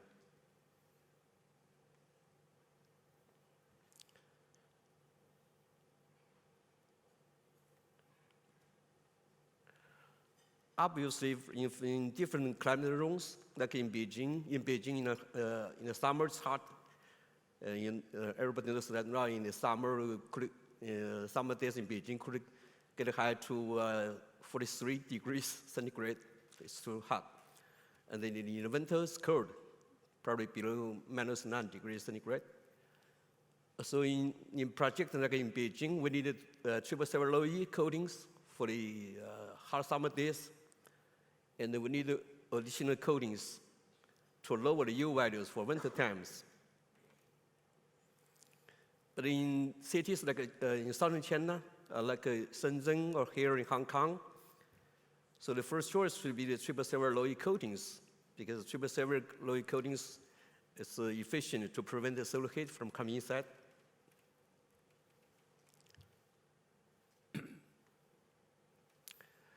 Here just details some of the typical data for high-performance glass. This one here is for like in northern China, like in Beijing, where you apply the 777 coating on the second surface, and another low-E coating on the internal surface. You can achieve a GR value below 3%. GR here is a new term defined in China. Yeah. GR accounts for the total solar heat, solar IR transmittance. That includes two parts, the direct radiation plus the secondary transfer. Because solar IR is the energy course temperature increase, not the visible light. The visible light is what we need for daylight. Then the visible light comes in, could be reflected back outside, and then only a little part of visible light could cause cross temperature increase. So the major energy course temperature increase is solar IR. So here we define new term account for the GR. Nowadays, everybody do project specific glass by G or shading coefficient, but that's not precise enough. Because you use G or SHGC to estimate the energy efficiency or calculate cooling load, actually it's not precise. Because for 3% glass, almost no heat, only visible light. So we define a new term GR account for the solar IR transmittance. By applying the 777 on the second surface and another on the internal surface, so you can, the GR could be below 3%. That means only lower than 3% the solar IR can come inside. So you only need only small air conditioning in summertime. And the U values could be achieved U value about 1.1%. That's for double glazing. If you need to even higher performance, we can use triple glazing and the two coatings. Even you can apply 3 coatings to get the U value around 0.6. In the southern cities of China, because of the hot summers, but in the winter it's not so cold, so we 777 coating alone is good enough. There's a typical glass makeup for the projects in China, southern China cities. Like probably in Hong Kong here. Only 3 different glass. Here that you can get the GIR value around 3%. With the low iron substrate. And then this here another CIR colors. CIR index. CIR index means for the glass to show the colors outside. Called color rendering index. You can see that all our glass have a CIR on 95%. That means if we install glass on the windows, we see outside the colors and the natural trees, flowers, it's natural colors.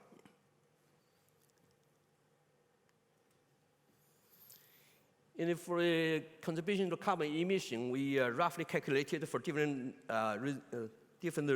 weather conditions compared to the clear glass ideal. For double silver layer coating,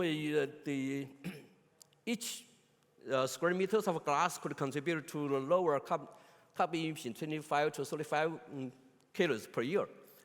For triple silver layer ideal, it's higher, about 30 to 40 kilogram of carbon emission. So triple silver low right now is the best to reduce the carbon emission of buildings. So right now SSG is promoting the triple silver glass across the China, from the north to south. Here are just some few examples. We just put out samples against the trees, the flower, or red colors. You can see that because the higher CR index, the colors shows are natural colors. It's not affected.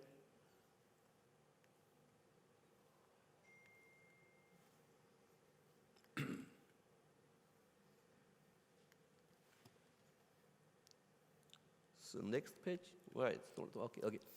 For the innovation expander, we can use conventional perfect match. We use the frit and the some coatings on the second surface to apply the frit on the third surface. We can achieve the perfect match between the expander and the vision glass.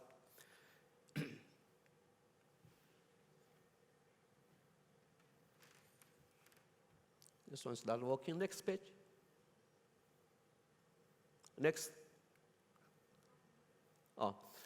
Also, we are doing the BIP glass. We can use this on the spandrel and the skylight. Only that the color probably is slightly different. If you want to apply BIP for the spandrel glass, the spandrel will be show different colors between the visions, so it's a special design. And next page. Here, just because of short time, here just show some typical examples we have done. Next page. Here's a project sample in Beijing. Actually, this two coatings, triple silver on the second surface and another coating on the interior surface.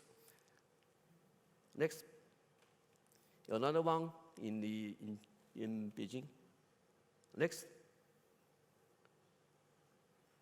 This one's not working.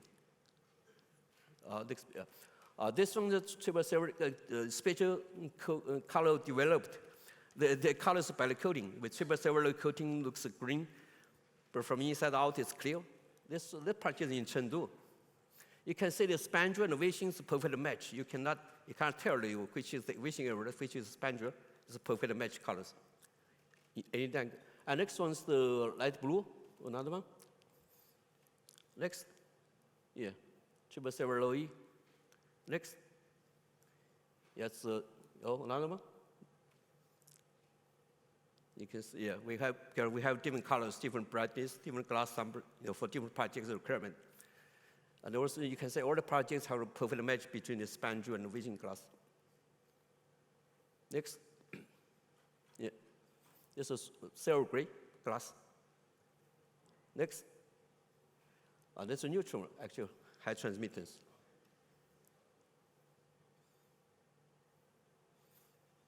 And the way to do this, some jumbo-sized glass, because with the many projects and some projects, podium is the big size. Here we do IG the double glazing with that height over 10 meters. Just for examples. This one in Wuhan. Yep, start working properly. Next page. This one is in Abu Dhabi, UAE.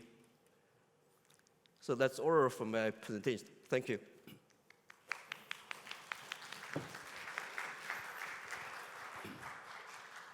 Yeah, thank you very much for the wonderful presentation. Next will be my colleague from Dow to share with you about the carbon neutral silicon program and how we can do better to support the sustainability. Thank you. Zhang Heng.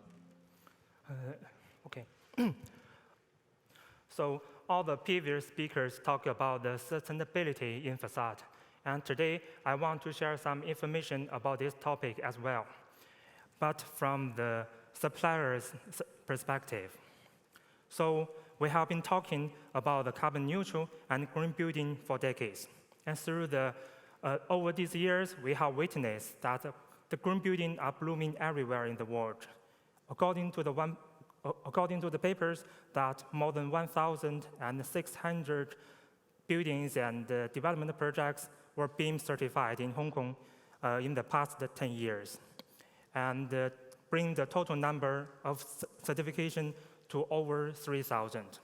I believe this trend owes to every party getting involved, from the developers, architects, consultants, to the contractors, as well as the suppliers.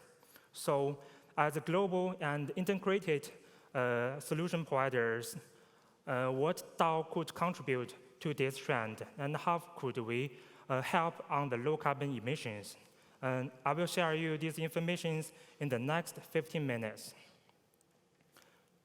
So let's check some data first. So among all the industries, our construction industry accounts for 36% of the worldwide energy consumption, and 14% of which is the energy demand during the construction activities. And for the construction industry, it also accounts for 39% of the greenhouse gas emissions. 11% is embodied carbon emissions, and the other 28% is the operational carbon emissions.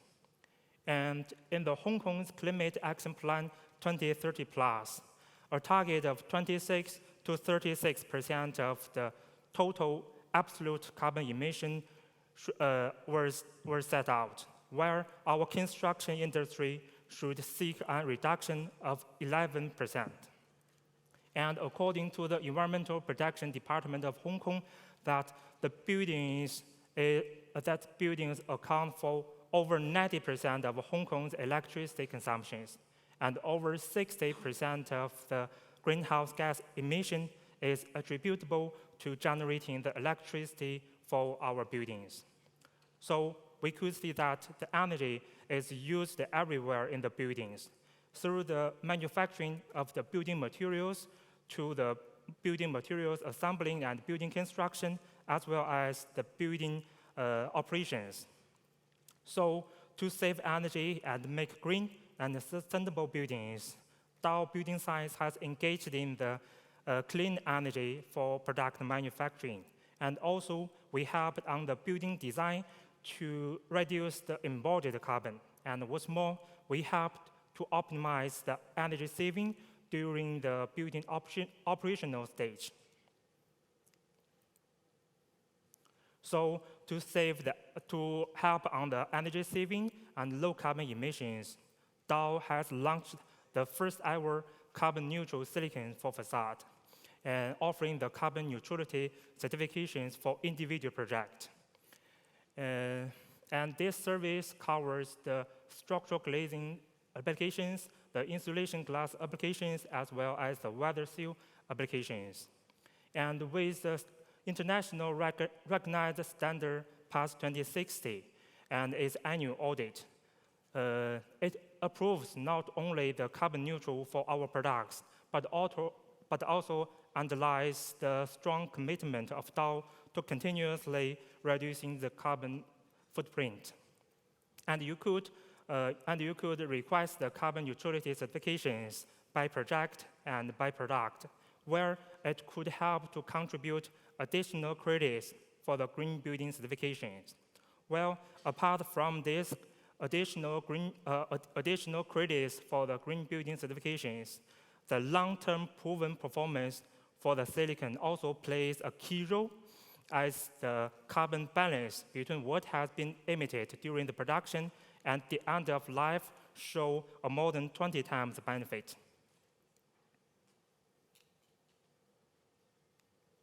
So after understanding what DAO could provide in this field, let's check out how DAO could achieve the carbon neutral silicons. Generally speaking, there will be 7 to 10 kilograms of the embodied carbon when 1 kilogram of silicon is produced. And most of the carbon footprint is embodied in the raw material and the energy for manufacturing. So to save the energy, we have the hydropower and the renewable energy were adopted, where this clean energy accounts for more than 80% of the total energy consumptions. And for the raw materials, such as the quartz, the wood chips, and the charcoals, are all 100% audited or certified. And what's more, DAO has our own plantations to compensate the carbon emissions, where we call it DAO's Carbon Insight. And for the plantations, we strictly follow the replantation ratio 1:1. And so in summary, thanks to the effort made at our silicon sites and the rigorous audit through the past 26 we are able to generate the carbon neutral certification that we will use inside but not off-site to propose a full decarbonization for those sealants, where the building owners could benefit from this net zero balance. So this is a detailed information about how much embodied carbon could be reduced for a project with common design when the carbon neutral silicon is utilized. We have calculated the 3 common applications, the embodied carbon for these 3 applications. And for the structural glazing application, there will be around 3.7 embodied carbon for 1 square meter of facade. And for the insulation glass, the thickness is larger, and some of the insulation glass is triple glass panes. So the embodied carbon will be twice as much as the structural sealant, to 7.6 kilograms. And for the weather seal application, it also contributes another 6.1 kilograms embodied carbons. So in summary, for 1 square meter of facade areas, there will be up to 20 kilograms of embodied carbons. So for a 30,000 square meter facade, the buildings could benefit from potential embodied carbon reduction up to 600 tons if the carbon neutral silicon sealant is utilized. So compared to the traditional fixing method for the curtain wall, where the aluminum captive and the gasket is used, our structural glazing system and weather seal application could provide more benefit with less embodied carbon. First, by using the structural glazing system, the total aluminum weight could be reduced up to 15%, where the external captive and some of the reinforcement materials could be removed. And secondly, as the silicon sealant has long-proven performance, it is not necessary to replace the gasket through the whole life of the curtain walls. Not to mention that the BMU will be required for the gasket replacement, where the cost and the risk would increase. And we have plenty of job reference that our sealant has more than 30 years or even 50 years proven performance.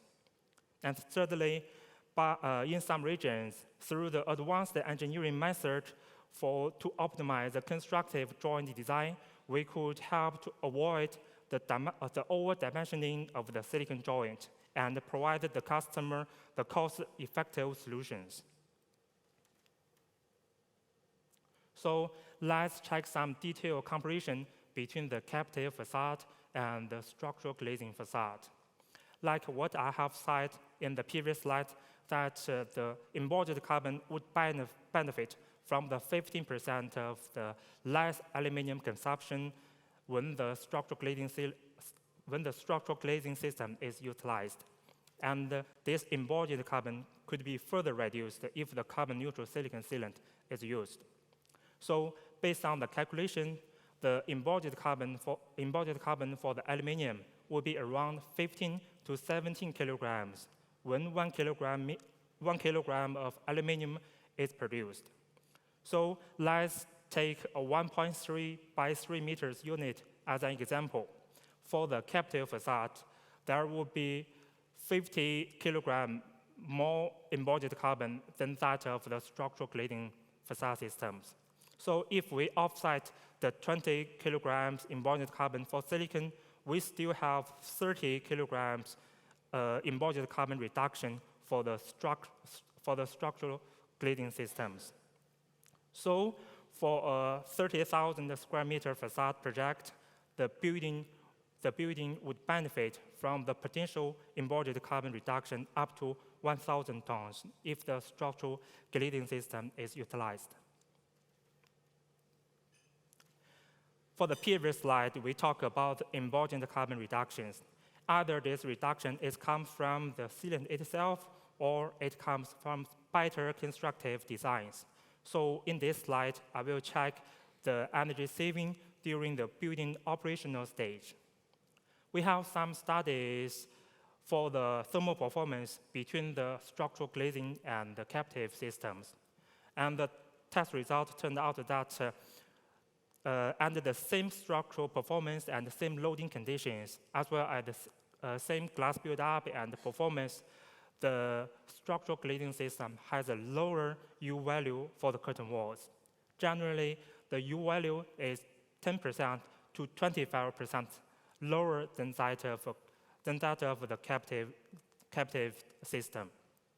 So we all know how difficult it is to manage another 0.2 or 0.5 in the U value for the curtain walls. Sometimes you have changed the low coatings, or sometimes you have to change the double insulation to triple insulations. But now you could simply achieve this by using the structural glazing systems.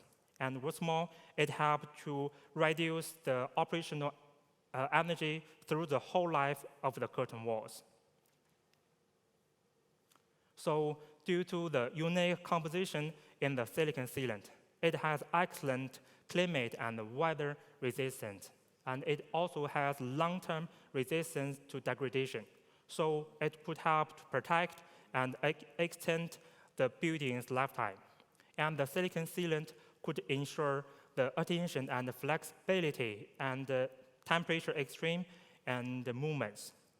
The silicon sealant could ensure the energy saving by melting pane insulation glass, where they could help to ensure that the insulation glass is air tightness and efficient after so many times thermal and mechanical loads. So the glass element could be directly bonded to the building envelope, which will further help to ensure the air tightness of the buildings. All these outstanding performance features contribute to the durable and energy-efficient facade with less carbon emissions. And this is a recap for today's topic. Dow has launched our first carbon-neutral silicons, and we could offer this service for the structural glazing system, the insulation glass, as well as the weather seal ceilings. And with the clean energy we adopted and the 100% audit and certified raw materials, as well as Dow's carbon insight, we are able to generate the carbon neutrality certifications. And what's more, as what I have mentioned and emphasized, that the 50 years proven performance has played a key role at the carbon balance between what has been emitted and during the production and the end of its life show a more than 20 times benefit. And at the end of these presentations, I'm happy to inform that Dow also launched the website for our sustainable carbon neutral silicon facade sealant. And you could check every detailed information and our progress in this website. And you could contact us through this email address, or you could simply send inquiries to my email address. That's all for today's topic, and thank you for listening. Yeah, thank you, Zhang Heng, to share this carbon neutral silicon, and which the benefit we can see that we can reduce the carbon and also the materials. So the next, we'd like to have Charles Chong from Populous to share how Hong Kong been elevated to today's innovative facade. Thank you. Good afternoon, everyone. I'm Charles, representing Populous Gartner. I believe most of you here have, at one time or another, worked with us before. But if any of you is not familiar, allow me to run through a brief introduction. This year, 2023, is the 50th anniversary of Populous Group. And in that 50 years, we have consolidated into a group of facade companies under Populous, Gartner, and the Scalabao brand, according to different geographic locations. If you have corresponded with us lately via email, you will notice that our email signature has a very special logo, as you see on the screen right now. It's a special logo designed to commemorate the 50-year anniversary milestones. Now, a little less known fact, but maybe some of ex-colleagues here will probably know, is that our company here started off as Joseph Gartner in 1983, which is 40 years, exactly this year. And we started off by delivering the Jardine House and the Bank of China. And subsequently, in 1996, we have the Populous brand set up in Hong Kong to deliver the airports and the fit-out works. In 2001, Joseph Gartner officially became a member of the Populous Group. And 10 years later, in 2011, the giant construction company, Lixo of Japan, actually bought over us as a whole. Furthermore, in 2015, it was a decision to combine both brands, Populous and Gartner, into one company. And finally, in 2020, the company was bought over by Atlas Holdings, and we're now officially a US-owned company, and the company has been renamed to Populous Gartner Hong Kong Limited to reflect our heritage for the last 40 years. Now, when we say we define the Hong Kong skyline for 40 years, I wasn't actually kidding. This is what we have delivered in those 40 years. Many of these landmarks that you see across the Victoria Harbour was actually delivered by us, including the tallest building on the Hong Kong side and Kowloon side. Also, we have some other projects in 3 Pacific Place, a very nice cable system atrium. Also, we have done the Tema building, a forum, and we also engage in some civil structures, such as Tycoon and M+, which was recently mentioned earlier today, and also the high-speed rails. And on the Tsim Sha Tsui site, we have the K11 Rosewood Hotel and the service apartment, Artus. And on the Kowloon site, the East Kowloon Central Business District, these are the projects we have delivered, the Megabox, Golden Financial Center, which I believe was recently sold, so it might be renamed. And this is where our office is located, at 1 Kowloon Place, just right opposite FT Life Tower, which we have also delivered. And across the central business district along the corridor, we have the One Bay East and we have the Landmark East. Now, because our office here in Hong Kong is actually the regional headquarters for Asia, we have also delivered projects in Greater China, outside of Hong Kong, including some of the more notable landmarks. Shijiahui Center Tower 2 in the Puxi district of Shanghai, it will be set to be the 4th tallest building in Shanghai, I believe. And also we have this Oli complex, which is Renzo Piano's first project in China. I was personally involved in. It's a huge complex of little 18 small towers using natural anodized cladding from Germany. In Asia Pacific, because we are the headquarters for Asia, we recently delivered the Merdeka 118, which is the 2nd tallest skyscraper besides the Burj Dubai. And we also will have the tallest business building, the commercial building in Tokyo, Japan.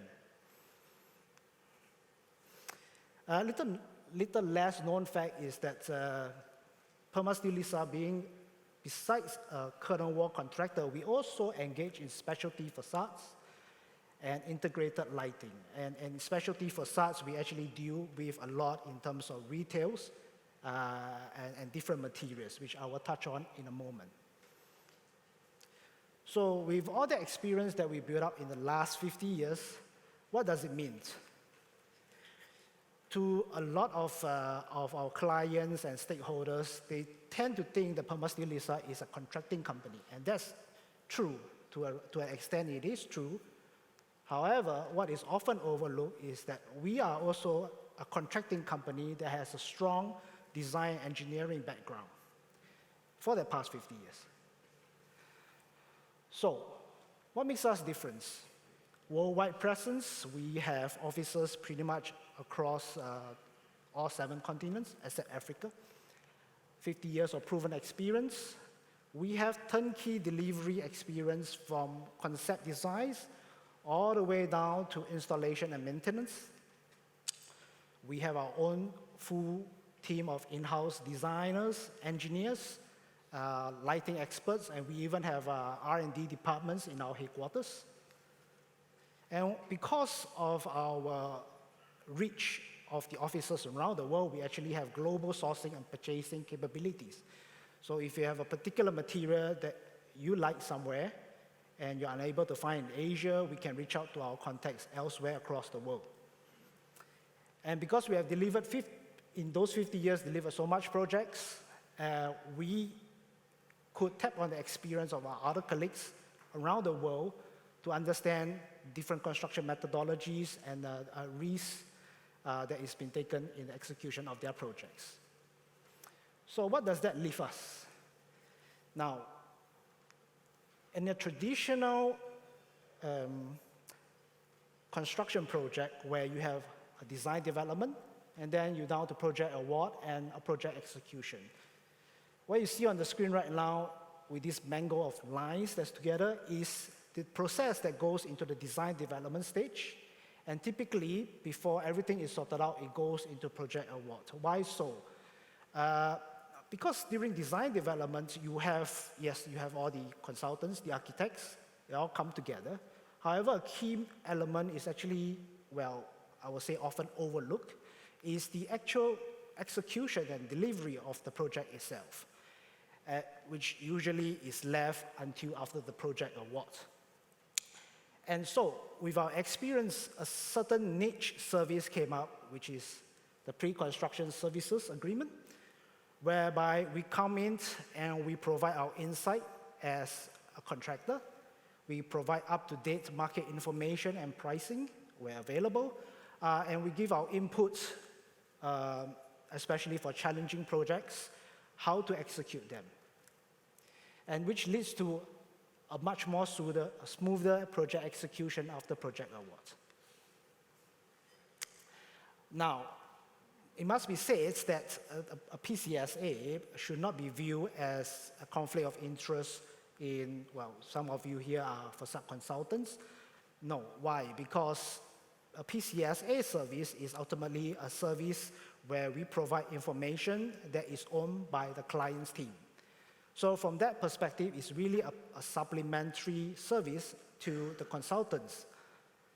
And in this PCSA service, we can do the following, which is optimization for tendering and procurement processes, address technical challenges early, because we have a full myriad of projects around the world, provide value engineering rather than after award of the contract and then we start to negotiate, which may at times be too late, establishment of budgets and schedule, supply chain selections, experiment of new concepts and other potential risks and scope gaps.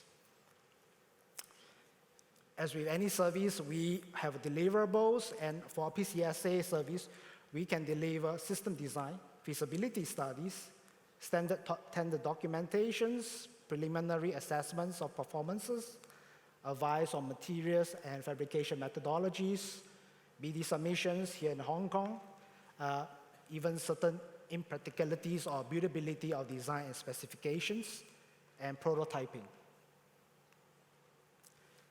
Also, we provide a schedule because as a contractor, we execute projects and therefore we are able to share our insights in terms of project delivery, what to look out for, milestones, critical paths, construction methods, and also method statements. And finally, which a lot of clients will be most interested in will actually be the budget and cost sheets, what actually costs them according to today's rates. Now, it must be said that since 2016, where our service first started, we have actually experienced a year-on-year growth until COVID, which I'm sure affects everyone. So as you can see, we have a drop in terms of PCSA services between the year 2020 and 2022. However, the interesting thing is, right after the COVID was lifted, the service comes back and the numbers are starting to go up again. As of today, we are end June 2023, the numbers is still rising, and we are forecasting more PCSA projects into our services. What you see here on the list is actually the number of PCSA that we are undertaken in these 5 years. As you can see, many of them are retail storefronts with special materials, and many of them are recurring customers. And this goes to show the benefits and the value of such a pre-construction service. But of course, as with any new service, there are certain challenges. As I said earlier on, there is a perceived conflict of interest, which I must emphasize again, that's not true, because we provide an insight as an execution point of view, and the service itself, with all the data and deliverables, they remain the property of a client. And of course, the biggest challenges for us during a PCSA stage is really understanding what a client is after, because as with any design development, those wants and needs can sometimes be, well, a bit obscure. So I'd like to show some successful projects where we have done it, beginning with a pre-construction service approach. As you see here, the Hermes boutique at the Landmark Prince. I'm sure everyone's familiar with it. This very nice facade with brown color profile stripes actually started off as bamboo strips, bamboo, natural woods. And at the PCSA stage, we were asked to investigate the feasibility of using it. We did some experimentation on the pigmentations and all. However, we came to the conclusion that because with any natural woods, when it comes to BD assessment, combustibility is always an issue. And this is where we and the clients and the store owner turn around and say, no, let's drop the idea and we go with conventional profiles instead. The other example is a Montclair boutique that we deliver in Harbour City, which if you go shopping along Canton Road, you will definitely see. On this project, it is conceptualized as slabs of ice that's been cut out into stone veneer. And this stone veneer, each piece approximately weighs over half a ton, and to actually install on a busy roads like Canton roads will actually require substantial efforts. So at the beginning of the project, or rather, so should I say, beginning of the service, we had to run through the project delivery to understand what could actually be done to deliver this stone facade. So what we did was we modularized them and we conceptualized them into module panels that we could immediately install without closing off the traffic. Another example of experimentation, I would say, with glass is this Cartier storefront in Orchard Road, Singapore. What you see here on the screen right now is actually the initial concept, HDA's concept, of the storefront, which is made up of bonded glass bricks. Now, we did some prototyping and experimentation where these glass bricks, they have grooves on the surface of the glass, and they are bonded together through a thermal bonding process using resin. And what you see here on the screen is actually the prototype that we did for this glass.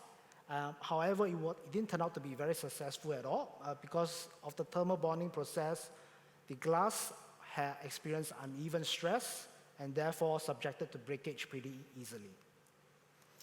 With that, unfortunately, we have to abandon this concept during the PCSA stage, and we had to explore a different glass panel to realize the design. And we enlisted a glass specialist, Ateliers Bernard Pisset, for a new concept.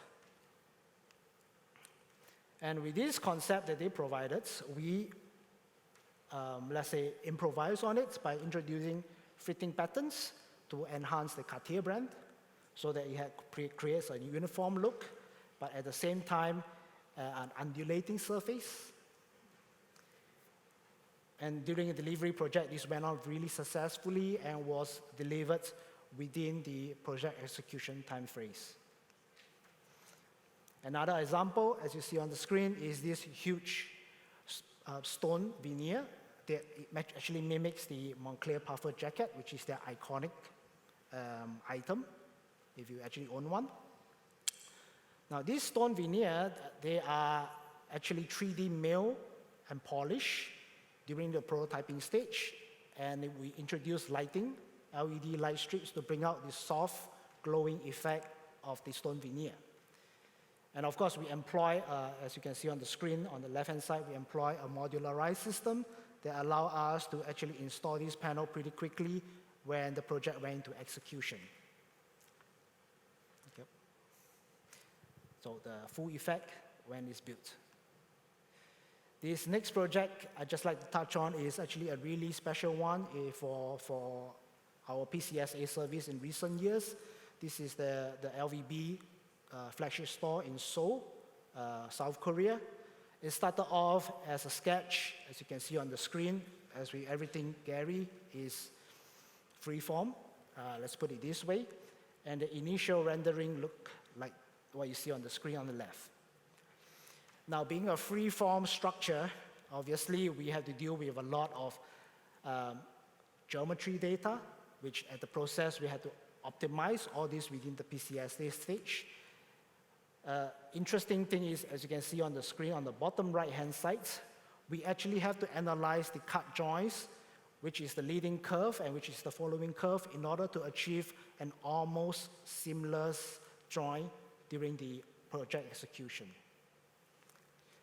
And for the glass itself, because it's so freeform, we had to actually experiment using a heat slump process where each glass is actually completely different from each other. There are, let's say, trial and errors. There's no guarantee. However, these are all within the PCSA stage, so we had, let's say, that bit of luxury. And for the connections of the steel structures, we prototyped and delivered a bracket that is beyond your usual up, down, in, and out. Because of the freeform nature of the structure, we had to design this has 6 axes. And we even did a 3D printed prototype, as you see on the top left-hand side, to evaluate the feasibility of this design. And ultimately, this project was delivered as envisioned during the contract execution stage. It looked, well, almost very close to the original rendering of Frank Gehry's design. And that's all I have for you today. If you have any kind of technical needs, please feel free to approach us. And thank you for your time. Yeah, thank you, Charles, for sharing amazing fabrication technologies and also capabilities. So the next, we'd like to have Olaf from Slater.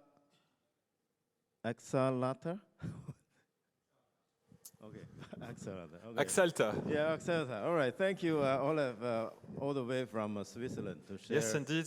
It was a pleasure to be here. Powder coat technology. Thank you. Yes, so good afternoon, everyone. So my name is Olaf. I'm from Switzerland, indeed, but actually I'm from Belgium. So I have a little French accent, so I hope you understand me. So what I'm going to present to you today is what coatings can do for you in terms of performance, in terms of design, and in terms of sustainability. Okay, so before I start, I mean, somebody was saying Axalta. I mean, maybe the company is not very well known, but actually we are the former DuPont. So we have a history of 150 years. So it's a long history. But about 10 years ago, we were split, and the coating division was put on its own. So we have nothing to do anymore with DuPont, but we have the legacy and the knowledge of DuPont. And here we go. So we have been named for 10 years now Axalta. So Axalta remains a big company. We are a global company. We have about $4 billion revenues. We are about 30,000 people. We have factories on all continents, US, Europe, Middle East, China, Asia, everywhere. We are active in coatings, so we do not only construction, even though it's one of our main markets, but we also do automotive, battery solutions, furniture, I mean, you name it, pipelines. But we have been in China for 35 years. So we have a long history in the region. We know very well China. We know very well Asia. So, and we are proud of what we have been doing so far and to the future, of course.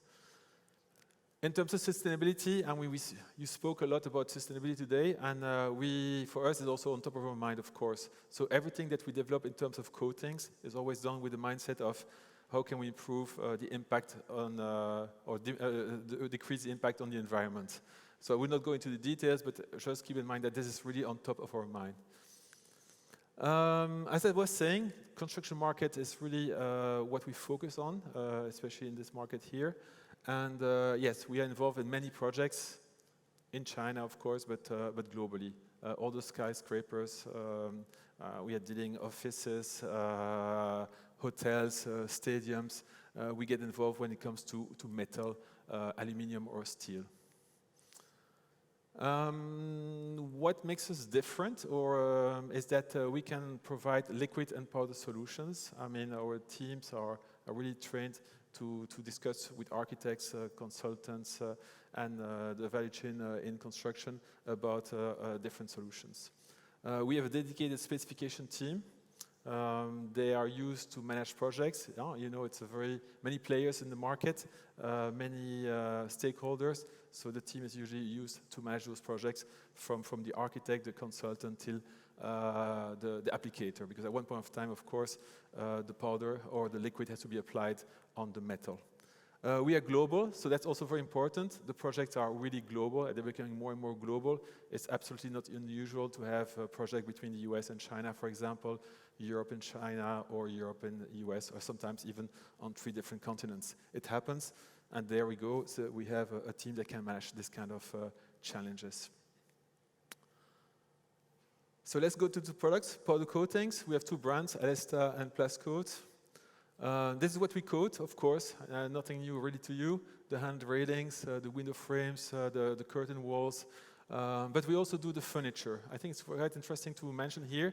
I mean, more and more of the architects are designing not only the building, but also the inside of the building, right? The furniture. And this is where also we can offer our services in terms of coating with unique shades, if you're looking for unique shades, which I'm sure you do. Otherwise, of course, everything that goes around the building, like the urban furniture, are things that we coat as well in powder, usually, sometimes in liquid. We're also very strong in pergolas, depending on the region. It's very popular or not, but this is the kind of things we are coating. In terms of product range, it's quite simple at the end. It's like 3 different product ranges, if you like, and the main difference between those ranges is the durability. The more you go on the right, the more durable the product is, the longer the warranty is given. And of course, those products are backed by international certificates like Qualicoat. So in terms of sustainability, when you choose powder, you're not making a mistake. I mean, this is the most sustainable coating that you can find in the market. So there are no VOCs. So if you're looking for something sustainable, I mean, definitely powder is the solution that you have to go for. And I heard a lot about sustainability today, about CO2 emissions. So again, powder is really the product of choice. It's even more interesting, I believe, because it can help you get lead points. So it's a self-declaration document that has a lot of value. It was explained a bit earlier. It helps you make your building more sustainable, better for the workers, for the environment where people are living. But it also has an economical value, because usually the buildings that have more lead points, the buildings that have lead platinum, for example, they have much more value, right? So that's something to keep in mind. And I will keep this very much in mind, because if you think of a building, of the value of a building and the value of a coating, you realize that with powder you can get 8 points out of 110. So for a small investment, actually, you can get a lot of points. So that's very important. In terms of performance, usually we propose the Alista Super Durable. This is probably one of the best products for the kind of project that we're discussing today. The weathering resistance is excellent. The color consistency, you can almost get everything that you want. The scratch resistance is really, really good. So the Alista SD is really the product that usually people go for the kind of project that have been discussed today. In particular, in the case of the Alista brand, I mean, we have very, very good scratch resistance. So that's something to keep in mind. I mean, the products are being handled, transported, and normally there should be scratch resistance, but there's a limit, of course. But if something happens, and it happens on the construction site, sometimes it gets scratched, it needs to be repaired, then we can provide liquid solutions to repair this on site.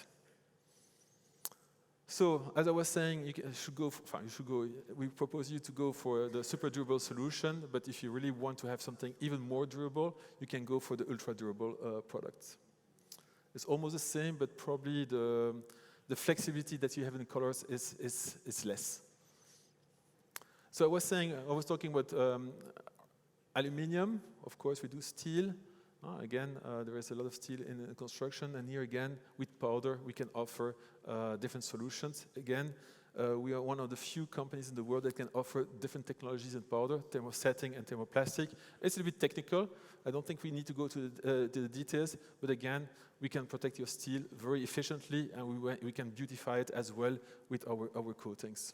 So if you're interested, of course, we can discuss this more in details in a separate meeting. So I was saying we have powder, but we have also liquid. We understand that a lot of companies still want liquid, and we are able to supply them, of course. The application is basically like powder, except that we don't do furniture with liquid.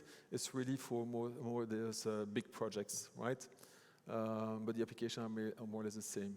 So very often people go for only liquid inside, outside, but sometimes they combine. They do liquid outside, powder inside, or they do everything in powder. Same logic in terms of product range, quite simple, three product ranges. The Duapon 70 is the most durable product, so that's also the one we recommend usually for liquid. In terms of sustainability, I mean, powder is definitely more sustainable than liquid, but if you work with applicators, who are collecting the solvent, who are recycling, who are burning, and using the heat for the coatings, so they're recycling the heat. So it's almost as efficient in terms of sustainability than powder, even though powder is still better, but it's definitely much better than anodizing. And here again, I insist, I mean, we are all talking about sustainability, CO2 emissions, transportation, those kind of things. So here, again, those are the kind of things I believe we should be thinking more and more about which coating is really the best solution for the project that we're handling those days. In terms of performance, I mean, the Duraplan 70 is an extremely good product in terms of durability, colors, consistency, protection. I mean, it's nothing much to worry about. If you compare a little bit powder and liquid, powder is clearly more sustainable, but probably with liquid, you have a little bit more flexibility in terms of appearance. You can play a little bit more with the colors. So that's true, and that's why sometimes people like to go for liquid, because still a few colors can be done only in liquid. In terms of warranties, we offer, of course, warranties for powder and liquid. It's up to 30 years. It depends. It depends on the project, if it is next to the sea, if it is in Dubai or in Hong Kong, or is it in the north of Europe. So the type of warranties the length of the warranties that we are going to give are going to be different, of course.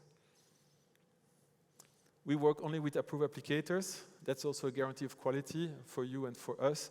I mean, when you invest so much in buildings, you want to make sure that the powder or the liquid that's being applied is applied properly. And by being applied properly, then we can also give you a proper warranty.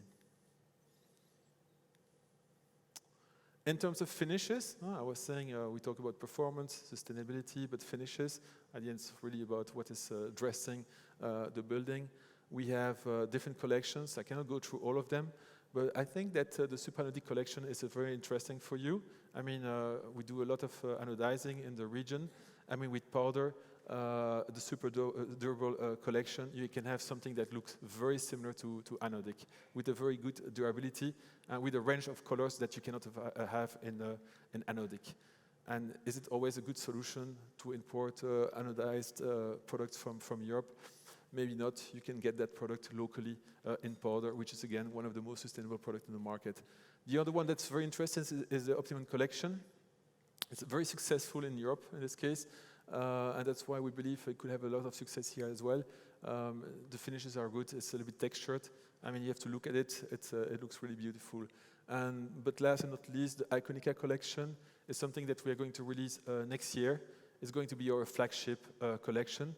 All those collections are available globally. You know? So they are available in Europe. They are available in China, except for the Iconica soon, in the US. So those product ranges are global and are available in powder or in liquid. We have a very dedicated specification team, I have to say. So every year they gather and they write a magazine together, talking about the experience with some architects, why they choose that color, what was the story behind. So it's an interesting magazine that's been published every year for almost 10 years. In terms of track record, some people were wondering, I mean, who is Axalta? But we have, of course, a very long track record. I couldn't show everything, of course, so I just decided to show you a few ones that we have around the world. In Malaysia, Dubai, Belgium, Australia, UK, France, US. So we have so many of projects. So in a nutshell, if I try to summarize what I've been saying, for us, sustainability is core to you. So I think we are saying the same. We offer a complete product portfolio, powder and liquid. Our people can talk about powder and liquid in the same conversation. It's not like you need to meet so many people. If you're also doing furniture, we have the same products. They are very, they look amazing good. We can supply powder in all regions. We produce powder in all regions. We can apply powder in every region. And we have a dedicated team that can speak with your different offices in the world and show them the colors. Because they're all the same all over the world. We have a long track record, as you can see. And then if you have more questions, just contact one of us and we'll be pleased to answer you. So thank you very much for your attention. Thank you, Olaf. And welcome, Axel, come to Hong Kong. Thank you very and, much. We'd like to see some of your projects in your future presentations. So now is a break time, so that enjoy your coffee for the audience, and for the earlier session speakers, please come up to the stage. Back to the last session of today's presentation. Now, our powerful 重量級嘅 speaker, Dr. Yu from Alpha Consultant. Thank you. Thank you. Thank you.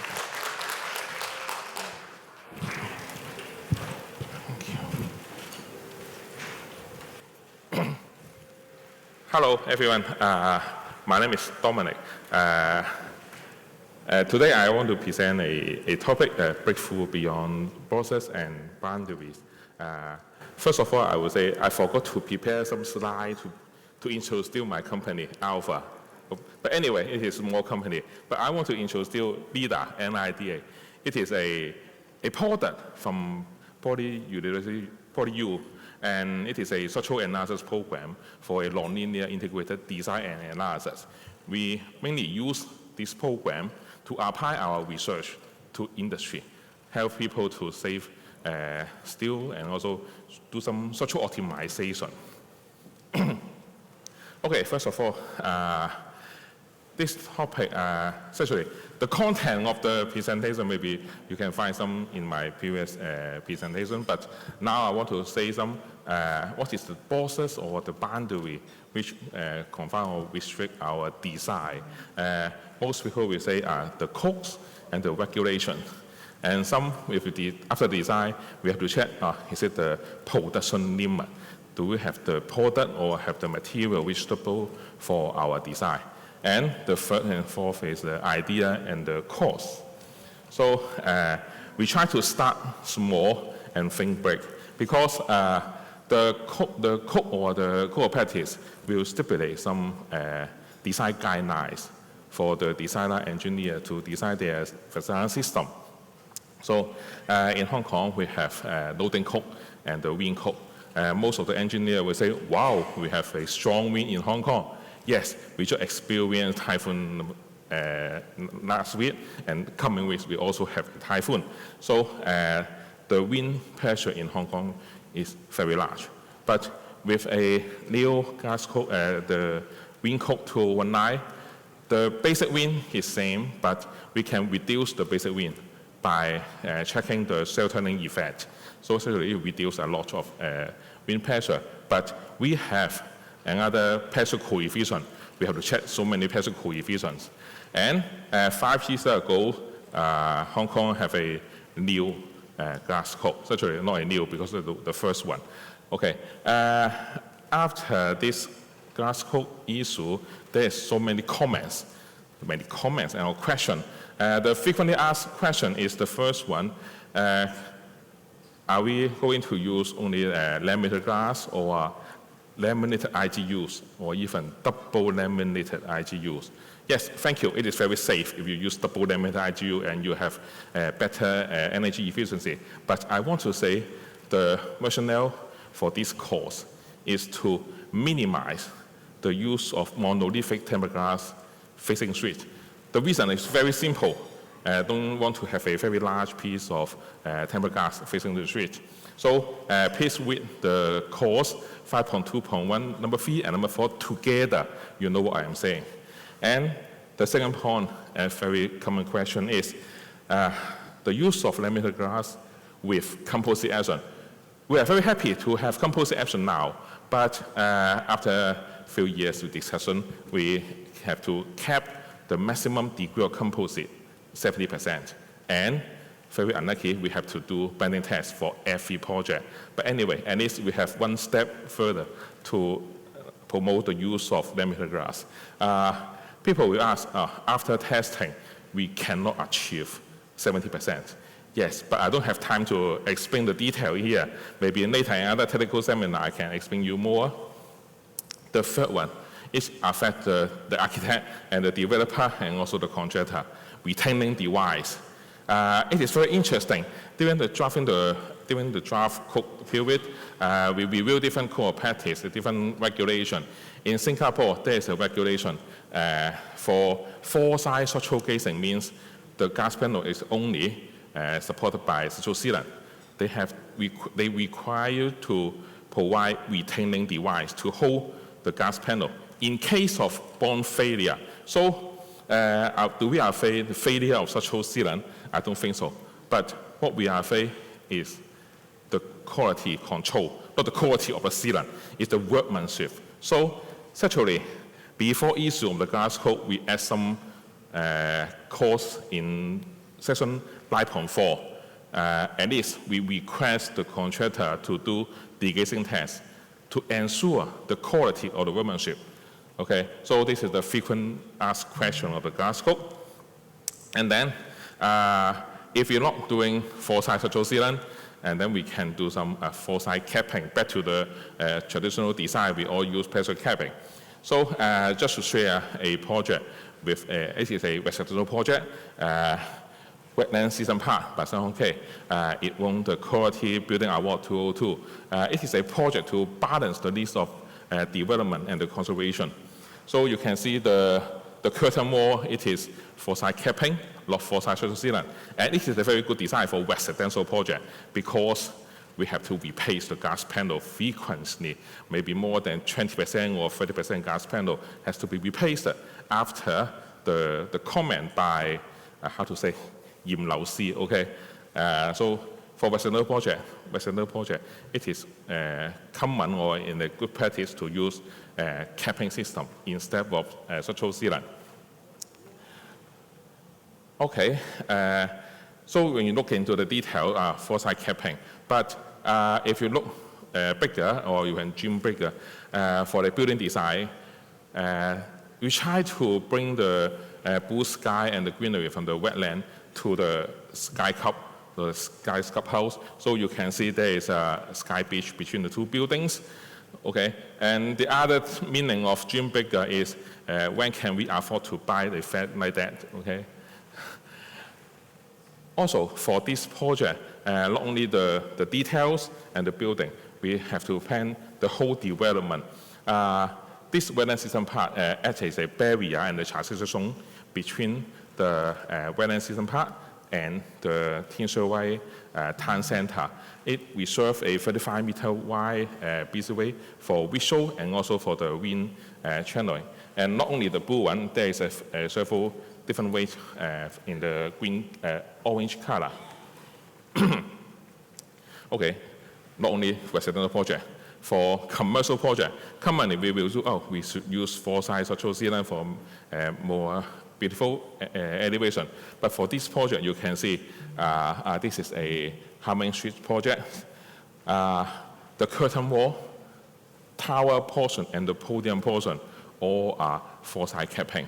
Why? Because the languages have so many features and things. So even you have four-side structural sealant, but you have many things, so the outlook is similar. And in this project, we have a lower portion. There is a 35-meter high gas wall, but if you go inside to this detail, you will face, you can feel what is the government requirement and the comment. After their comment, the gas wall will be like that. Okay. And this project, we do some standardization. In the very beginning, we discussed with the client and also discussed with the designer, the architect. We try to standardize the module. Only 1.8 meter wide, not 3 meter wide, okay? Only 1.8 meter wide. It's aimed for easy handling, easy installation, and cost saving. And you can see there is many corners. A building not only has 4 corners. For the big corner, they decided in the 4 to 5 pieces with the same curvature, same radius. So for equal module. And for in the elevation, there's also a small corner. We also decided for 1 piece, 1/4 curve. And the arc is 2.3 meter wide only. So it is a very common practice for a wall gas material. And then we have to think about the production limit.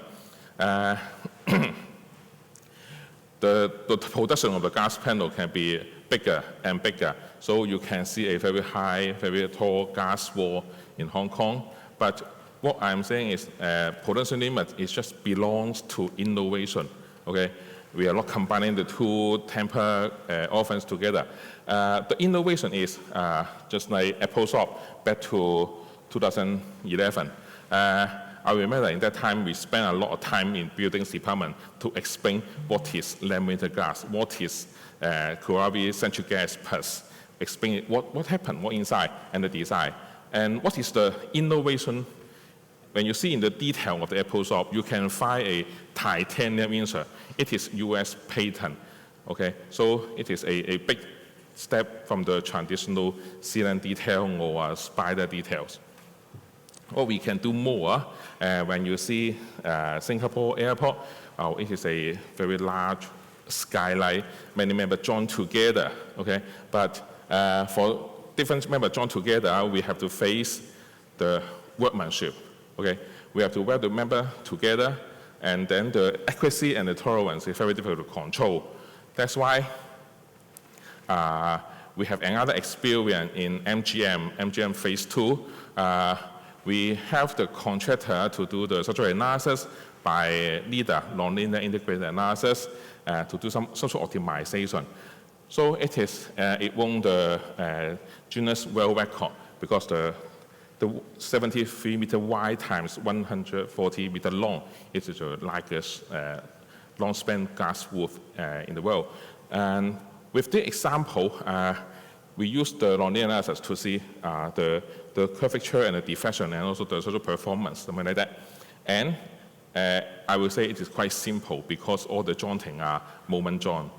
All rely on the workmanship, how the contractor can weld the 6 members together. With the experience, we have the contractor work with the contractor PowerTech for this project, Peak Gallery, back to 2018. Yeah, we redesign.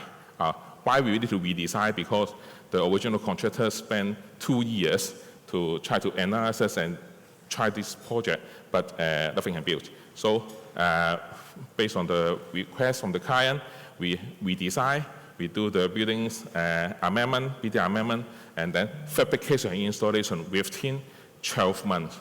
Very amazing. What inside? We use CNC. It's very traditional method, but we are not going to face the welding. By CNC milling, we have a very thick steel plate, 300 mm thick, and then by using CNC technology, we trim the steel block to the desired star shape, and then different star shape we can use a straight member connect together.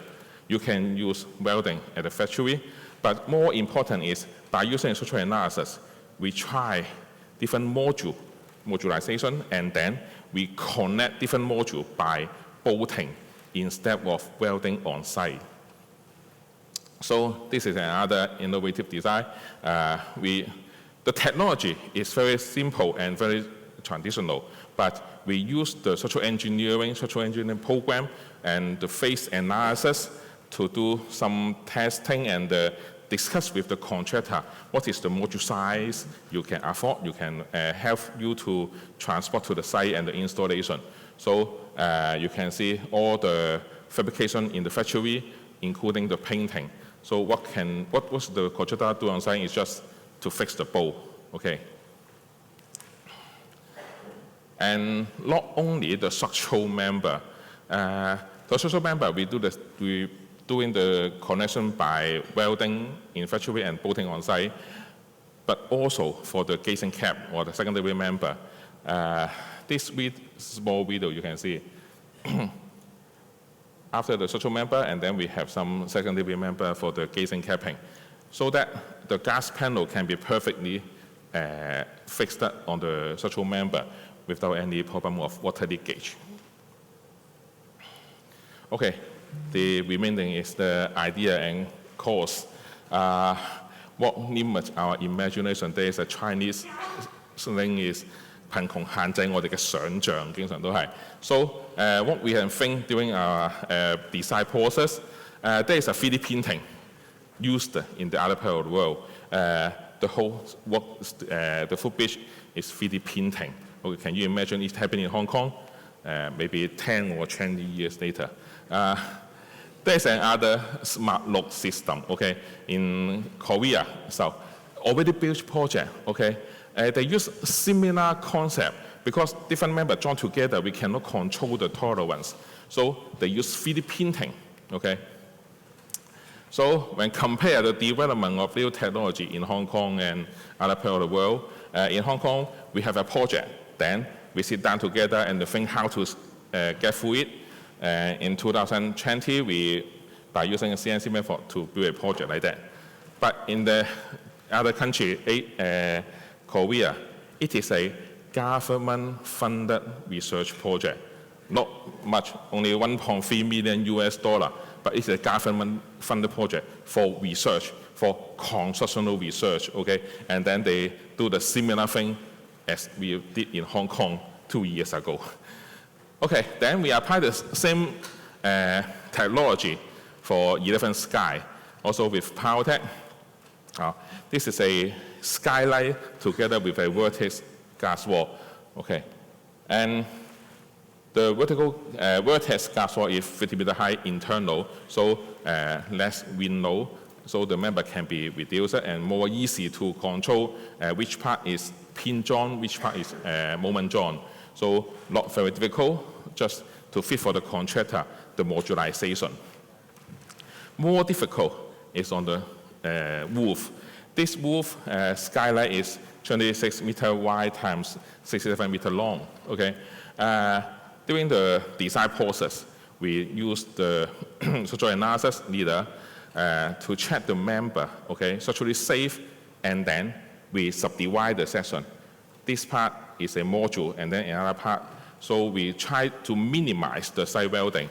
After several trial and several communication, finally there is less than 200 fitted full-string butt weld on site. It is very amazing for that size of steel roof, only 200 welding on site.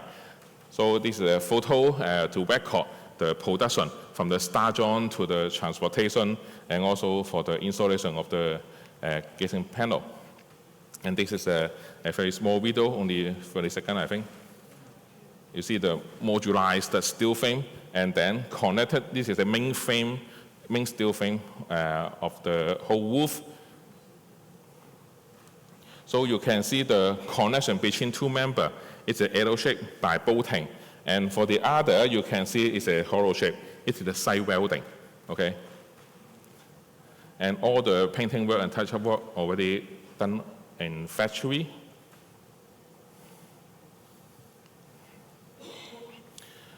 Okay, for this project, not only the skylight and the vertex glass wall.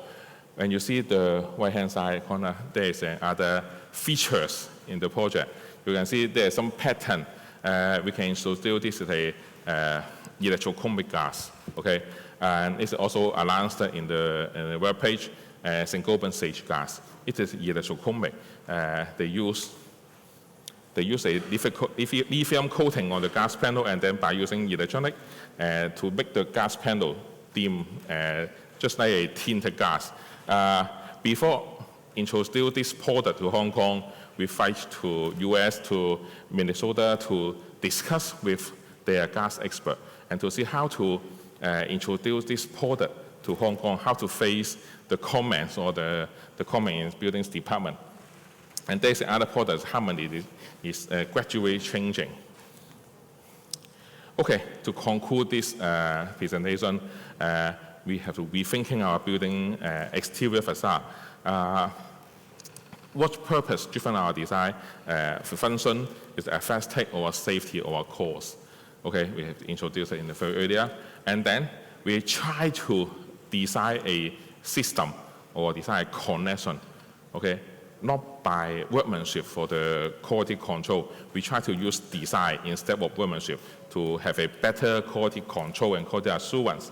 And then probability of failure, because so many people, not me, okay, Sammy, many people will worry about structural sealant. As I said, I can't imagine a failure of structural sealant.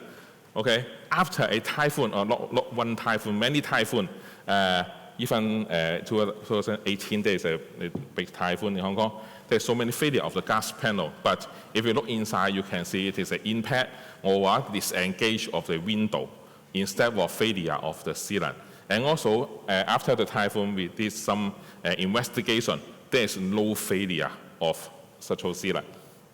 So in Hong Kong, we have also another core practice for external maintenance. Okay, because the glass panel we decided is as large as possible, but we have to think about how to clean it, how to maintenance, and how to replace it. Okay. Lastly, retrofitting. Only 2 slides. Okay, retrofitting.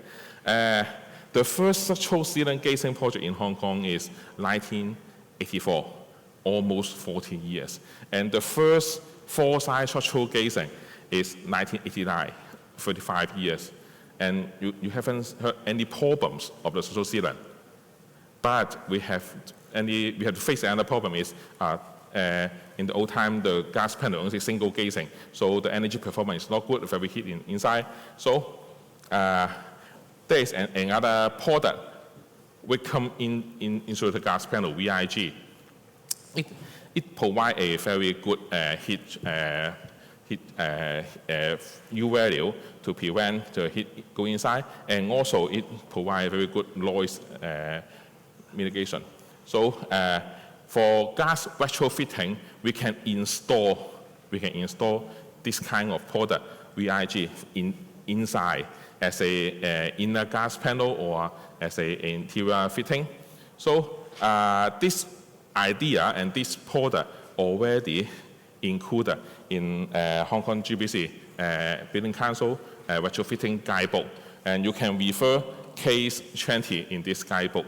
So for the many projects mentioned earlier in this seminar, many old projects in Hong Kong, we have to think about the retrofitting, the gas retrofitting. So it is one option for you. Okay, this is the end of my presentation. Thank you. Yeah, thank you, Dominic, for your wonderful presentation. And Alpha Consulting is also a member of Hong Kong Façade Association as a consultant, honorable consultant firm. So that from his presentation, you can see that facade engineering can help our architects and developers to achieve their design freedom in reality. So thank you, and we will work harder to make more, beautiful skylines of buildings. So let's continue for our next speaker. From Quarry. Wrong. Sitting here. I'm looking at. Okay, so talk about the Sentry Glass of safety, laminated glass solution. Thank you. Thank you. Can you hear me? Yeah, sure. Right, my name is Ron Hull. I'm the global director for the Quarry High Performance Products Division. I'm based in the United States, in Florida, and when I was flying over here, there was a hurricane warning in Florida, and then when I was landing here, there was a typhoon warning over here, so I kind of feel like I'm at home. But I do want to pass out one sample, because I'll be talking about it during the presentation.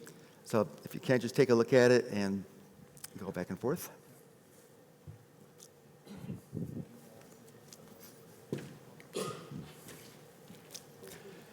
All right, for the agenda today, I'm going to talk about 4 topics. First, an introduction, and then structural glass applications, forced entry, bullet resistance, and I'm going to talk about sustainability and our Quarry goals. So Quarry, we have the broadest portfolio of laminated glass interlayers in the world, and we focus on numerous different markets, but the markets I'm going to focus on today are structural security and recycled and sustainability. As you know, glass is a fantastic material, as you can see from these three nice projects. However, sometimes it breaks.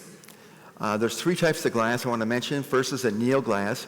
When anneal glass breaks, it has these shards that are really sharp and can injure you. So that's probably the least safe.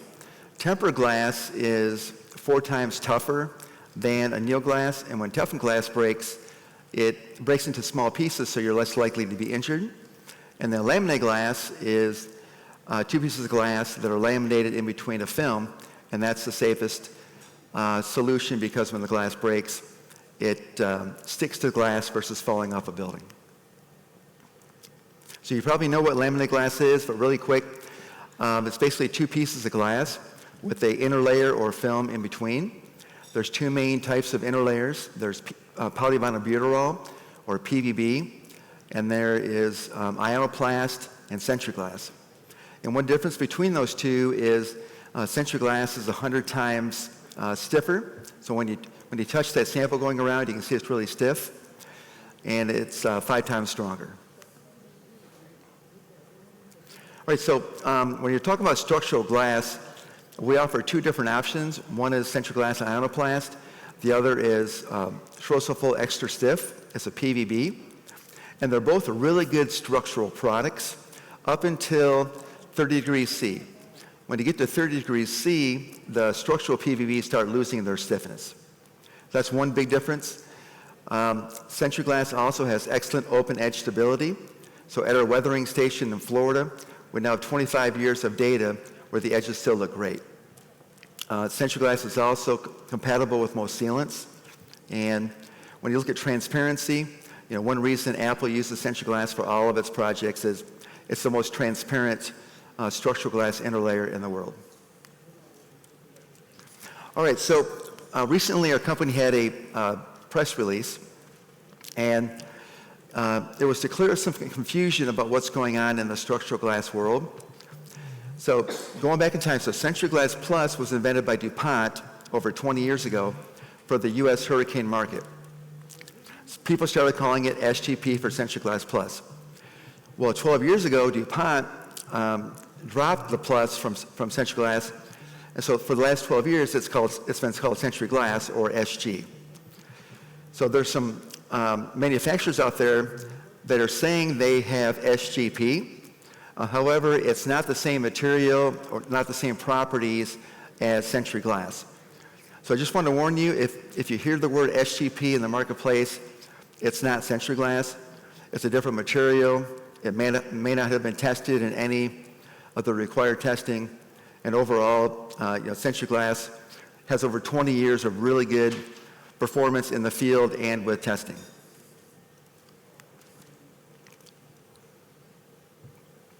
All right, so I want to mention a few structural glass projects. Some of these you may know about. So this is one of the first structural glass projects in the world. It's a very famous iPhone maker. And this project is in New York City. And it's been renovated already 3 times. And each time it's been renovated, they've used less and less glass. Next is in New York City also. One of the tallest buildings is the Rockefeller Center. They call it the Top of the Rock. And this is one of the first glass railings. It was really a windscreen that there was no top rail and no side rail. So the sides of the glass and the top are exposed to the environment. And it's 3 meters tall. And I was up there 3 months ago, and the glass still looks great. Next is the Grand Canyon, also in the United States. It's one of the deepest canyons in the United States, 220 meters down. So this is a cantilevered, I'm not sure if you can see it that well, but it comes off the edge of the canyon, and both the railings and the floor are laminated with the structural Century Glass. And in Mumbai, India, this is a nice hotel. This is very common now in hospitality, and then it's called people that own buildings. On the top, they have a really nice public space, and you need a windscreen and also protection from people falling off the building. So these glass railings that are only supported by the shoe or the base are becoming very popular. All right, now for a fun project. This is in Los Angeles. Someone had an idea of, hey, let's remove a piece of glass, let's remove a window from the top of the building and put a glass slide. It's 300 meters tall, and I've been on this before. The first time you ride it, it's pretty scary because it feels like you're just walking off the building.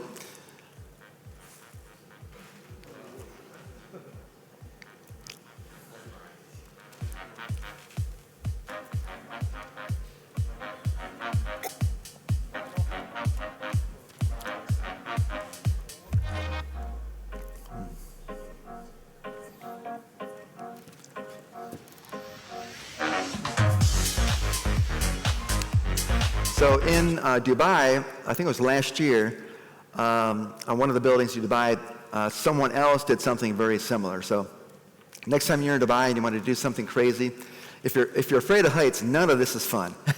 None of this is fun. Okay, next is a bridge you're probably aware of. It's one of the only suspension bridges in the world that has a glass floor on it, and it's 430 meters above the valley. And some people decided to have an extra piece of glass and break it on top of the glass bridge. So here's a quick video. So this is not the bridge itself, this is on top of the bridge. So if you're up there and the glass does break, you're probably pretty safe, just based on this video. Okay, another one is in Thailand. This is a really awesome cantilevered skywalk. And here you can see on the right how high up it is. And all of these are called glass floors at high elevations. It's amazing how many people lay on it and take selfies. Okay, the last one I wanted to mention, this is in New York City. This is a new observation deck. It's the highest one in the Western Hemisphere. And it has a glass floor in the center and then glass railings on the edges. But I was up here earlier this year, and it is by far the best views of all of New York City. All right, so that's structural glass. Now let's move on to forced entry and bullet-resistant glass. So unfortunately, there's a lot of terrorism in the world. In this map in red, this is where terrorist attacks occurred since 2000. It's just one of the realities we have to live with. There's also a lot of civil unrest where people get angry for some reason in the city and they start breaking storefronts. This has happened in the United States during COVID. But our products are used in many different safety, security applications. And so the two I'm going to focus on are forced entry. Forced entry, you're really trying to keep people from breaking into a building, forced entry, and then bullet-resistant glass. I don't have time to talk about bomb blast today. It's a very interesting topic, but I won't cover that today. So when it comes to forced entry standards for glass, there's three main ones. There's one in Europe, one in India, one in the United States. And then for the window system, there's standards as well. I'm just listing a couple here. This is not all the standards, but these are probably the most common.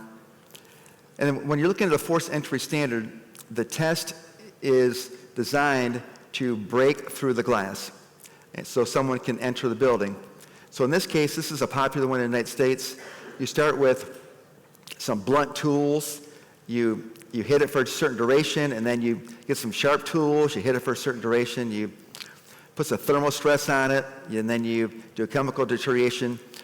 And if the person cannot break through the glass by the end of the test, then it's a successful test. So this is an actual video of a crime occurring in a city. So this person here has, I believe, a sledgehammer or a hammer. You can see they remove the plywood that was protecting the glass. And then some friends come along to try to kick in the glass. Well, a lot of the forced entry tests replicate this kind of activity. So what we've done is a test that includes both ballistics and forced entry. So on the left, you'll see this is PVB, and on the right is our Century Glass. And so the piece of glass being that's going around is the Century Glass that's used in this video. And so you first shoot the glass 5 times with a bullet, and then you try to break through it. So this is worst case. Once again, PVB's on the left. So you have some bricks.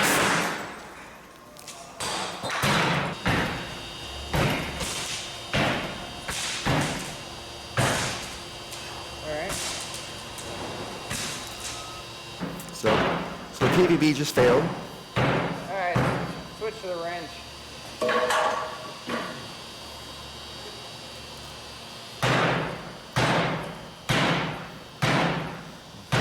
So this gentleman, for 15 minutes, beat on this glass, and he was never able to break through.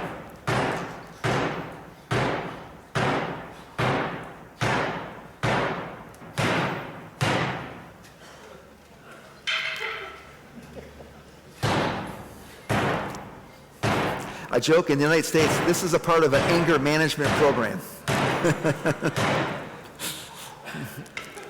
All right.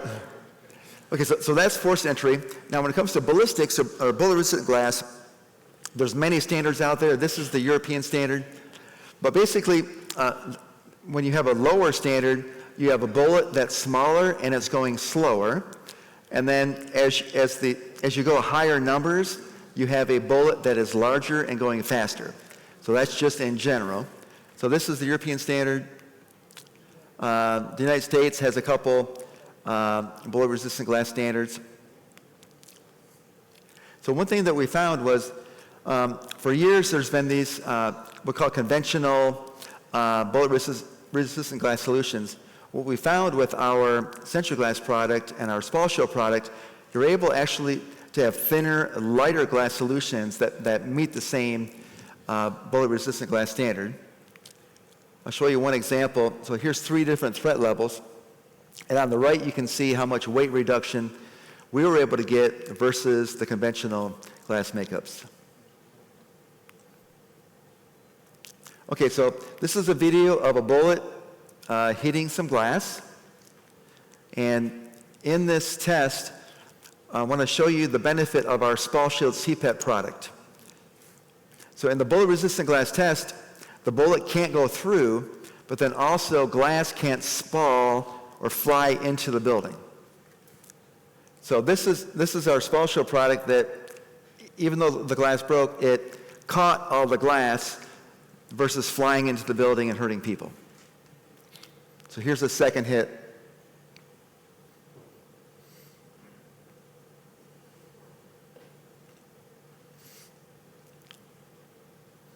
So once again, the glass breaks. That bullet has a lot of force, but no glass enters the building. So this is a pass. So for the fun of it, we made some blocks of our inner layers, some big rectangular blocks, and shot bullets into them. So there's no glass here, nothing else, just the inner layer. And what we found was we were able to measure how far the bullets went into the inner layer. And so this chart here summarizes, it just shows polycarbonate and Century Glass are very similar, and PVB does perform quite different. Okay, so my last topic is sustainability. As you know, no matter where I go in the world, sustainability is a hot topic. And the main reason is because the world is warming, the oceans are warming. In Florida, our water is getting warmer, and we have a coral reef that is starting to die because the water is getting warmer. It's very sad. This chart here just shows CO2 concentrations in the atmosphere. And then this chart here shows the countries that are the biggest emitters, and there's a correlation between the size of your country and CO2 output. But so for Kuraray, we set a goal in 2019 to reduce our CO2 emissions by 30% by 2030, and we want to be net carbon zero by 2050. And so when you're looking at materials, there's two things you can do now. You can have a life cycle analysis and have a environmental product declaration. So we just completed a life cycle analysis and EPD for both of our products. They're on our website if you want to take a look at them. But what we found was, PVB has a slightly higher carbon footprint than the Century Glass, and then we do have a PVB that's 100% recycled that is much, much lower. But our ultimate goal really is to separate, so when laminated glass is no longer needed, to separate the glass from the inner layer, and then we would like to reuse the inner layer once it's separated. So this is just a manual process. So we're not there yet, but someday we're confident that when someone breaks a piece of glass, and a laminated glass, we'll reuse it. Or if you're remodeling a home or a building, you remove the laminated glass, we would like to recycle that material. So that's all I had. Thanks for your time. Yeah, thank you, Ron, to share the safety of the glass, which is very critical for most of the cities. Yeah. Thank you. So next, we'd like to invite Arthur Nobel to make the last presentation. Yes. Thank you. Thank you. Okay.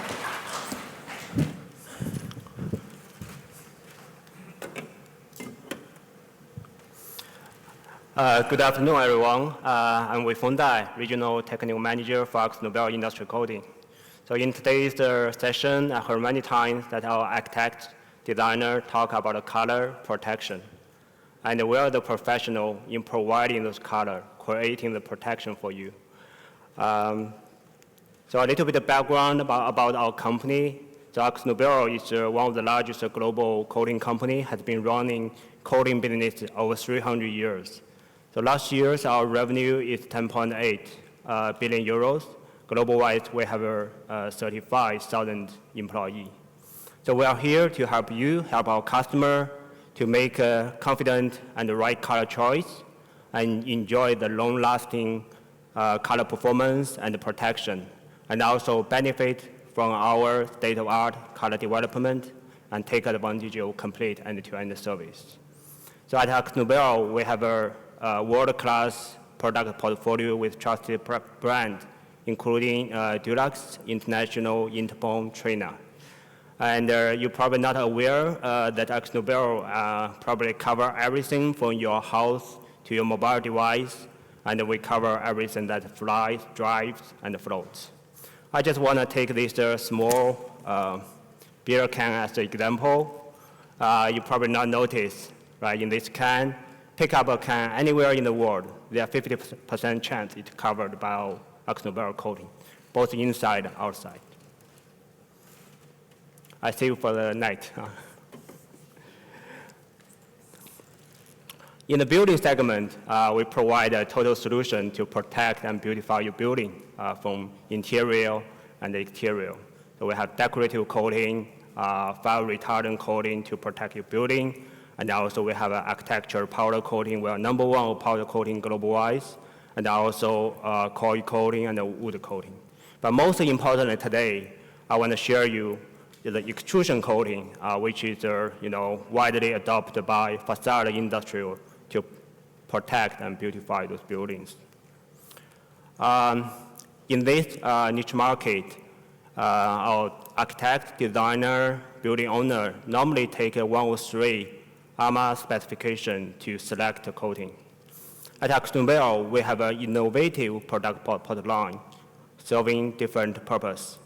For ARMA 2603, which is a kind of middle-tier market, we have Aqua Bond, which is acrylic technology, and also Polydur E, a polyester technology fit for ARMA 2603 standard.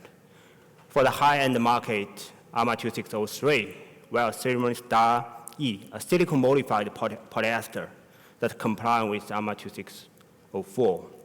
For the premium market, ARMA 2605, which is the highest industrial standard for organic coating, we have Trina, the pearl of the chrome. The Trina contains 70% PVDF and the most durable, high-quality ceramic and inorganic pigment. It's widely applied on facade, curtain wall, siding, and many other applications. Well, you probably ask why 70% PVDF is crucial to the performance. That's mainly because in our coating system, there are two essential polymers form the organic phase. One is the PVDF, shows a maximum protection against the weathering effect, such as fading and choking. The other one is the acrylic resin. Normally it provides sufficient adhesion to your substrate, intercoat adhesion, and also hardness, anti-scratch performance, etc. So in the, on the right side, you can see that basically the volume ratio of different PVDF and acrylic. With 70% PVDF, it takes the major volume share in the combination. But if you drop to 50% PVDF, you can see the acrylic take the major share.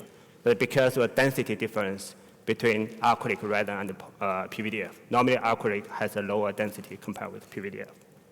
So in order to achieve the best durability and still sufficient balanced application property, so we wish to let the PVDF take the major volume share, but still keep a portion of the acrylic in order to maintain the application property. And also, right side diagram is plotted that 10 years Florida exposure data. It had been verified that 70% had been achieved and even surpassed the gloss retention with 50% after 10 years in Florida. Well, we compare with 60% and 50%. So both those combination failed after 5 to 6 years. Besides the resin side, pigment are also important in order to achieve united performance and aesthetics. So China system only approved the most durable pigment based on a scientific way, which is a nature exposure test. So right side is a combination, it's a comparison study between inorganic pigment and organic pigment with different ratio of TiO2. So the above side, that's the inorganic pigment. After 4 years exposure test in Alunga, Australia, you can barely tell any color fading. But bottom side, that's organic pigment with different ratio in mixing with TiO2. You can see that color fading happened after 12 months. And also introducing TiO2 actually make it worse because TiO2 will accelerate the color fading process. So we highly recommend you in a standard warranty system for high durability to pick up inorganic and ceramic pigment. And also for metallic color, normally we recommend additional clear coat to protect it. And for organic pigment, I mean, it's a kind of bright color, some architecture like it. It's normally restricted for special application like indoor purpose. Also, in order to support all those data, we have a global, we have a holistic China system. We want you not only pick the top coat, but also with the whole system, including primer and the clear coat. That's because the PVDF is normally semi-transparent to UV light. So the UV light will transmit it through the top coat and attack the primer. So China primer contains PVDF as well, which can effectively withstand the UV light transmitted through the top coat and protect the whole system. So here we also make a comparison study of AkzoNobel primer with the inferior primer. After exposure test, you can see in the middle, you barely tell any film left on the metal. That's because the delamination happened on primer. The degradation happened, and it cannot keep the intact film on the exposed area. And it's not unusual in your real life. So right side, it's a failure project in Melbourne of 7 to 8 years with PVDF coating. You see the severe delamination. It's not because of the top coat. It's because of the primer. The primer degradation happened, and the film delamination also happened. So to support all those, nature those data, we have unparalleled weathering program around the world. More than 40 years old, same age as me. Currently, we have 100,000 panels on Florida exposure test and other global exposure sites. So right side is a systematic 11-year exposure test, which proves that Trina had come up to and surpassed ARMA 2605 standard. Besides the performance, also we help customers to enjoy the state-of-the-art color development. We provide you customized color offering, match your needs quickly and accurately. And we also have a digital tool to help you experiment the color in a modeling structure so that you can make the color choice with more confidence. And also every year, our global expert will publish the color over the years to help you follow the color trend and utilize those color in the building. So beyond those performance, I mean, by combining our premium product, technology, and industrial leading service and trusted partnership, we provide you unparalleled end-to-end service. From owner, architect, consultant, facade company side, our engineering styles, color team, and RDI will provide you product consultancy, color match reference, certificate of supply, international project cooperation, and our auxiliary cost BU support. During application stage, our transaction styles and the CTS and RDI will ensure on-time delivery and provide you launch service to make sure color consistency from batch to batch. So last but not least, in the building, after you install our coating in the building, our engineering styles will continue to follow the long-term durability. Here I want to give you a few examples. The first one is Galaxy in Macau. This project built in 2007, and the photo taken a couple months ago. So you can see this building remains the perfect outlook, no obvious color change, and no choking after 15 years. By building on that trust, the second, third, and fourth phase project continue to specify China as the main extrusion brand. Second example is Taikuli Chengdu, a project built in 2013. And the Trina metallic appearance perfectly matches the Chinese style post-industrial design, and also pair with Chengdu laid-back atmosphere. Right now it's already 10 years in service. You can see the building remains a perfect outlook and with the exquisite metallic effect. The third example I want to share with you is probably one of the oldest building used Trina to protect the facade in China. It's the Oriental Plaza in Beijing. So right now it's more or less 30 years. So we took the photo a few months ago. You can see the Trina still provides sufficient protection to the buildings. And also the film integrity seems to look like fantastic, and only small color changes. And I would see the story just continues. Our coating, our Trina, we are proud of being used to protect more and more landmarks worldwide. You're probably familiar with the Qatar Lusail Stadium. You watch the football game. So last year, this stadium was main stadium to hold the World Cup. And it's 100% use Trina to protect that building in a desert area. And also DJI headquarters, Shenzhen Bay, super headquarters base, etc. There will be a long list. So our coating has been instrumental in enhancing the aesthetics, durability, and also the sustainability of the building. And we constantly provide you innovative solutions to meet your evolving customer needs. So in the end, I'm going to wrap up my presentation with a few keywords. So Trina contains 70% PVDF, fully meet and surpass ARMA 2605 standard with variety of color choice, long-lasting performance, and unparalleled end-to-end service. And that brings me to the end of my presentation. Together, the world will be our canvas. Thank you.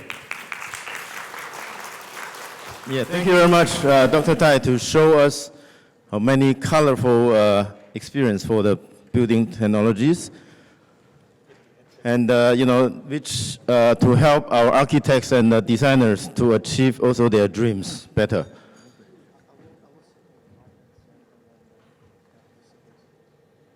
So now we come to our last panel discussion session. I'd like to invite today's moderator, Mr. Zhang from Inhabit, Thank you. Yeah. to introduce the panelists Yes. for today. Yeah, Thank you. Thank you.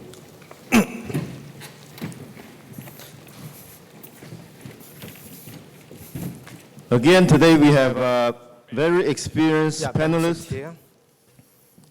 to conclude Patrick. our Patrick Lawrence. future cities, breakthrough Here. No, they're here. ideas and then Josie, and then sustainability. Jeff in the middle. Yeah, thank you.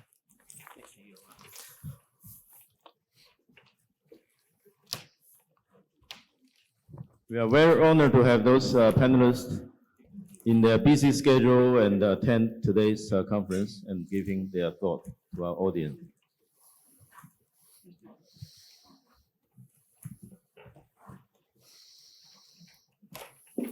All right. Thank you for coming all. This is the last session today for the Zak event. Today we will be leading the discussion about DFMA, Design for Manufacturing and Assembly.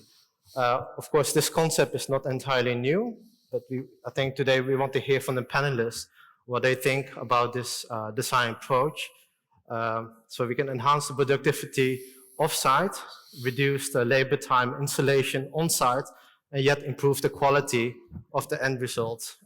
Why do we need this? I think in Hong Kong, in the coming decade, there will be a lot of projects going on. Northern Metropolis, phase 2 of HKSBT. We have Lantau Vision tomorrow. So there's a lot of projects, yet there's a labor shortage going on. The quality and the site inspections are lacking nowadays, especially for mega projects. So I think the DFMA approach during the design stage could provide a solution.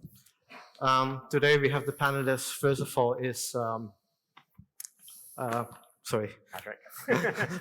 Patrick from Farrells, Lawrence Wong from Foster's, Jeff Tung from New World, Jofi, my colleague from Inhabit, and Ben Wong from Entasis under the Gammon Group. So let's start with the questions.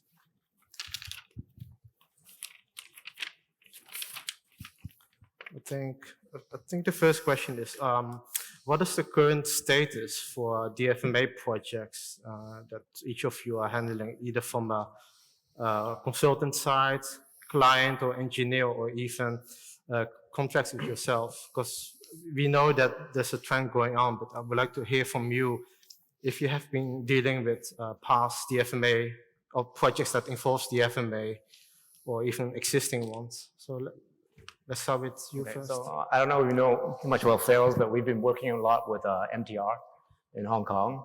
We've done a lot of work with the government. And just recently, I think we're starting to do a lot of work with contractors and design build projects. So all these clients have been very receptive, have been very supportive and very keen on developing MIC and DFMA, because obviously there are some benefits to the system. So for MTR, really, when you look at MIC or DFMA, we're not just looking at sort of just one building, one station. We're looking at a system-wide development. So let's say, for example, you see a lot of the platform screen doors coming up now. They're based on a singular module, but over the whole line, you see the repetition start to develop, and there's it's worthwhile to do the system. So what we're looking at next is, can we do more? Can we look at some of the modules within the stations, like the fare adjustment offices? You see a lot of concession. They're all very smaller units that can be actually easily handled with DFMA. So that's the next step we're looking into. They're not only looking at it in terms of production, but also the construction technique methodology. Recently, a while ago, we did a sort of a study of retrofitting a station onto a West Rail line. And if you've done any stations, I mean, the construction window is very small because they can only construct it when there's no passenger coming through the trains. So you're limited to a time frame of maybe 4 hours a day at night. So with DFMA and with MIC and stuff, they think that we can actually achieve the program. Because if you just do it in traditional style, I mean, the construction, working only a few hours a day, is going to last for very long. It'll never meet this milestone. But maybe using DFMA and obviously some prefabrication, precast and stuff like that, we can shorten the program and make it actually safer to deliver these projects. So that's what we have been doing for MTR. Government, obviously, now there's incentive to do DFMA and MIC. In all the bids that you do, there's always a certain percentage that they target to be done in MIC. So working with contractors and government, that's what we're out to do. Yeah. So Lawrence, let's hear from you, because I think with Frost & Partners, you have a whole history and a lot of experience with well, prefab, DFMA. So let's hear from you. I think before the term comes up, obviously, before my time even, I think practice is done HSBC in Hong Kong, where it's sort of the model of DFMA back in the 80s, where this term is not even invented yet, I guess, but it is really the first where surface modules becomes prefabricated in Japan, you know, taking things from US, UK, all together at that time. I think DFMA really at that time, so-called, it's really driven by constraint, where at the time the labor in Hong Kong is not as sufficient, perhaps, around us, and it really requires that worldwide expertise and craftsmanship around to bring that all into our place. And I think maybe it's something that we can learn at this moment in time, where we actually have the luxury of, you know, the main line next to us in half an hour or even less these days. How do we actually benefit from that and you know, learn from that past experience 30 years ago, where we bring all that worldwide expertise into this part of the region, and actually how we can actually, you know, expedite that for the rest of the projects in the region. And recently, of course, from our experience of Kai Tak Cruise Terminal, for example, where it was a design built, where I think we can learn from it. It's where we work really closely with the contractor Dragash and really bring the best of each other, really, from our design point of view, from their sort of expertise in civil works and or Far East on Façade, for example. We're really working close together, how to bring the best of most efficient system, how to really make that to be the key for the, you know, the latest trend of building and products, really. I see. I'll leave that to Jeff. Jeff, how about you? You know, Foster work on a lot of major projects. What is your experience with New Worlds for? Well, I think this topic? Well, I must say DFMA is not a new term in a way. It's not a new methodology, but it's a very beautiful term. I mean, long time ago we called that prefabricated. And we've been using that for a long time. I think for private developer, DFMA is a bit lagging behind compared to MTRC projects or government projects, as it also depends on the scale of the project that we are doing, whether there's actually benefit in doing DFMA. I think that's one point. Another point will be normally, I think for DFMA to succeed, we need to have the designer or engineer to have an early collaboration with the fabricator or contractor in order to actually facilitate that design for fabrication and design for installation to succeed.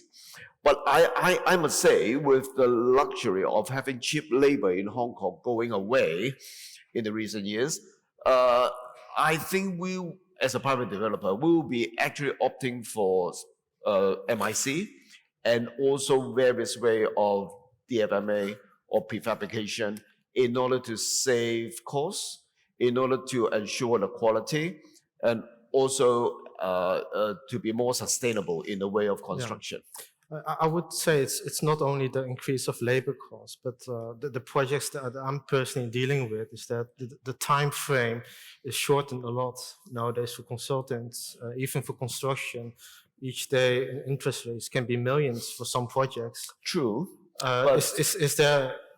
It's not only the labor cost, but do you think that's a key role that in terms of the shortening the construction time can help as well? Let me use one of the MIC project we studied, the timeline. One of the, I would say, drawback or the disadvantage of having MIC is that we have to finalize the plans, the structural design, etc., really early, which is not the way a normal private developer used to do. Because sometimes when we are designing or we are actually submitting building plan, we are planning for some minor amendments, for example, in the flat layout, in the units arrangements, etc. So I think the whole DFMA or MIC concept, in order to achieve the time efficiency, our mindset has to shift a little bit as well on the way that we used to do. Jofi, what is your take on the DFMA approach that you have been dealing with in the past and even for current projects? So honestly speaking, I think DFMA is like a fancy word, to describe, what we have usually done, like curtain wall system, we design unitize kind of more, how to minimize extrusion, etc. And, so to me, it's just like a philosophy that you need to apply, every single item, such as, even a curtain wall panel, or even a small parks, or even a big panel. So I think, recently we are working for one of the contractors to design the routing system for airport authority.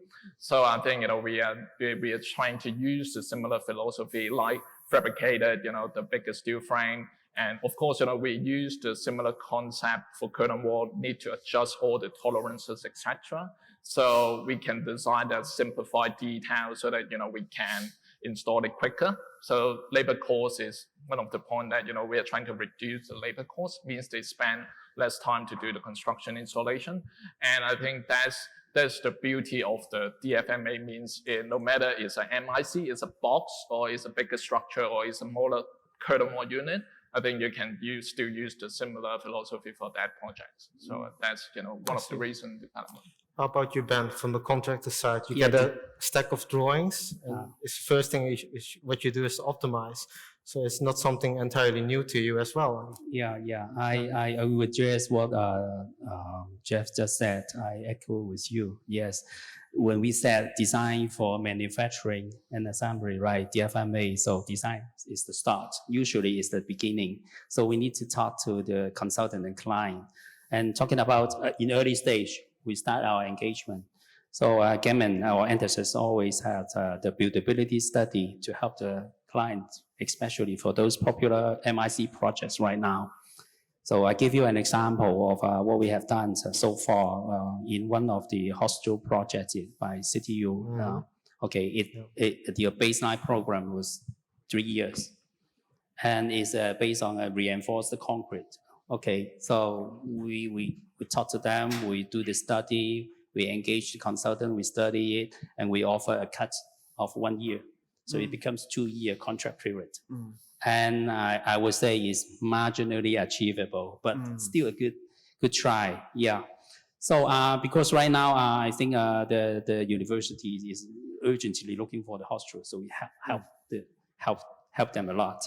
But I think for Façade Works, Façade Works has already been gaining the benefits or the beauties of unit DFMA for decades, because it's adopting a unitized curtain wall system. And right now, in the last few years, we have been trying to, emphasis on Gammon join together. We have been trying to expand the use of unitized or DFMA in other facade type. Like special feature, like what we did in Harmony or LG3, Lee Garden 3, the portico shear canopy, or the advanced manufacturing center in Chengde Huang for Science Park. So may I know that these are actually design intent, or is this something you actually take on the DFMA approach from a contractor point of view? Is it initiated by you, or is it part of the design intent? Well, half. Half. Yeah, it depends. It depends on if the client already initiated, okay, we can follow it and further and refine it. But if there is not, okay, we usually propose it as a VE or alternative, which I think is also beneficiary to our chance of winning the project. I see, yeah. Yeah. Okay. Next question is that, of course, when we talk about DFMA, MIC, I think that's image of, that the elements or the facade elements should be standardized. The design may look dull, and with architecture design, everyone wants to stand out. So I think maybe I want to hear from the architects, Farrells and Fosses, what they think if taking on the DFMA approach is indeed a limitation or an opportunity. Well, I think there is some limitation, right? As you pointed out, maybe some idea to regularize everything, standardize everything. But I mean, even when we do MIC, there's some scope for some flexibility. I mean, we're not designing just one unit, right? A lot of the MIC probably can come up with about 3 different units and still make it cost effective, right? And there's small things that you could do with MIC that makes the building stand out. And I think we're not looking into doing 100% MIC. I mean, we've done the project with you before on some of the government work. When we achieve 50% MIC, that is actually already very good. So you can see the playfulness between in the building of MIC structure combined with a traditional, conventional method of construction. And you can actually play out the design that way.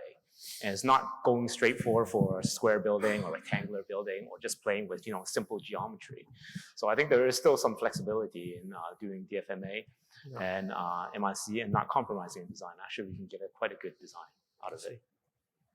Lawrence, how about you? Like, is there any key projects that you think where you have to take on the DFMA approach and yet it doesn't feel like it's a standardized design? No, I think the core to DFMA is really driving efficiency in every system that we do. And I think a lot of our projects, in a sense, is already trying to do that all the time. I think in all the projects that I think we all sit here trying to do is driving efficiency out of everything that we try to do. And I think the core of it is really having DFMA as almost a title block and just tell everyone we want to do DFMA by driving efficiency on everything from design to screws to everything. I think, which we'll touch on in a bit, where BIM will help it a lot in terms of the way that everyone now draws. It's slightly different to how we used to draw, and I think that way, it's every screws that we put in now, it's being calculated, can be understood of what that have an impact as a whole, as a building. And I think today the word that we always hear, sustainability, embodied carbon, operation carbon. I think embodied carbon in building sort of systems, it's, I think, probably lacking slightly behind from automotive sort of business where, every component of it. At the moment, it is sort of slightly non-tapped in a way, which I think in the future we should be able to really drive that forward and actually how do we gain more efficiency in how we design from architects, from contractors, from consultants, and then client understanding it because of the tools that we currently have. You think there's any key projects you can share with the audience that where you have applied this kind of DFMA project that really stands out? Most recent examples, I guess, it's again as a broad sense from at Murray, for example, as a retrofit project, which I think it's a very key one for us recently, where hopefully we drive a lot of different thinking for other projects in this part of the world, in particular where I think London is currently have to be very careful of how we sort of knock down building these days. You have to justify how that's been done. So Murray is a very classic example for us in Hong Kong where, okay, government sets out, you have to protect the building, you have to, redesign that. And being that in the 70s building, it's already very modularized. When we retrofit it, working with Ensys and Gammon, where the MUP is obviously a stack system, it's very efficient way of the first generation almost, the MIC, the DFMA world. already been tested and done. And it obviously drives a lot of efficiency in that sense already. And then the modularized of the windows that we've done. And obviously within that, there are podium buildings that we have to, modify to suit the existing building, which is different, which is not modularized. But then I think that's a way that we can look at it where, as Patrick said, how do we actually, 50% it's quite modularized. The other 50% where we have to adapt and control, we do things quite differently. I think that would be a way that we look at other buildings in the city. There's a lot of 1890s buildings that looking for retrofit in particular. I think it would be interesting to think of it that way. Interesting. I think from a client perspective, would that help to drive the aesthetics, or is it a limitation to you to go for the DFMA approach based on your past experience? I think I was, if I'm engaging these guys, or which has a very extensive knowledge about using beam in the design process, it would be something that is beneficial to the overall process. But honestly speaking, my feeling towards the industry was that it's still not very common for architects or engineers to start using BIM in the very first place. And also, I think from a client's point of view, if something that can ensure the quality or ensure the time of construction or ensure the details that these guys like Force has been doing in the Murray can deliver that kind of quality product, I think we welcome that approach. But to me, my experience was that it seems prefabrication and also DFMA was commonly used in curtain wall system normally, even for big projects like the one that we did a long time ago. And it's rarely being adopted in private development like residential buildings, etc. Maybe is the industry are not ready for that in private project. But do you get any incentives as a developer? I think for us, we would like to see the project to be delivered in quality on time. I think what Forster has done in the HSBC building, using the capsule for the toilet, etc., are actually very good examples for us to learn.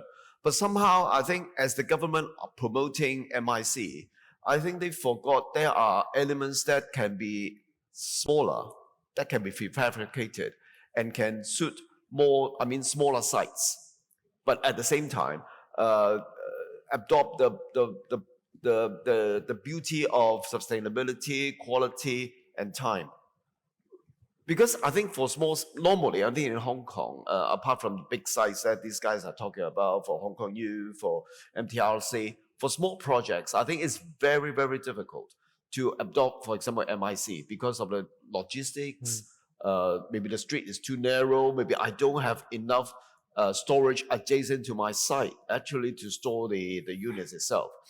All this has to be planned in a very stringent manner in order to achieve. Despite I try to study whether I, in one of my projects, can use MIC as one of the pioneering approach to a residential project in private sector.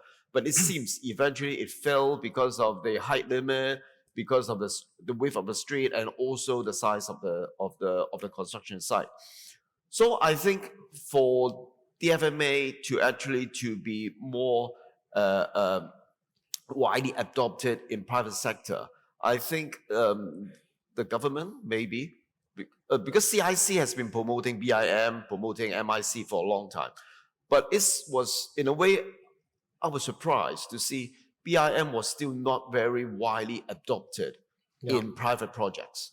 Maybe in government projects, in Hong Kong U projects, in MTRC, is widely adopted. But still, in private projects, especially in small projects, maybe developed by smaller architects firms, smaller engineering firms, they are still using AutoCAD. To start with, they use AutoCAD.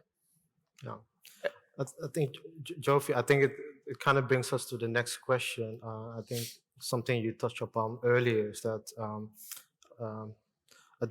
going for the DFMA approach, it does not provide enough flexibility because certain things needs to be fixed on time. The contractor needs to be on board earlier. But do you think with digital design tools, as what my colleague Heng Zhang presented earlier, will help to drive this process to shorten the, to improve the efficiency of design changes and therefore implementing DFMA a bit more smooth as it is? Because for the typical design a process, there will be an architectural design, there will be iteration, and that process can be quite long. And I think with the use of digital design tools, and again, what my colleagues presented earlier, Heng Zhang, it really seems that, if you can crack this, it can really help to facilitate the DFMA approach. Certainly, remember, one of the interesting projects, I'm working on, client got a budget, got a time frame. So, get a contractor to do it within this budget. Yeah. And the contractor get we can do like, 2% double curve panel for this budget. Architect want to have 100% double curve panel. So I'm not saying that you guys will have, 100% double curve panel. So I think the beauty is, we can help to rationalize the panel to minimize more typical panel, like double curve panel, so that reduce the percentage, put those double curve panel at the iconic areas, and some single curve, some flat panel. So I think, in order to do this exercise, we need to use scripting, Rhino, and, connect a link to the structure software to do analysis. I think, this is the beauty of this century right now, because, we can use this technique to help to achieve architectural design at some point. Everyone needs to compromise. Client, time frame, budget, contractor, how to do it on time and, within a budget. So I think that's, something we can help on make it work, because, we can standardize the panel, and also, using the DFMA approach to standardize the steel frame, make sure, the installation on site will be quick enough instead of, doing too many site welding and most likely bolt connection. I think that's something in my mind that we can work together as a team, as long as, we have one goal to achieve, that, have a compromise. I think that's quite important. I agree with that, because I think in every consultancy company, we're in this transition period where we work in a traditional way. Even within our company, there are people that are more proficient working the traditional way of the way how they used to. But then we're in this day and age where digital design tool can be really something powerful. It can be a multiplier. And I think, once we set up the right script, we make use of the right plugins, and the design iterations can be changed very quickly, be it on the smaller scale or the building scale itself. So but of course, not encourage changing too much. I think, we can make good use of the tools to help the process. Yes. So you can, I think it does demonstrate that, consultants like Inhabit are ready for it. Maybe I want to hear from the design consultants how they actually make use of digital design tools, BIM. I know for a lot of Hong Kong projects, BIM is used, but it is done by external party, just because it's a requirement, and not as a tool that can act as a multiplier, that can deal with design changes from the client, such as Jeff. So what is your take on this, Patrick, within your company?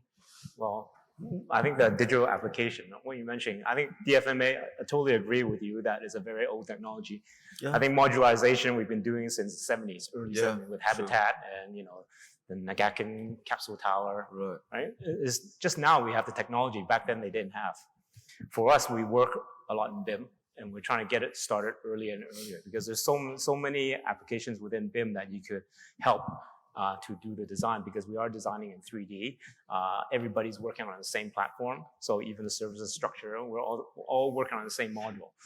And then I think when we start delivering a project, we find that more and more we have these BIM coordination meetings rather than just general progress meeting like that. And I think, and that's the way we can actually get the MIC working, right?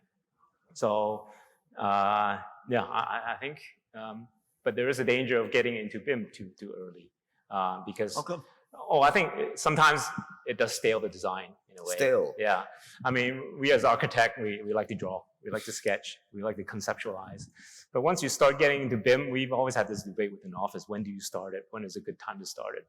If we start too early, scheme design stage, when we haven't really thought everything out, then I think maybe it just sort of, once you get it on a 3D, especially when you start getting into the modeling, right?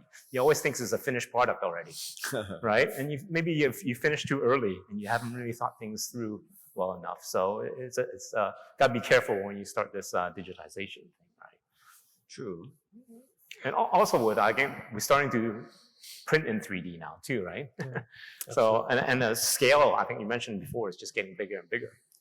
And I think it helps for us to visualize how all these components come together now. How about you, Lawrence? Yeah, I mean, well, we share sort of your well, in a way, frustration, I guess, where we start BIM. I think for us, for our practice, we literally start BIM day one. And I think there's no.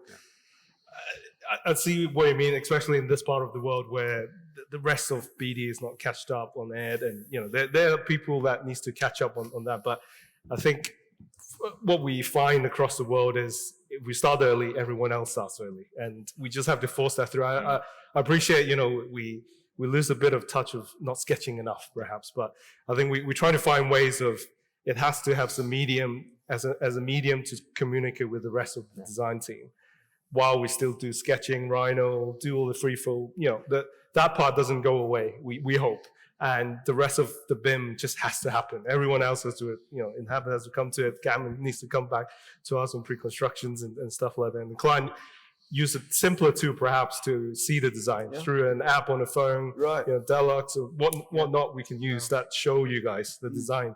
I think that's the important bit that I guess the industry has to, let's work together and catch up, I guess. But I think it's a slight struggle in this part of the world. I don't know why, but I think maybe it's the building department that maybe they start accepting BIM model as the submission tool, then everyone catch on. But I know it's, we're still used to climbing on the floor to draw stuff still on submissions. But I think it's that part of the world, that part of the process that needs to be more avant-garde. Yeah, I think this is one of the reasons why in a way, I think as a developer, we are also frustrated in how stagnant the system in Hong Kong is.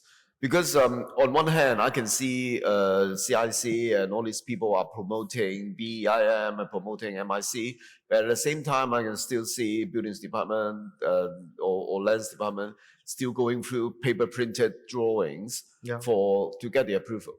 I still remember, I think I did as a developer myself, I think I did a very intensive, I would say, DFMA project once, which is the Tsim Sha Tsui waterfront revitalization. I think at that particular project, we almost 95% of all the installations are prefabricated in China.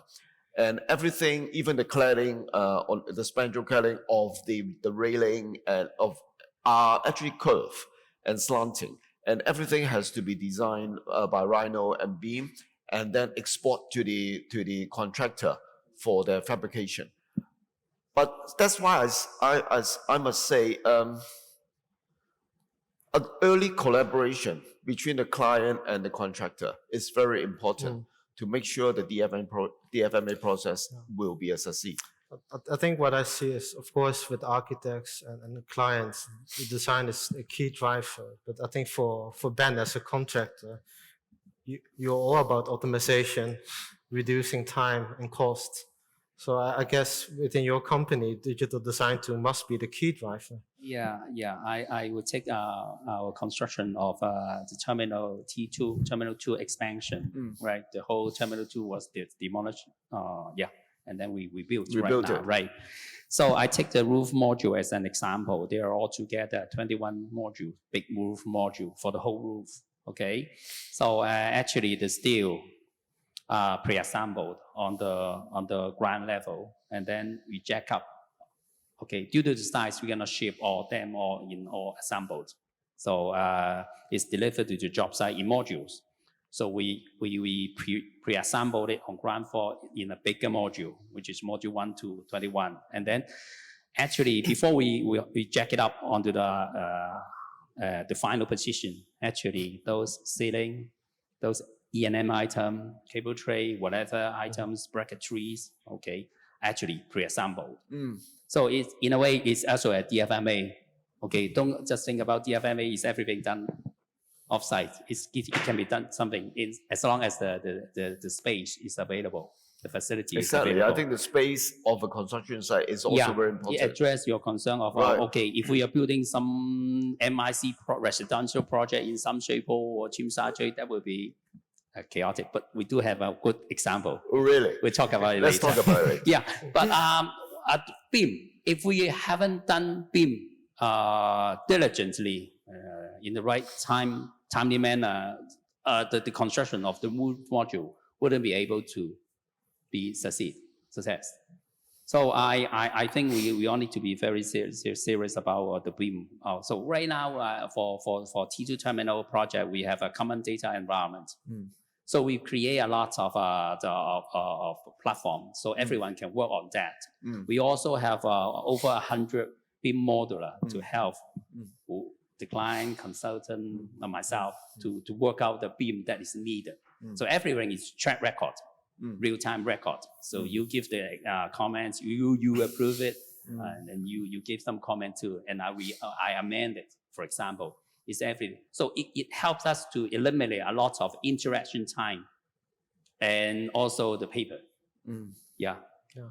I think that kind of brings us to the next question. I think you being from the contractor side, you'll deal with a vast range of projects from infrastructural to private development. Do you think there's an economy of scale involved for the DFMA? And also the quantity, location, like, is that a key driver? Because a lot of the projects you guys have shared, it seems these are large infrastructure projects and not like low-story buildings, as we speak. Well, being a businessman, yes. But but I would say, to be frank, it depends on the project nature. If we are building something like LG3, the portico shear, right, it's only around 300 meters square. But it's an aesthetic curved profile with ceiling facade lights. So we also created in DFMA-wise, which means over 5,000 parks are pre-assembled into 200 units. So for the most difficult parts, we do the pre-assemble at the factory to make sure that the workmanship itself are aligned. Okay, so and then we install it at the job site. It's also installed in modules. So I would say, even though it's a small scale, it depends on the project nature and the need and the constraint, the time rise. We need to build it very quickly. And the level of quality is very high, so we need to do it in that way. So I think it's a consideration of all the factors. Okay. Yeah. Jofi, can you maybe share, say, smaller scale projects that we have done that involves this DFMA approach? Yeah, I think, just one of the projects I just mentioned, like a podium renovation cladding system. So I think, we are using the DFMA concept to design, minimize the welding on site, design the standardized steel frame, even the section, we are using, one section to design all the steel frame.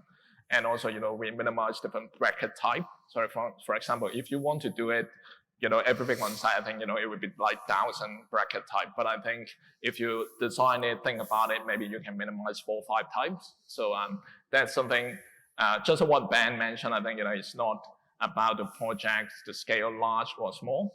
I think, just like a residential building, curtain wall system, I think is, for sure you use the philosophy. Yes. But even the balustrade, think about, just think about the balustrade itself. Maybe you can connect it together by steel frame and, as a module.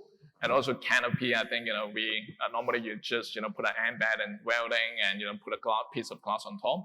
How about, fabricated, a bigger steel frame and deliver on site and minimize the site work. So I think, this is something that we haven't really used this enough. That's what I think. Yeah. Let's see. True. And any smaller scale projects from the client side or architect side that takes on this approach? Well, Or it's mostly beneficial for infrastructural we size did do quite a big MIC study, right? It wasn't a very big building. It was only a 5-story community center, right?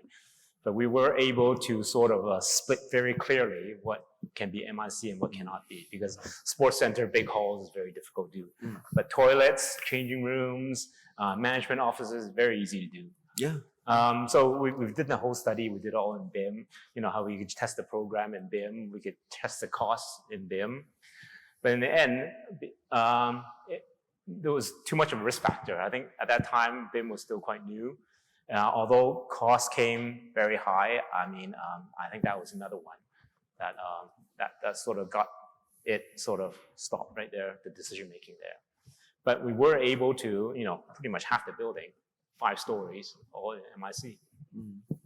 But and then we had plenty of space to deliver and store the product. We did the study of how you get the MIC units from China through the roads, and we demonstrated all that. But I think maybe at the time when we were doing, there was still a lot of risk and cost, and even program and technology. But maybe now we did it again today, it'd be a different story. See. I think just to wrap this up as a last question, what would be the key incentive for each of you to think more of the DFMA as a, you know, as a tool that can really help you to drive the design process or improve the quality, reduce the time, and I think for us it's the optimization part. Over to you. Well, I think, again, we're gammon on when we do these design build contracts, even the bidding, right? We get started in BIM, MIC right away, sorry. Yeah, so that helps in a way. And so we quickly do the design and we just sort of work with the specialists on board rather than maybe on a normal consultancy project. Maybe we don't get an MIC consultant, but definitely when we do design build, you guys have all the capability to do it, and we sit in with you and we bang out the design. So I think that's quite important too. Yeah.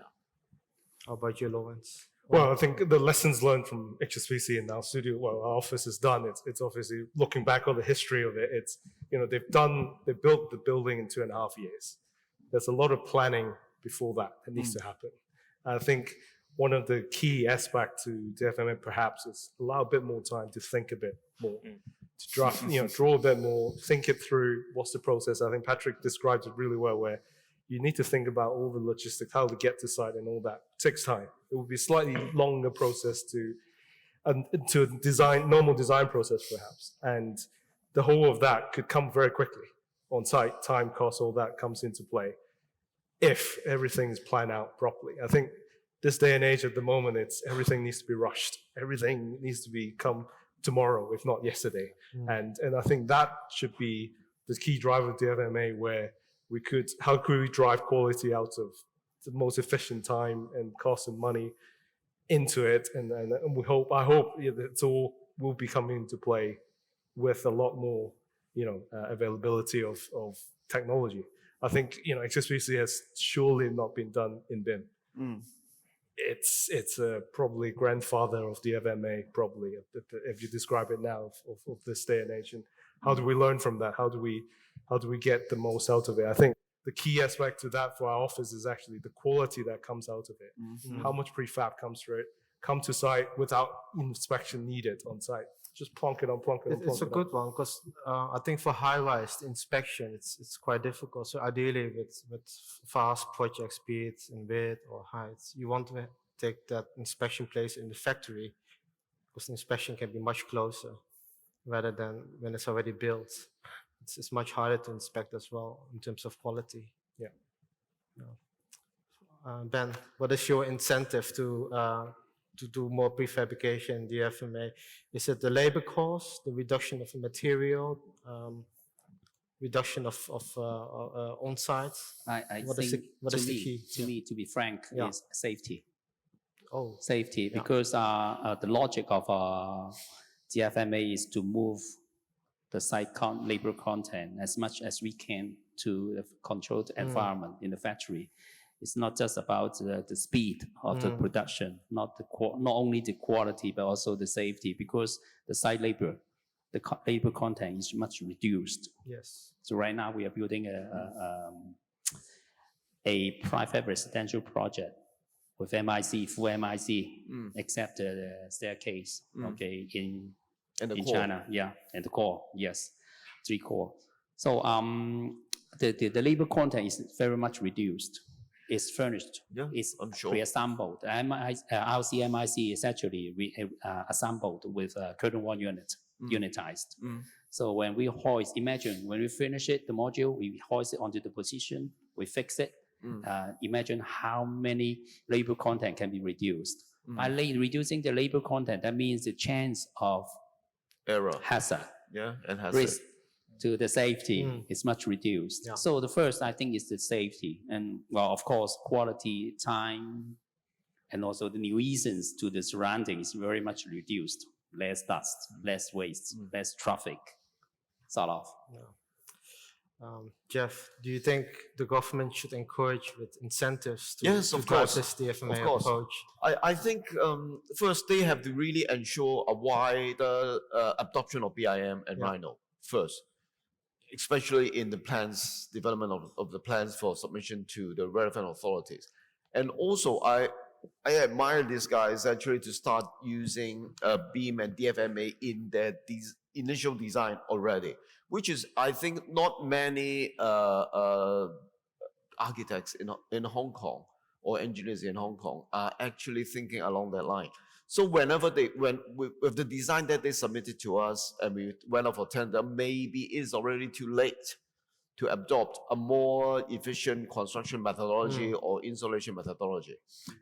I also think if government is really supporting DFMA or MIC, maybe they should consider in new leases or land to be bought to be sold. They may include a clause of using DFMA into the lease as well, so that whoever buy that piece of land will have to adopt a certain degree of DFMA in their project. So I think if we have all these incorporated all together, I would see Hong Kong in the near future will have a wider adoption of computer design, BIM, Rhino, and also DFMA. Yeah, thank you. I think that wraps up our panelists' discussion. I think, again, it has been proven that DFMA it's really not a new concept. I think what we have learned today is that DFMA should become the norm, the standard, to deliver all these projects in the coming decades because of the rising labor costs, material costs, safety aspects. So thank you all for the discussion, and hopefully we can make this a norm instead of a niche. Thank you all. Thank you. Yeah, thank you very much, the panelists, which have a very great, healthy discussion on this DFMA issue. So, and we have a lot of improvement for cost saving, speed, and labor and safety for our future. And now I pass to Ahmed, the organizer, to giving a closing remark. Thank you. Yeah.